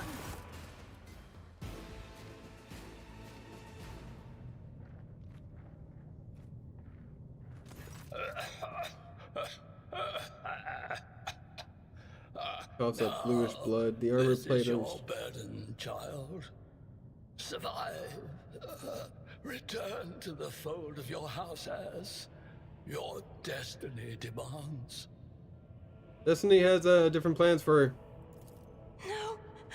Don't leave me alone in this violet brown haze! Wake up! Your mistress is giving you an order! Do you hear me?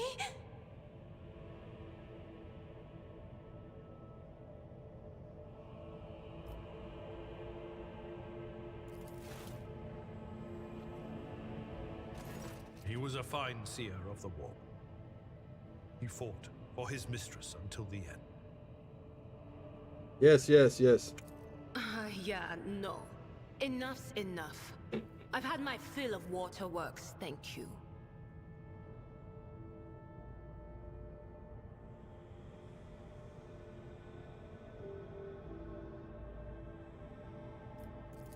Losing a mentor is a sorrowful event, beginning the mantra of spiritual assuagement.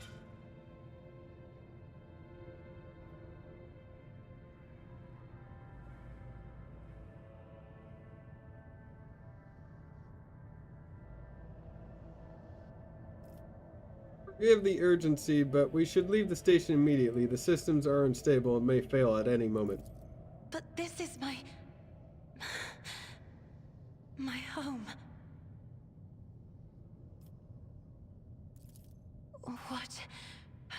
What are you going to do to me?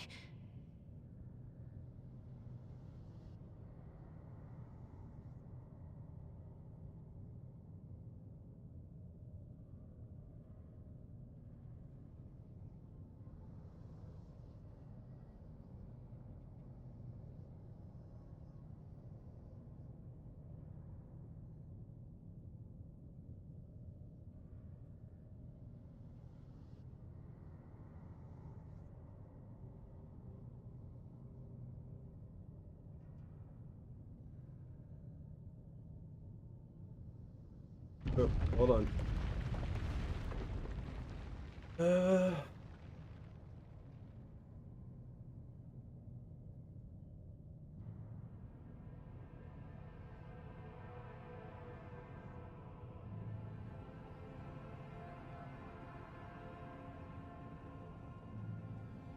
All right.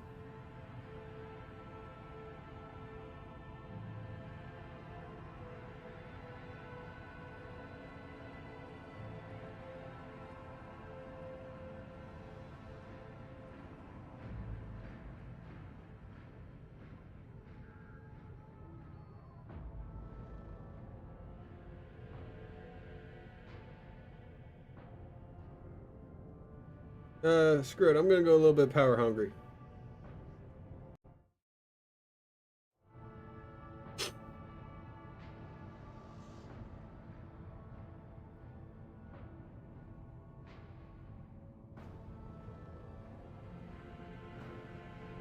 Look, I didn't come through all this bullshit just to like lose a navigator like a little bit down the road. Alright. If you wish to leave the station alive, you must first sign a contract. You will undertake to serve as my navigator until I release you from that obligation. I am afraid you leave me no choice, Lord Captain. I agree. Now take me to your vessel.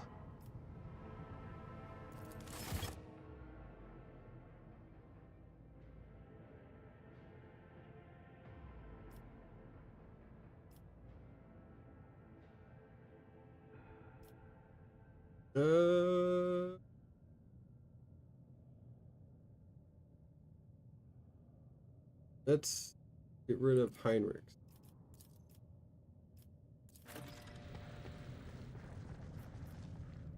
You are in the presence of House Orselio. Every moment a chance for greatness.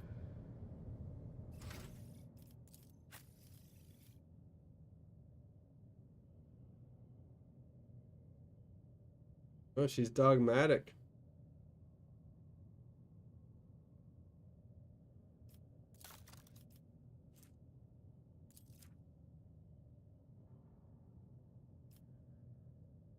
Willpower. Suffer 10 additional 10% any source of warp damage.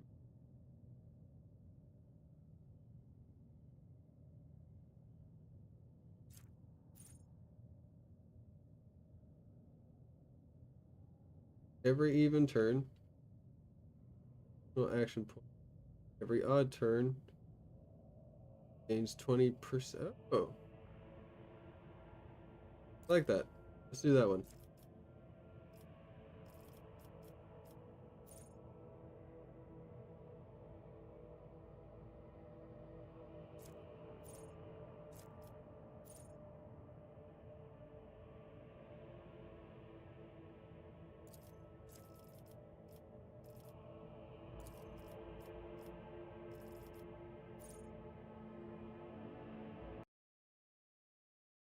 For the end of combat. Yeah, let's do that one.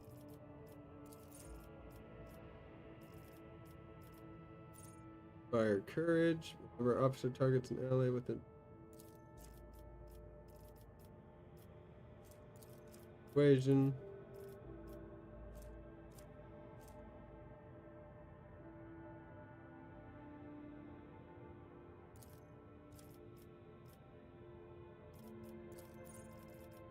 Commerce. Hello, ship.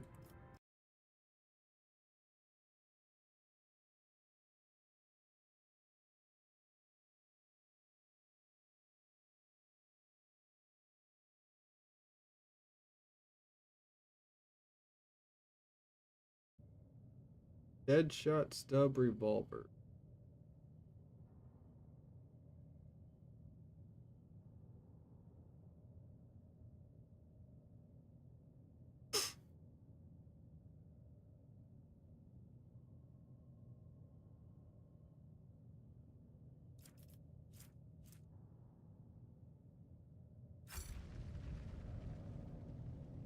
That guy got cut in half.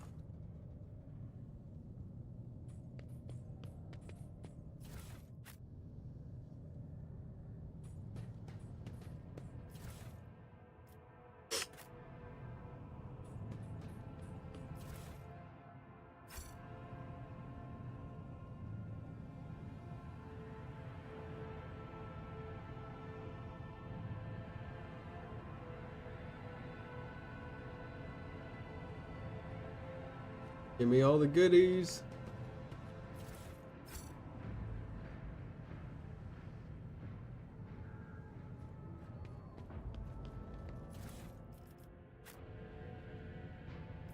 All right. Venture forth. Back to the void ship.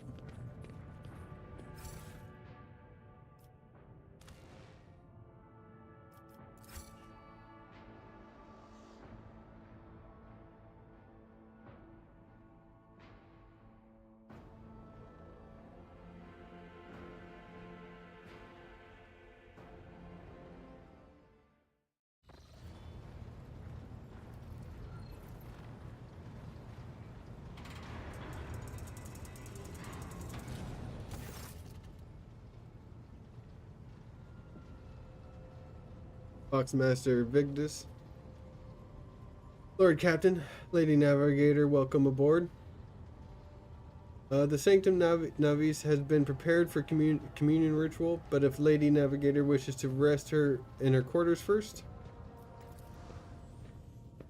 Starts beating furiously, your breath becomes short and choppy, and your fingertips tingle unpleasantly. You notice Vigdis is shivering slightly, and the crew are glancing around in puzzlement, searching for the source of this sudden wave of unease.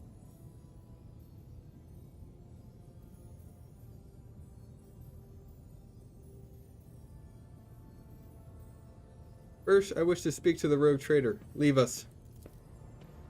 Of course. When you're ready for the ritual, please let me know.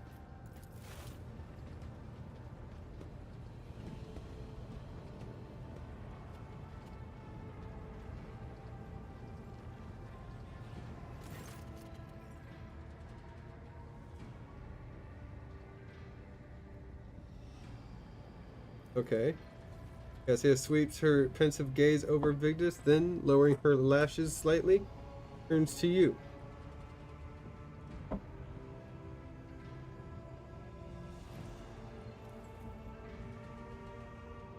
Okay.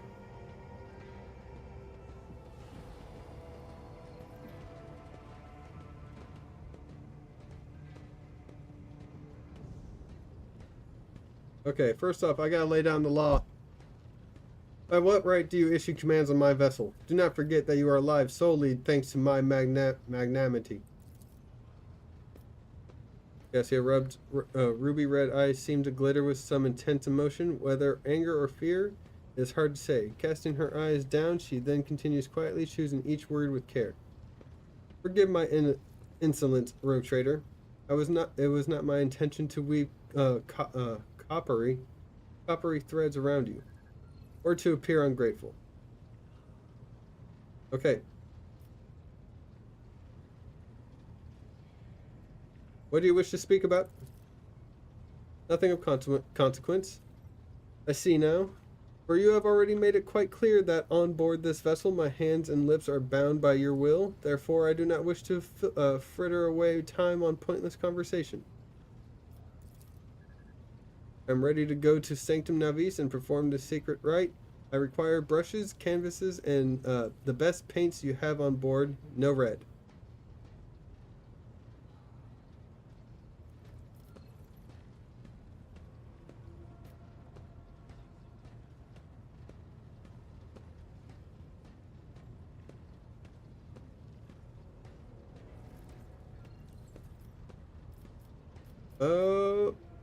Why do you refuse red paint? It is my habit to use the blood of my attendants as so to preserve my own. However, given the current circumstances, my own will serve even better. The blood of Navis Nobilite is sacred, and so is more suitable for the communion ritual.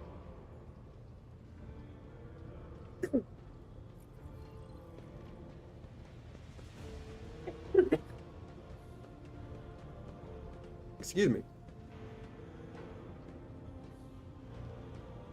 Okay.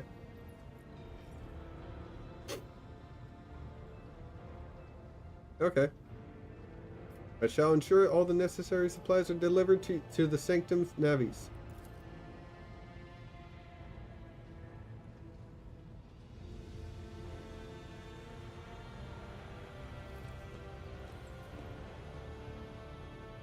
I shall take my leave of you for the duration of the rite. I ask you do not follow me. You can survive the gaze of my warp eye when it is opened. His hand.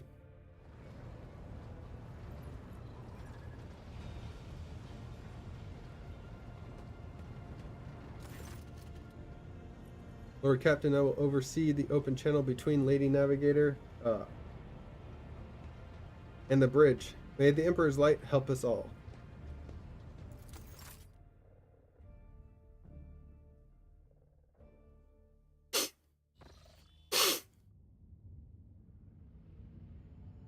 Foxcaster and the Sanctum Navi picks up the susurration of cloths, pious chanting, and metallic clicking of implants.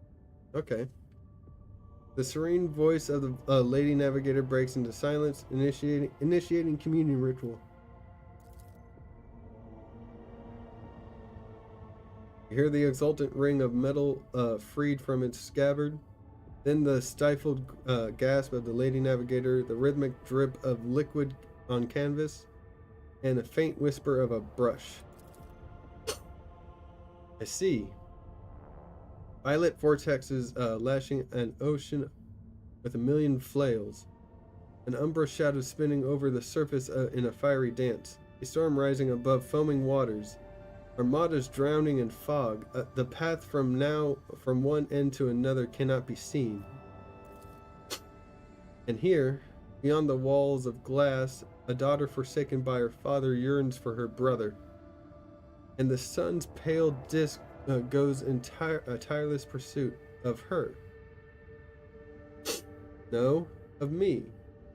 Its frozen rays lie that spring is here. The light is deadened, and the great ruler is gone.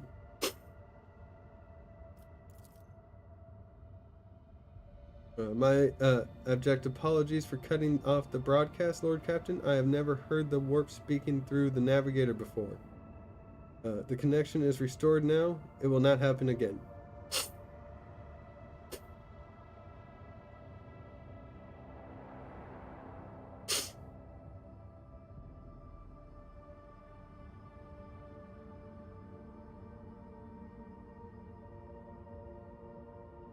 Lady Cassia, are you alright in there? Soul-shredding screams drown out the fox. The servants in the Sanctum Navi are howling and shrieking like wild beasts, moaning in pain, their throats raw from the strain. And then sudden silence. Dull thud dropping bodies proclaim their fates. It appears the servants were part of Lady Navigator's right, as it was for her predecessor. I'll arrange for the bodies to be removed from the Sanctum Navi after the ritual, or what is left of them. For a trader, I fear I have unfortunate news. Endless blackness has spread across the canvas, dividing what should be whole in two, and my sight cannot glimpse the light of the Emperor as clearly as before. I cannot turn around. My brush only draws me onward. The way is blocked. Hear heavy exhale and rustling fabric and metallic clicking. By the Emperor's grace, the ritual was successful. Your vessel's temperament presented a challenge. Its cold steel grip did not allow me to breathe freely even for a second. It was as if the depths of the ship housed not only machine spirits, but something other. Now I'll retreat to my chambers to recover my strength. Send for me if you have need of me.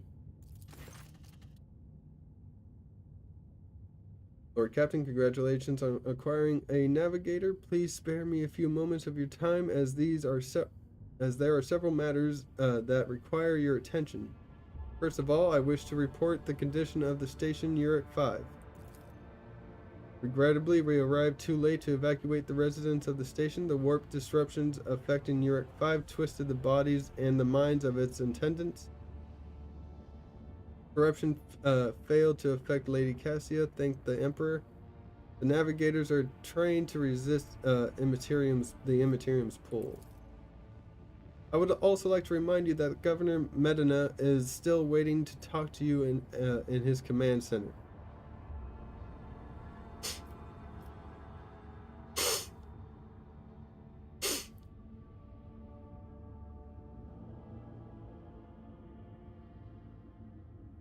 Alright, I'll go talk to the governor. I'm flying out to meet the governor immediately. Prepare the shuttle. Of course, Lord Captain.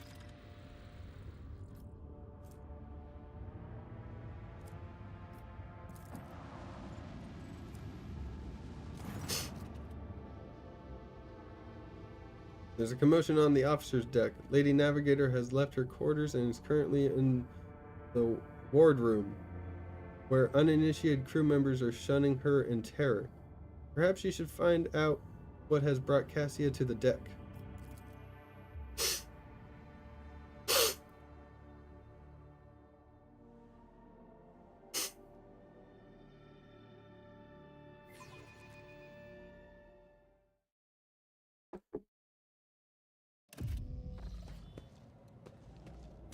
Cassia?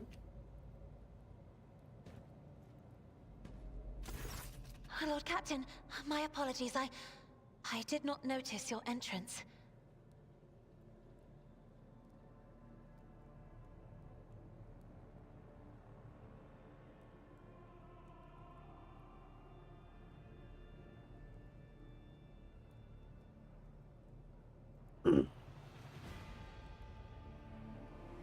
Was engrossed in pursuing the dusty tomes which appear to have been neglected by other officers. Be it because of sloth or dullness of mind, when you walk closer, Cassia looks up at you, starts to hide the weathered book behind her back.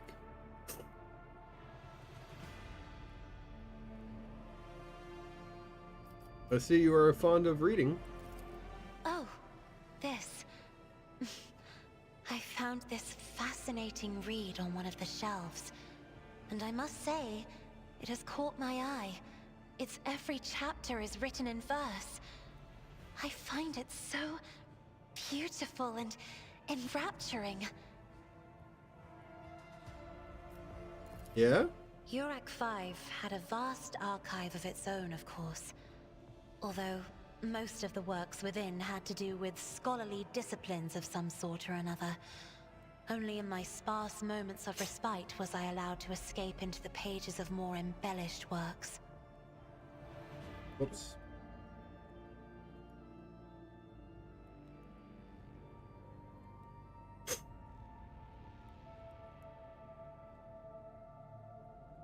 Alright, the events that took place in Urak 5 must have shaken you greatly. Are you well?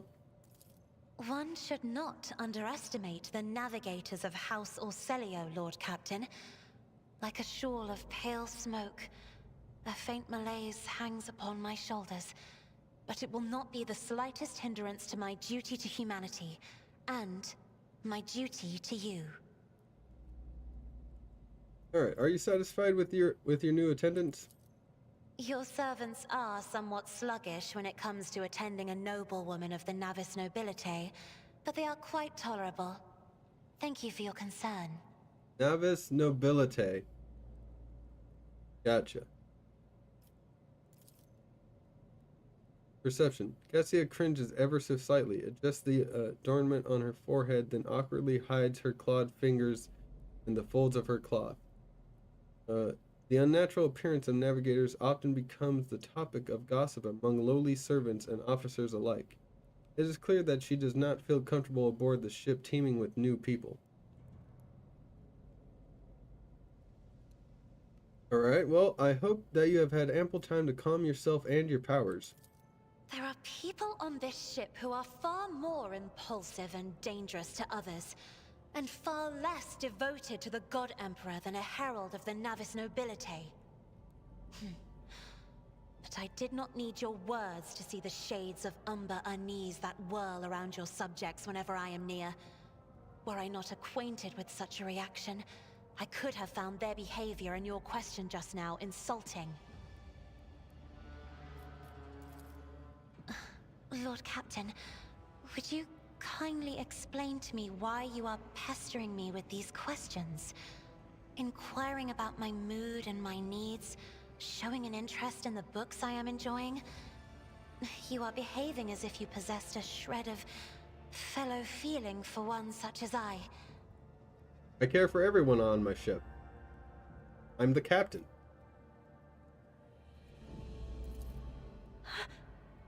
I beg your pardon, Lord Captain. That was no way for a navigator to conduct herself.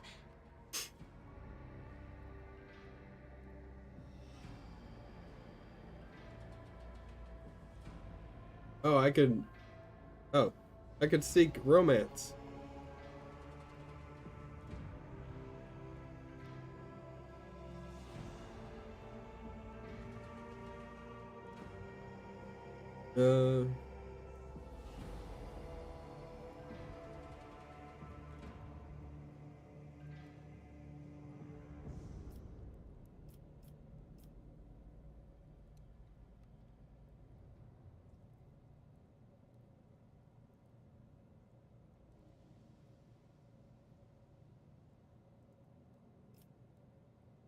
You have nothing to apologize for. Human emotions are natural, be they good or bad, and it is just as natural to share them with others.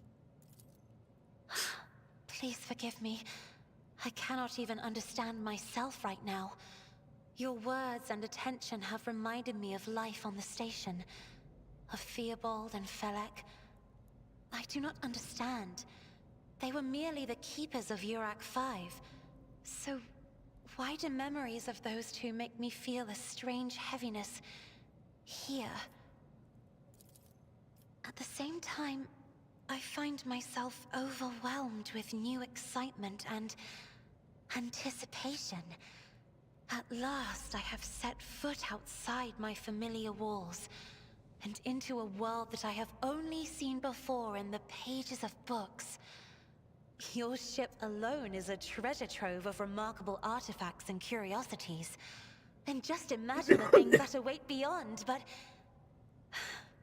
My delight must seem childish to you, surely. In your heart, you must be finding all this quite amusing.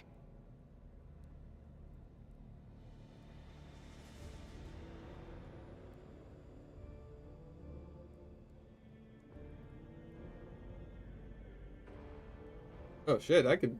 Damn, you see this stuff? I would rather find amusement elsewhere, perhaps in the privacy of my chambers.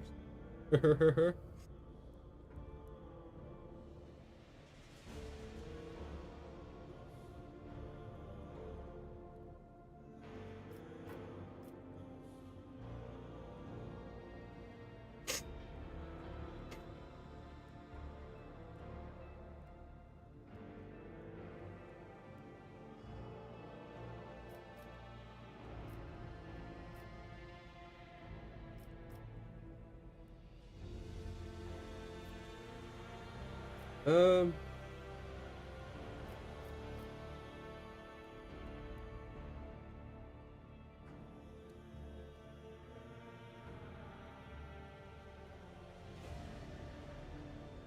I understand what you're going through. My own life was turned upside down not too long ago. Indeed. I did not know. That is to say, I could not have known, as it is the first time we are speaking in a circumstance so... private. My word, when I found this place, it was so full of officers. Why did they all leave?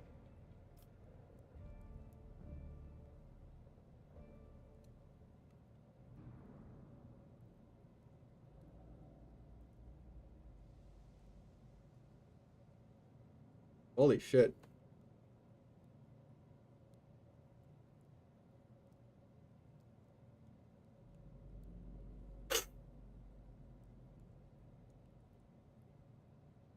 Okay. Flirt. Or try to sleep with her.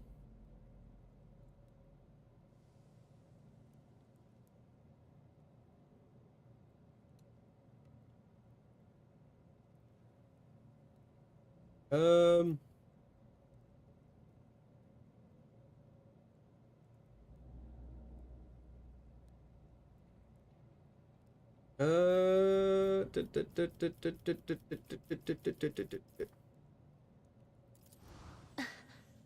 Words like that, Lord Captain, could easily be misconstrued. You should familiarize yourself with some of the works in your library to learn the appropriate manner of conversing with a lady. Oh yeah? Struggling to maintain an expression of polite indifference, Cassia covers her blushing face and swiftly exits the room.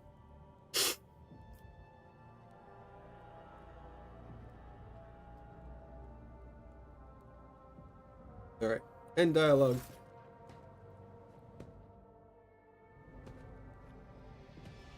Lady Cassia?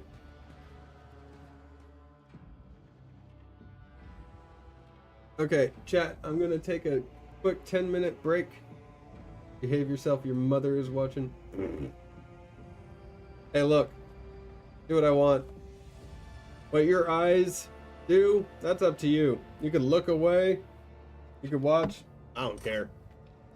But I'm gonna take a quick 10-minute break, stretch my legs, get some sunlight, and I'll be right back.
I am back. I'm just getting my helmet on.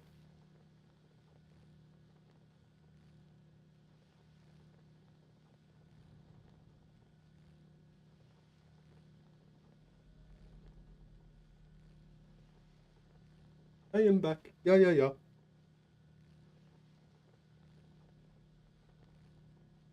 I am Lord. Yeah, yeah, yeah.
Oh, excuse me.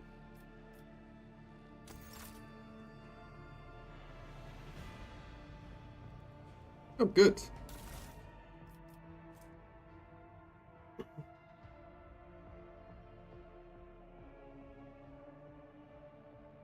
Oh, she left this.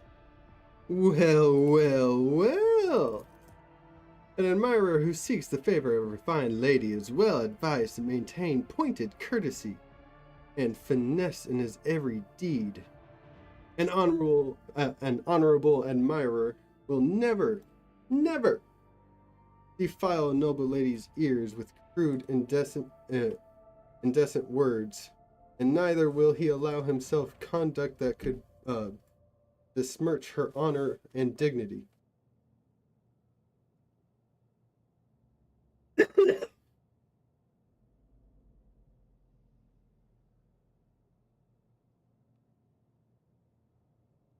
Above all, an admirer should remember that a relationship begins with the right choice of words.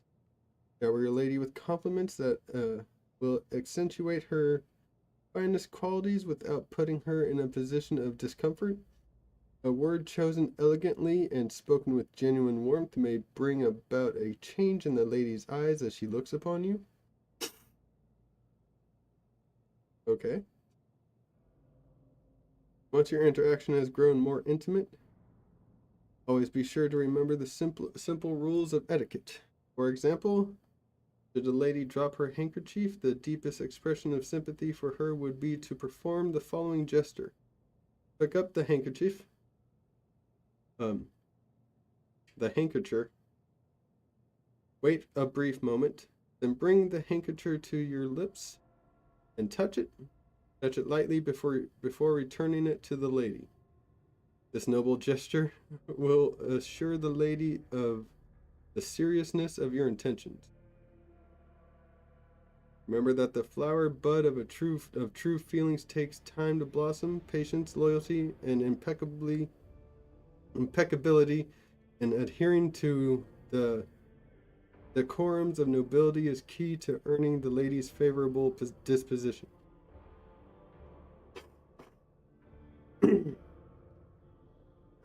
All right, I'll take that.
Flagship makes a shallow jump.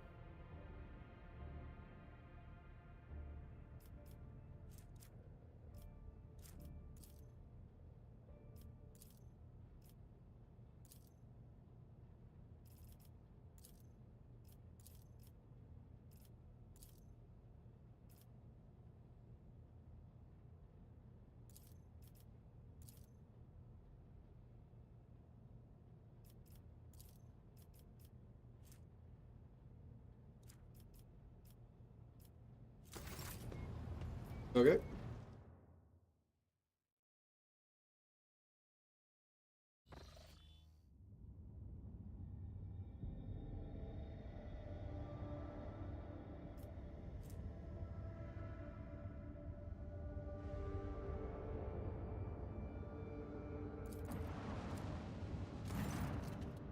Permission to report, Lord Captain. Members of Sacred Cult operating aboard this ship have requested an audience. They wish to present gifts and introduce themselves to their new captain.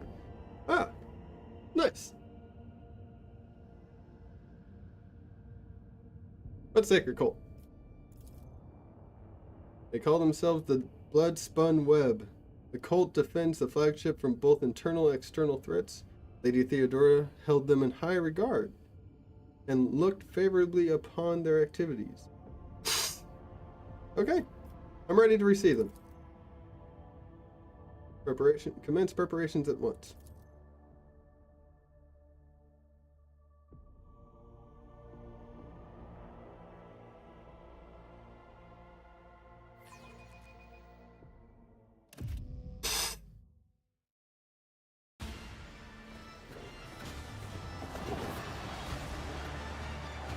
Hell yeah, we get a show!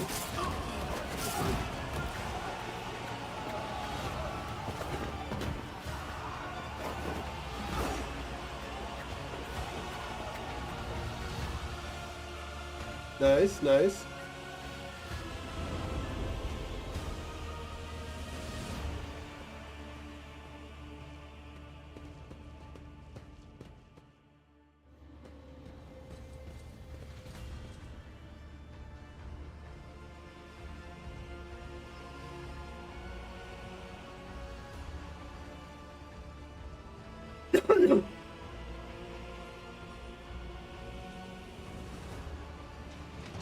Those on the deck watch in awe as the final figure moves gracefully into a ceremonial pose. Some of the officers whisper in excitement, while others murmur prayers to the God Emperor. The Undying Emperor commanded us to spin a web of blood around his children, and we obeyed. We obey still. These are zealots for sure.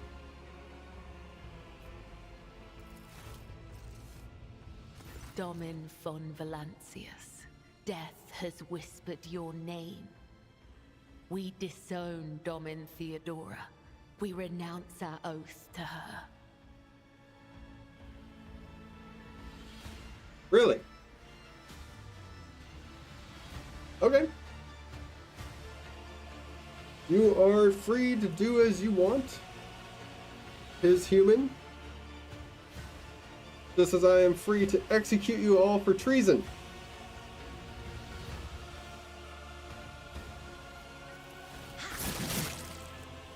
And now we give the gift of our blood to you. It is the gift of death. Death has whispered your name. The followers of the tenets of the web swear fealty to their new overlord and offer proof of their devotion. Oh, you came at a bad time, Emily. It's getting serious. The blades sing through the air. And no, Warhammer Wednesday will stay on Wednesday. I could do Marvel Mondays.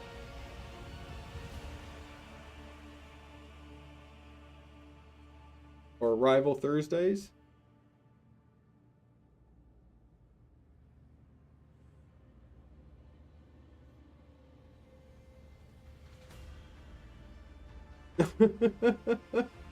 Yeah, okay. Okay.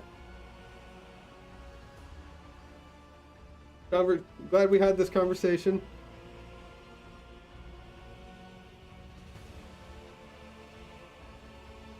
Singing through the air and relates crimson flow onto the deck. The young woman bows her head reverently as she hands you a heavy parcel. The others bow their heads as well. They seem unconcerned by the blood that trickles down their fingers.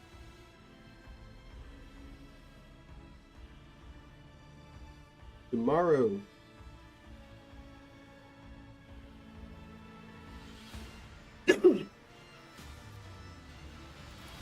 We give you a blade, the silent verdict. The Undying One has chosen you to wield this instrument of death. We give you one of our own, Kibella. She will be your shield and shadow. And we give you the blood of these traitors. The tenets of the web will purify their souls.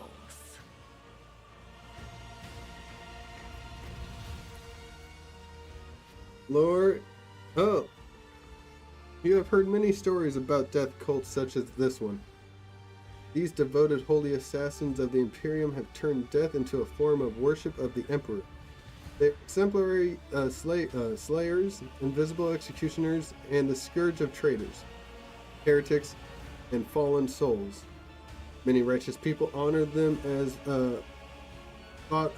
votaries of the faith, while others see their fearsome rituals as frenzied spectacles touched by madness.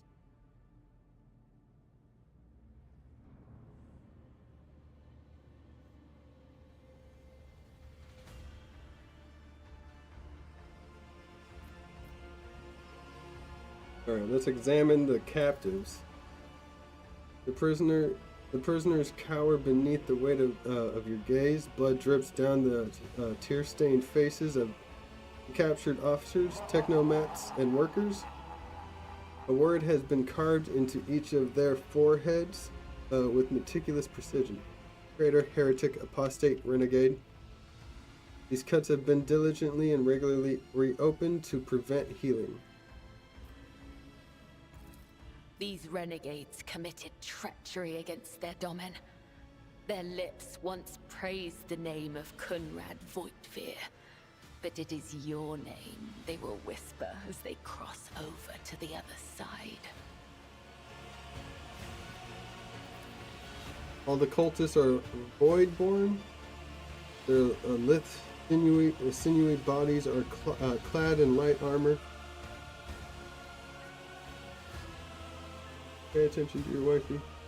I love you too.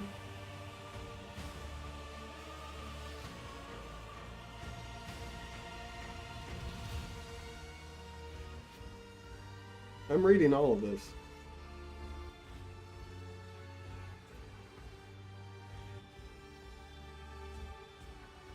Okay.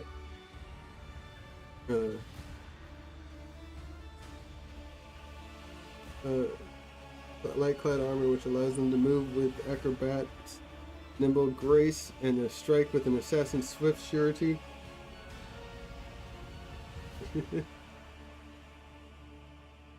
Forgive him, he's a little slow.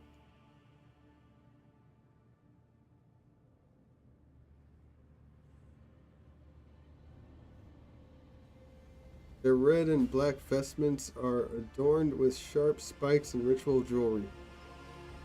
For time and training have worn their garments threadbare, you can make out patterns of bleeding lacerations. Interesting, so a death cult watches over my crew, they who honor the Emperor through killing, who devote their every deed to serving him. Sacred executioners. The Domin has discerned our essence.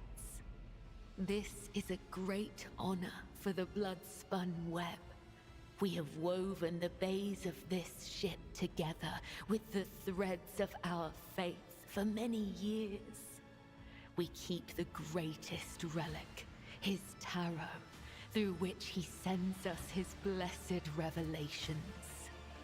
We obey the whispers of the Undying One. This is our service to him. This is our service to you.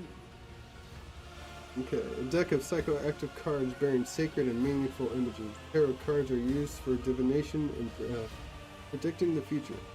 They are believed to be able to capture images sent by the Emperor himself. In the hands of a skilled psyker, the Emperor's Tarot can be a truly potent divination tool. How interesting. Devout assassins who believe themselves to be instruments of a higher power.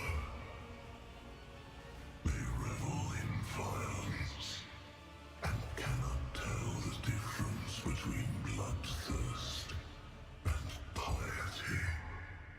They follow their faith blindly, unaware of how closely they tread to corruption and depravity. Look at them. They stand on the edge of a precipice. The smallest push will send them plummeting into the abyss. You could be their downfall. All you have to do is push.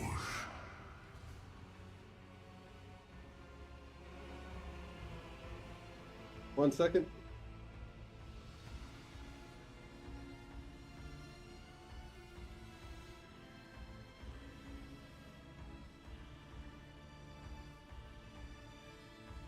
Okay, arch enemy, I will not listen to you.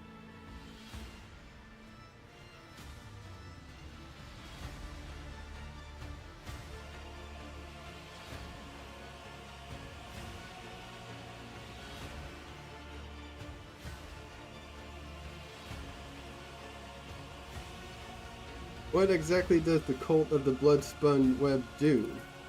The tenets of the web teach us to read the threads of the future and understand the hearts of others. When a soul is filled with the poison of corruption, we know its time has come. We bring liberation. 3 strikes, 3 rebukes, Aww. 1 blade. Lemon baby. This is how we serve the Undying One. I'll see you tomorrow, Lemon. This is how we serve you and your flagship.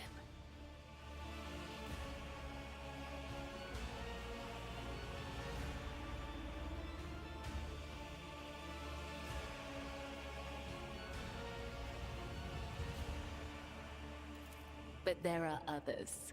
The virtuous martyrs who contravene his design without realizing it. Those who have come too close to faltering or committing an apostasy, but have not erred yet. We present such souls to the Undying One.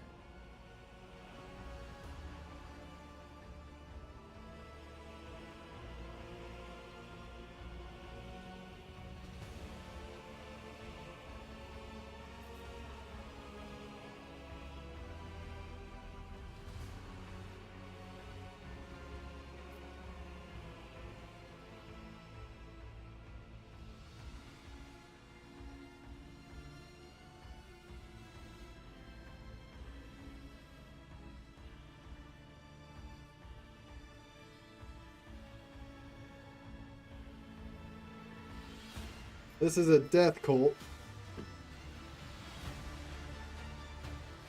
You about broke your rib. Trying to kick. Aw, sorry.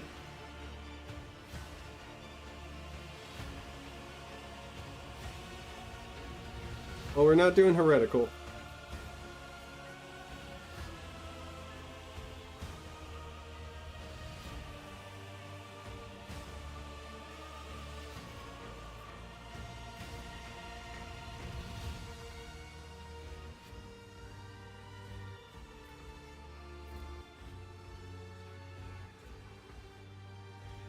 Mention the tenets of the web.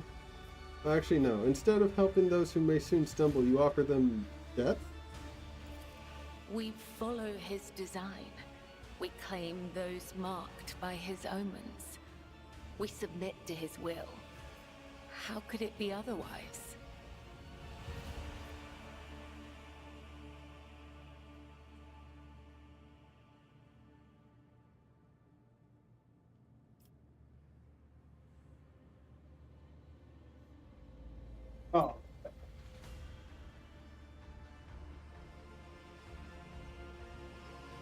Be right back.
Spilt water everywhere. Ugh.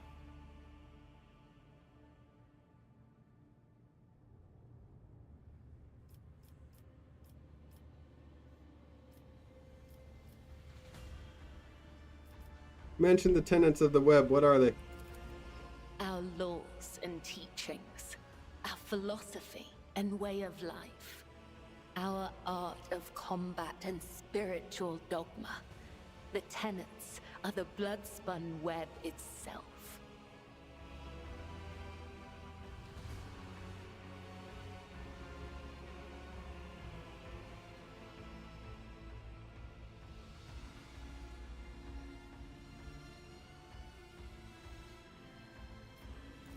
Humanity owes its existence to the Undying Emperor's sacrifice. It is he who protects us from a darkness of terrors. Hence, each of us has a duty to serve him, and a duty to die for him. To act otherwise is to waste the life that has been given to us by the Undying One, to become a thief. We help others understand this. We help them to live and die righteously.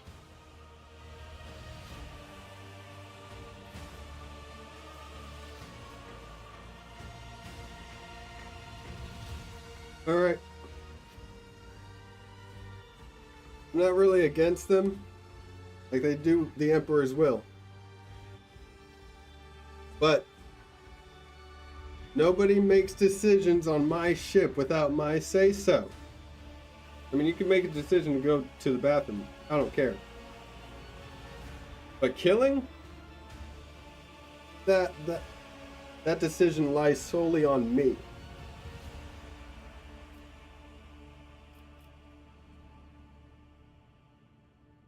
Let it henceforth be known that the blood-spun web is forbidden from killing without my permission.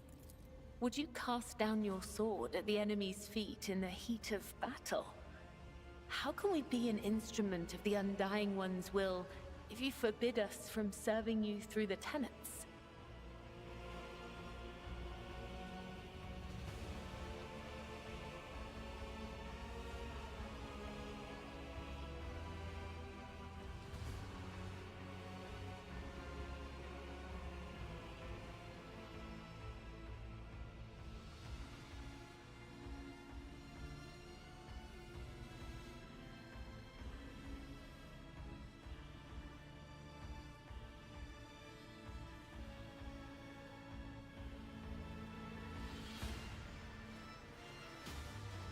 I have spoken.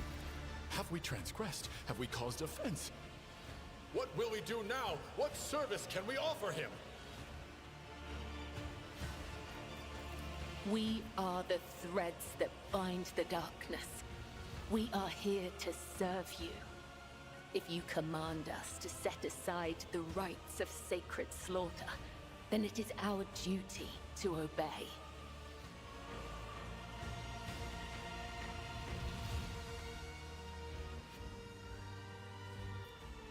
I feel like I made a mistake. No, I didn't. This is my ship.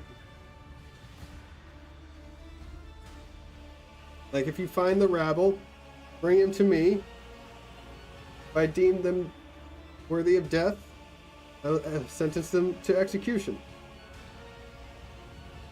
I am judge, jury, and executioner on this ship. Me. Alright, tell me about yourself, Cabela. Are you the leader, or its herald, or its servant? I am the second spinner of the blood-spun web. The honor of this title is bestowed only upon those who have ushered more souls than... It is shameful to speak of one's own deeds. I'm here to become your shadow, not to make boasts. Why have you brought this rabble to the upper decks? So you may offer the souls of these traitors as a gift to him. You have the authority to order their execution. Their blood will bind us together through him. For the God Emperor, the Undying One is death itself. The Undying One is duty itself. Give the order, Domin. Let a spinner of the blood-spun web undergo the test of a sacred trial.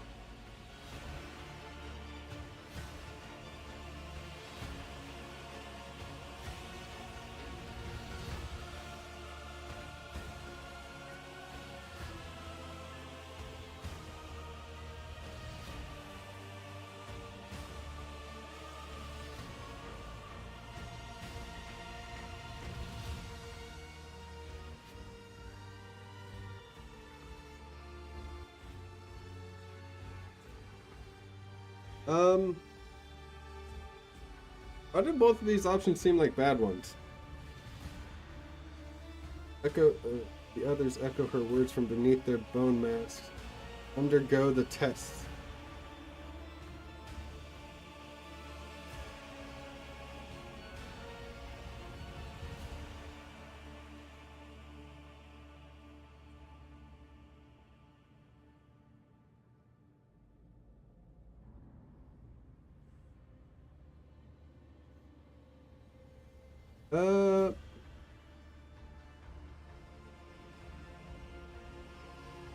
They need their rights. I feel like if I judge the traitors myself...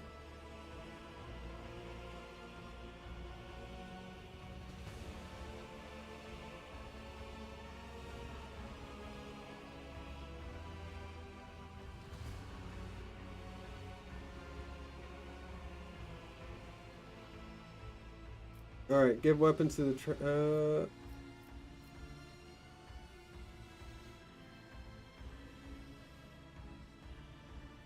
Is this the right one?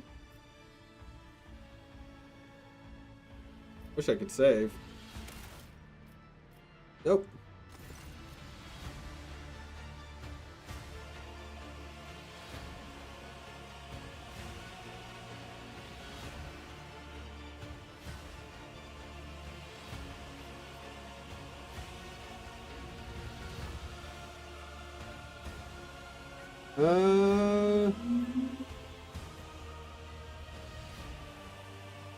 Give weapons to the traitors.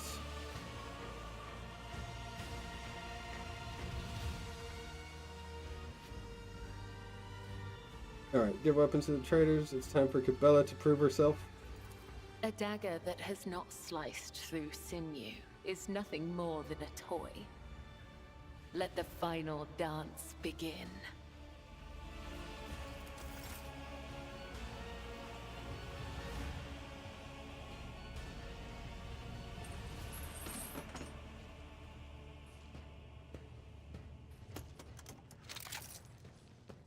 Your Emperor won't save you! I will be your end.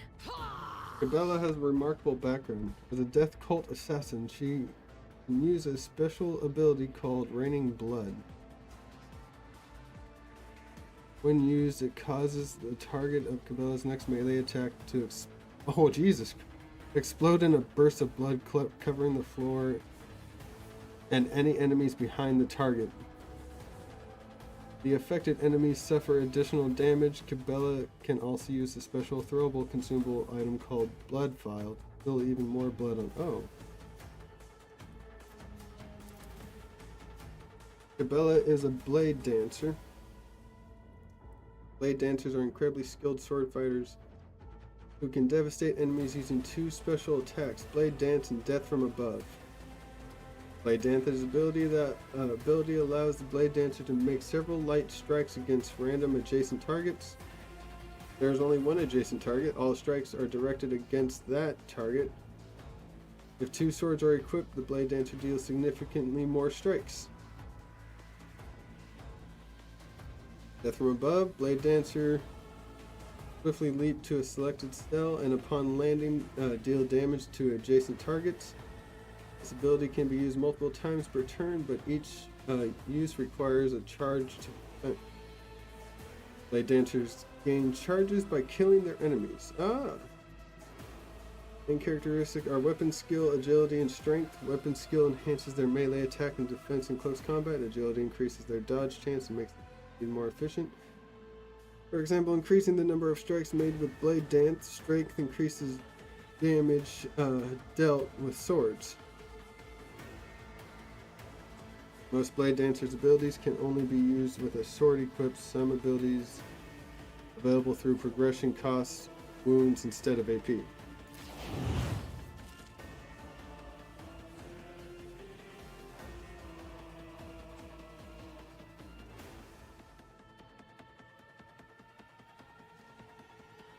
I feel like she's in place.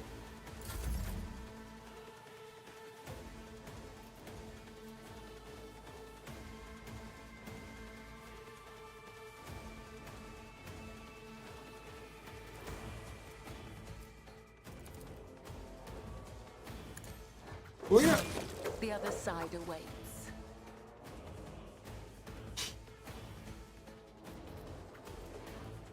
Raining Blood.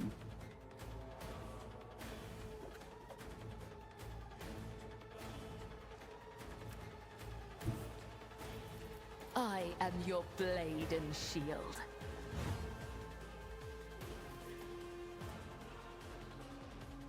Trust me.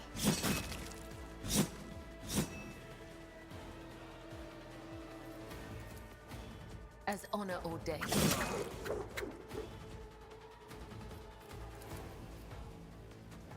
The shadows.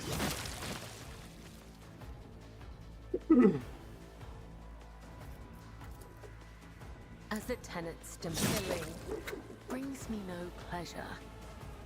Holy shit. Jesus. Alright, your turn. Trust me. Time to die. As honor or count, the other side awaits.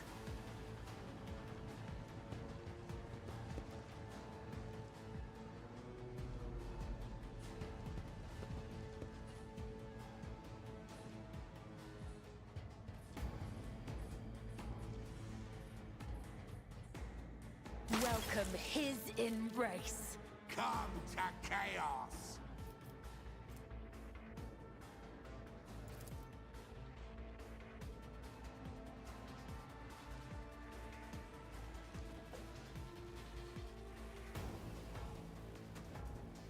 Trust me, killing brings me no pleasure.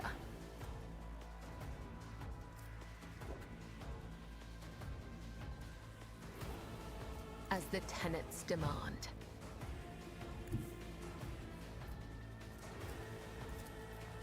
Death comes in silence.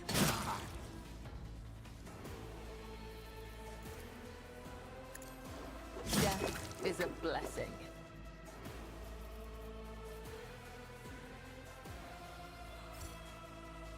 Okay. I serve the ruinous powers. Harry. Ow. Trust me.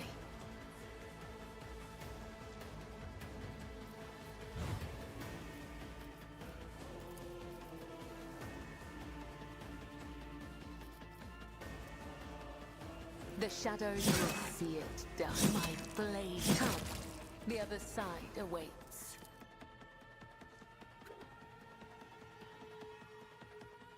Well, as honor ordains.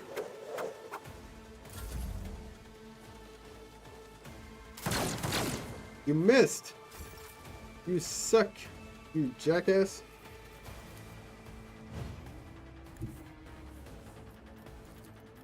I will leave footprints of scarlet.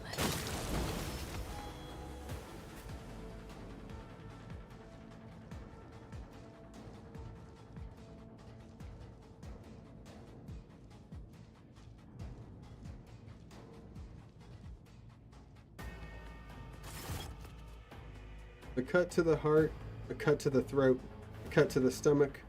These wounds have been inflicted according to his pleasure. The blood of the apostates will wash away the stain of their treachery, so that their souls may prostrate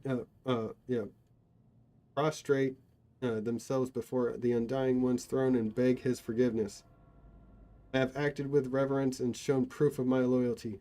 Will you accept me? I'm an Arbitrator, Rohal. Will you make me your shield and shadow? Your lordship, the spinners of the blood-spun web were watching, tracking and killing Von Valencia's enemies long before the warrant of trade passed to Lady Theodora. However, their blade has also been known to cut short the lives of highly upstanding persons. Back to him swallows nervously, casting a fleeting glance at Cabela. But I certainly do not in any way condemn the deeds of deeply esteemed cult. I am sure they must have had good reason. Cultists are the scourge of the seditious. They bring the unrighteous to ruin. The enforcers respect the bloodspun web, where we share a common goal, to bring his light and his harsh justice to the darkest depths of this ship. Scourge of the seditious or not, folk are afraid of them for a reason. A couple watches ago, these spinners took a train driver pieces for some kind of ritual. I don't know what old Malik did to earn that privilege, though. And who's going to feed his family now? Takes a drag of his what is it? Low stick? Exhaling a thick smoke through his clenched teeth. But that's a lower decker problem. What matters is the blood-spun web serves you faithfully, Lord Captain. Every problem on this ship is my problem. Plump old man in rich robes of a confessor adds respectfully. My predecessor's predecessor once delivered a sermon about how the spinner saved his vessel from the servants of the archenemy. Blood-spun web paid the price in blood, a river of scarlet that flowed the decks from bridge to bilge. They became the blood of the flagship, the pulse in its veins, and the beat of its heart. The great sacrifice earned them the favor of House Von Valencius.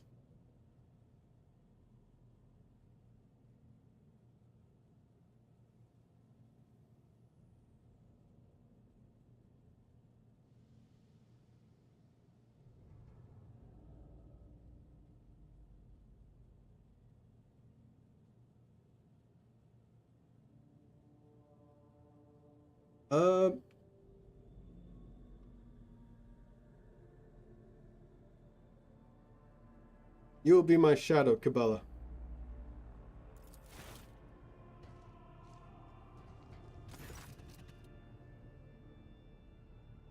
Cabela's movements are slow, almost rhythmic, as she removes her ceremonial mask. The dark shadows of her eyes accentuate the deathly pallor of her skin, which is covered in ritual scars. Henceforth, I am your shadow, Domin Arbitrator Roja Valencius, and an instrument of death placed in your hand by the Undying One. For it was ordained, and so his tarot forespoke. The young woman bows her head once more. I also come bearing an invitation from the Vizier of the Blood-Spun Web.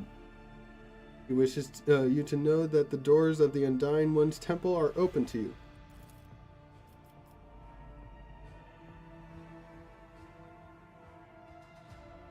Are you suggesting that the Lord Captain should go down into the depths of his flagship to search for this temple? With all due respect, the lower decks are for servants and crew. They are not a fitting place for his lordship.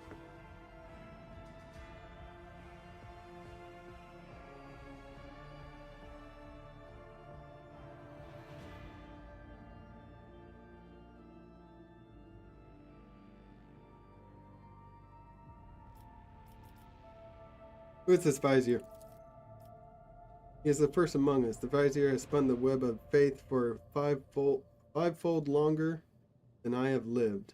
Blood of the flagship's blood, my mentor and teacher. Why is he not here to deliver the message himself? The first spinner is old. His abode is in the temple beneath the flagship's freight line, and he has not left lower decks in decades. Even a short journey could sunder the spirit from his ancient body. Alright, where's your temple located? I'm not permitted to say. If you wish to find the temple, you must walk the path of Saint Ariane, matriarch spider. Hers was the thread that would become the blood-spun web. Okay, this ship has a lot going on in it. Her path began deep within the flagship in the dark tunnels of the freight line, and that is where yours must begin as well. This journey will bring you closer to the thread of the web, closer to the Undying One, closer to the understanding death.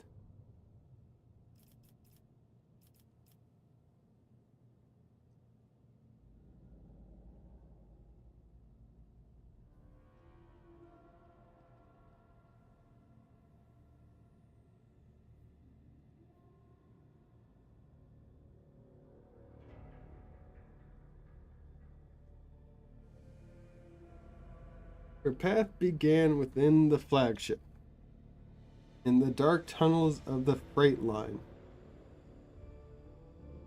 And that is where yours must begin as well. The journey will bring you closer to the thread of the web, closer to the Undying One, closer to understanding death.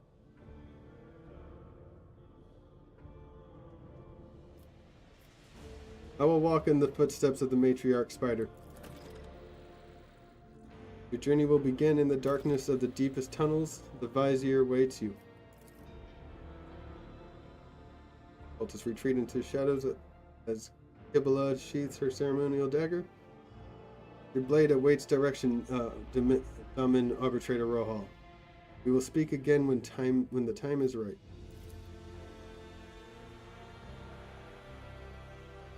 Ugh.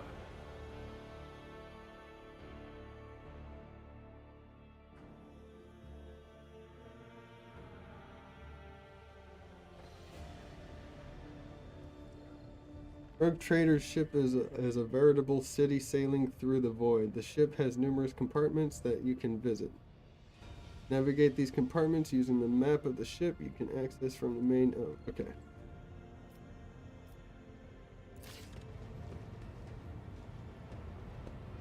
Oh.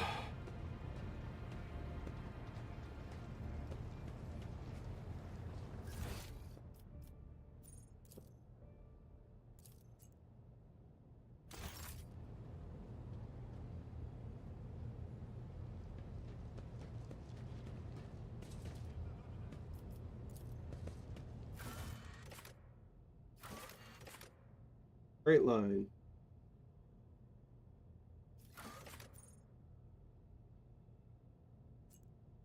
At the moment.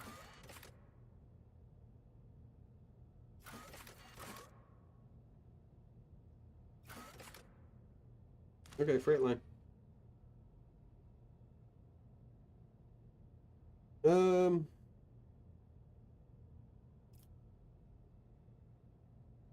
Cassia, Heinrichs, you guys could stay behind.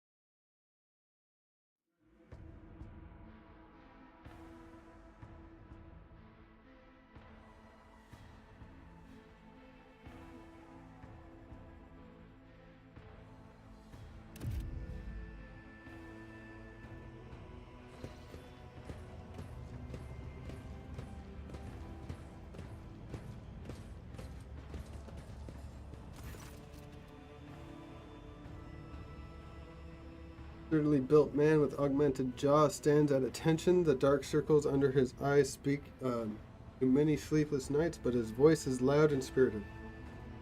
Welcome to Freight Hub LD-987 /A14, Lord Captain. I'm Edoc Frenzo, Captain of the Enforcers in the lower deck, Bay LD-A14. The Master at Arms has assigned me to be your liaison for the duration of your stay here.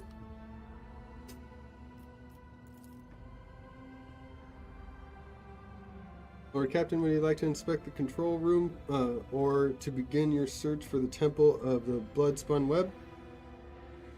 He says the last part with obvious concern.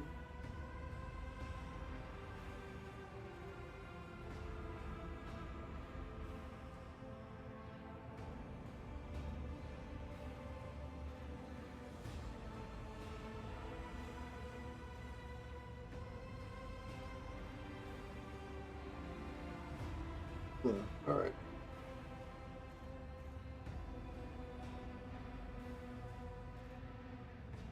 Seems you were prepared for my visit. How did you and Sarabak know I was coming now? Master at Arms has ordered us to be on standby after the Bloodspun Web openly invited you to visit their temple. We have been awaiting your arrival every day since then, Lord Captain.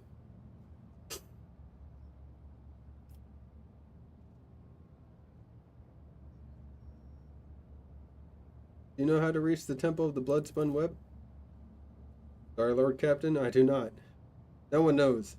Cultists are too adept at hiding and keeping their secrets. And it worries me that you might have to walk around the entire compartment looking for the temple.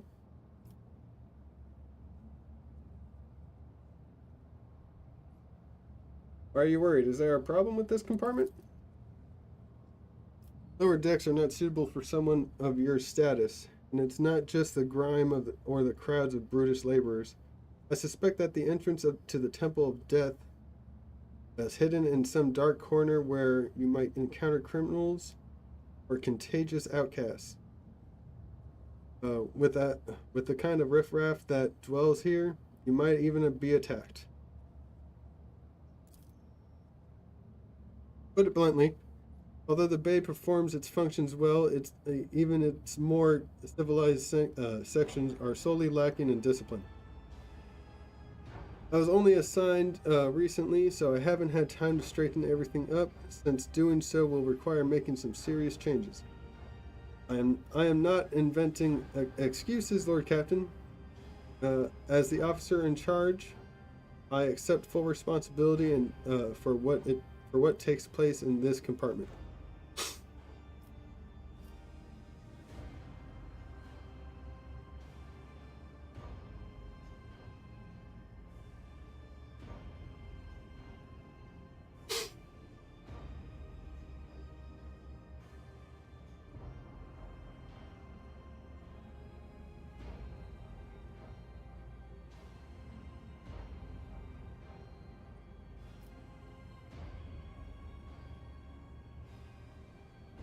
Alright. I hereby offer you my assistance, Captain. I shall conduct an inspection and then share my thoughts on how to change this place for the better.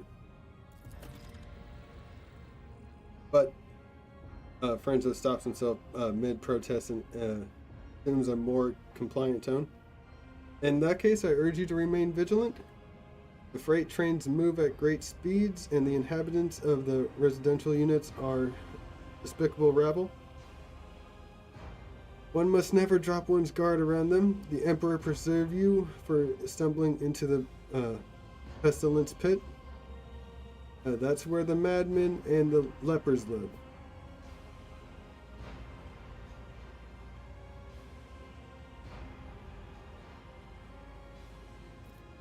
Cult of Bloodspun Web has a presence in this compartment, does it not?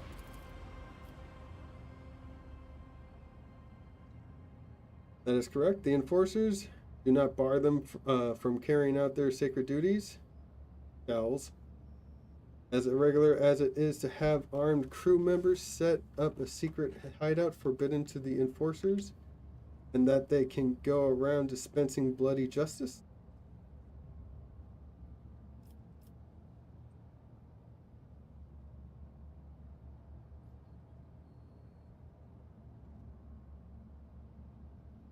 What do you know about these this death cultist? Not much, but I'm always trying to learn more, given that they like to pay visits to my compartment. Renzo scratches his head, thinking. And the spinners honor the Emperor through death. They kill notorious reprobates and heretics. Sometimes they kill righteous folk, and other times they even seemingly at random.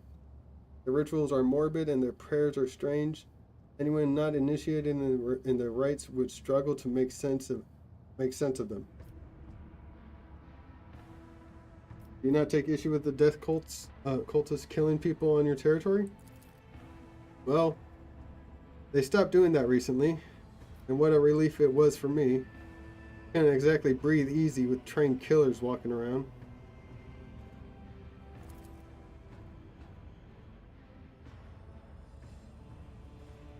Alright. Tell me about the station. Hub LD 987A14 connects lower decks, freight residential, and artillery bays. Our task is to monitor the flow of the labor force and prevent supply disruption between bays.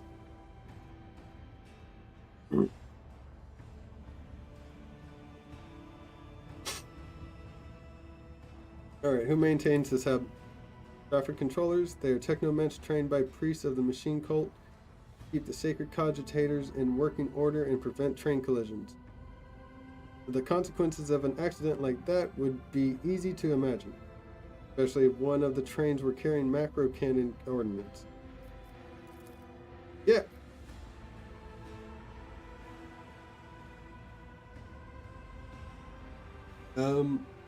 Also employed here are an enforcer squad, team of Inferni, the clerks who keep cargo records, and a Medicaid officer, a fine chap whose medicine of choice is a bullet. May the God Emperor forgive him.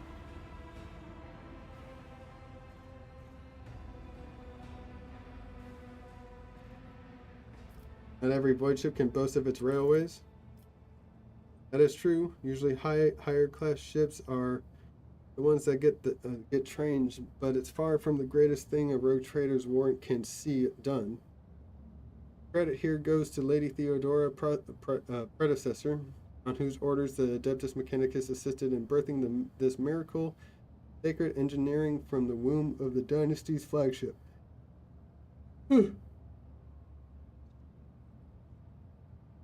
Alright, situation on the lower decks. Most of the locals unload trains and sort provisions. We give maintenance jobs to more capable ones. The rest, our reserve workforce. Whenever crew are lost on deck, we find replacements for among those rats. And if extra hands are needed elsewhere, there are always more than enough volunteers eager to work for rations. They even queue for jobs. Rabble cause no problems, I hope? Surely you are joking, Lord Captain. The rabble are base in nature, and mutiny is always on their minds. They steal whatever they can get their hands on, and lately they've moved from rations and tinned food to weapons. confiscate these regularly, of course, and keep the serfs meek and terrified. That's the only way we can protect the mindless herd from themselves. Oh, another thing. Another thing the bastards do on a regular basis is build their shacks in front of service tunnel entrances. That has delayed the arrival of furnace brigades during several emergencies and caused air and power supply problems in adjacent bays. We burned the saboteurs along with their shacks, but they just keep pressing on regardless.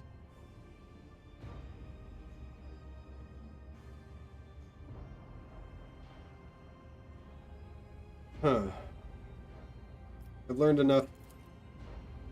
Always at your service, Lord Captain. Be steadfast in your duty, Captain Franzo. Emperor protects, Lord Captain. His hand.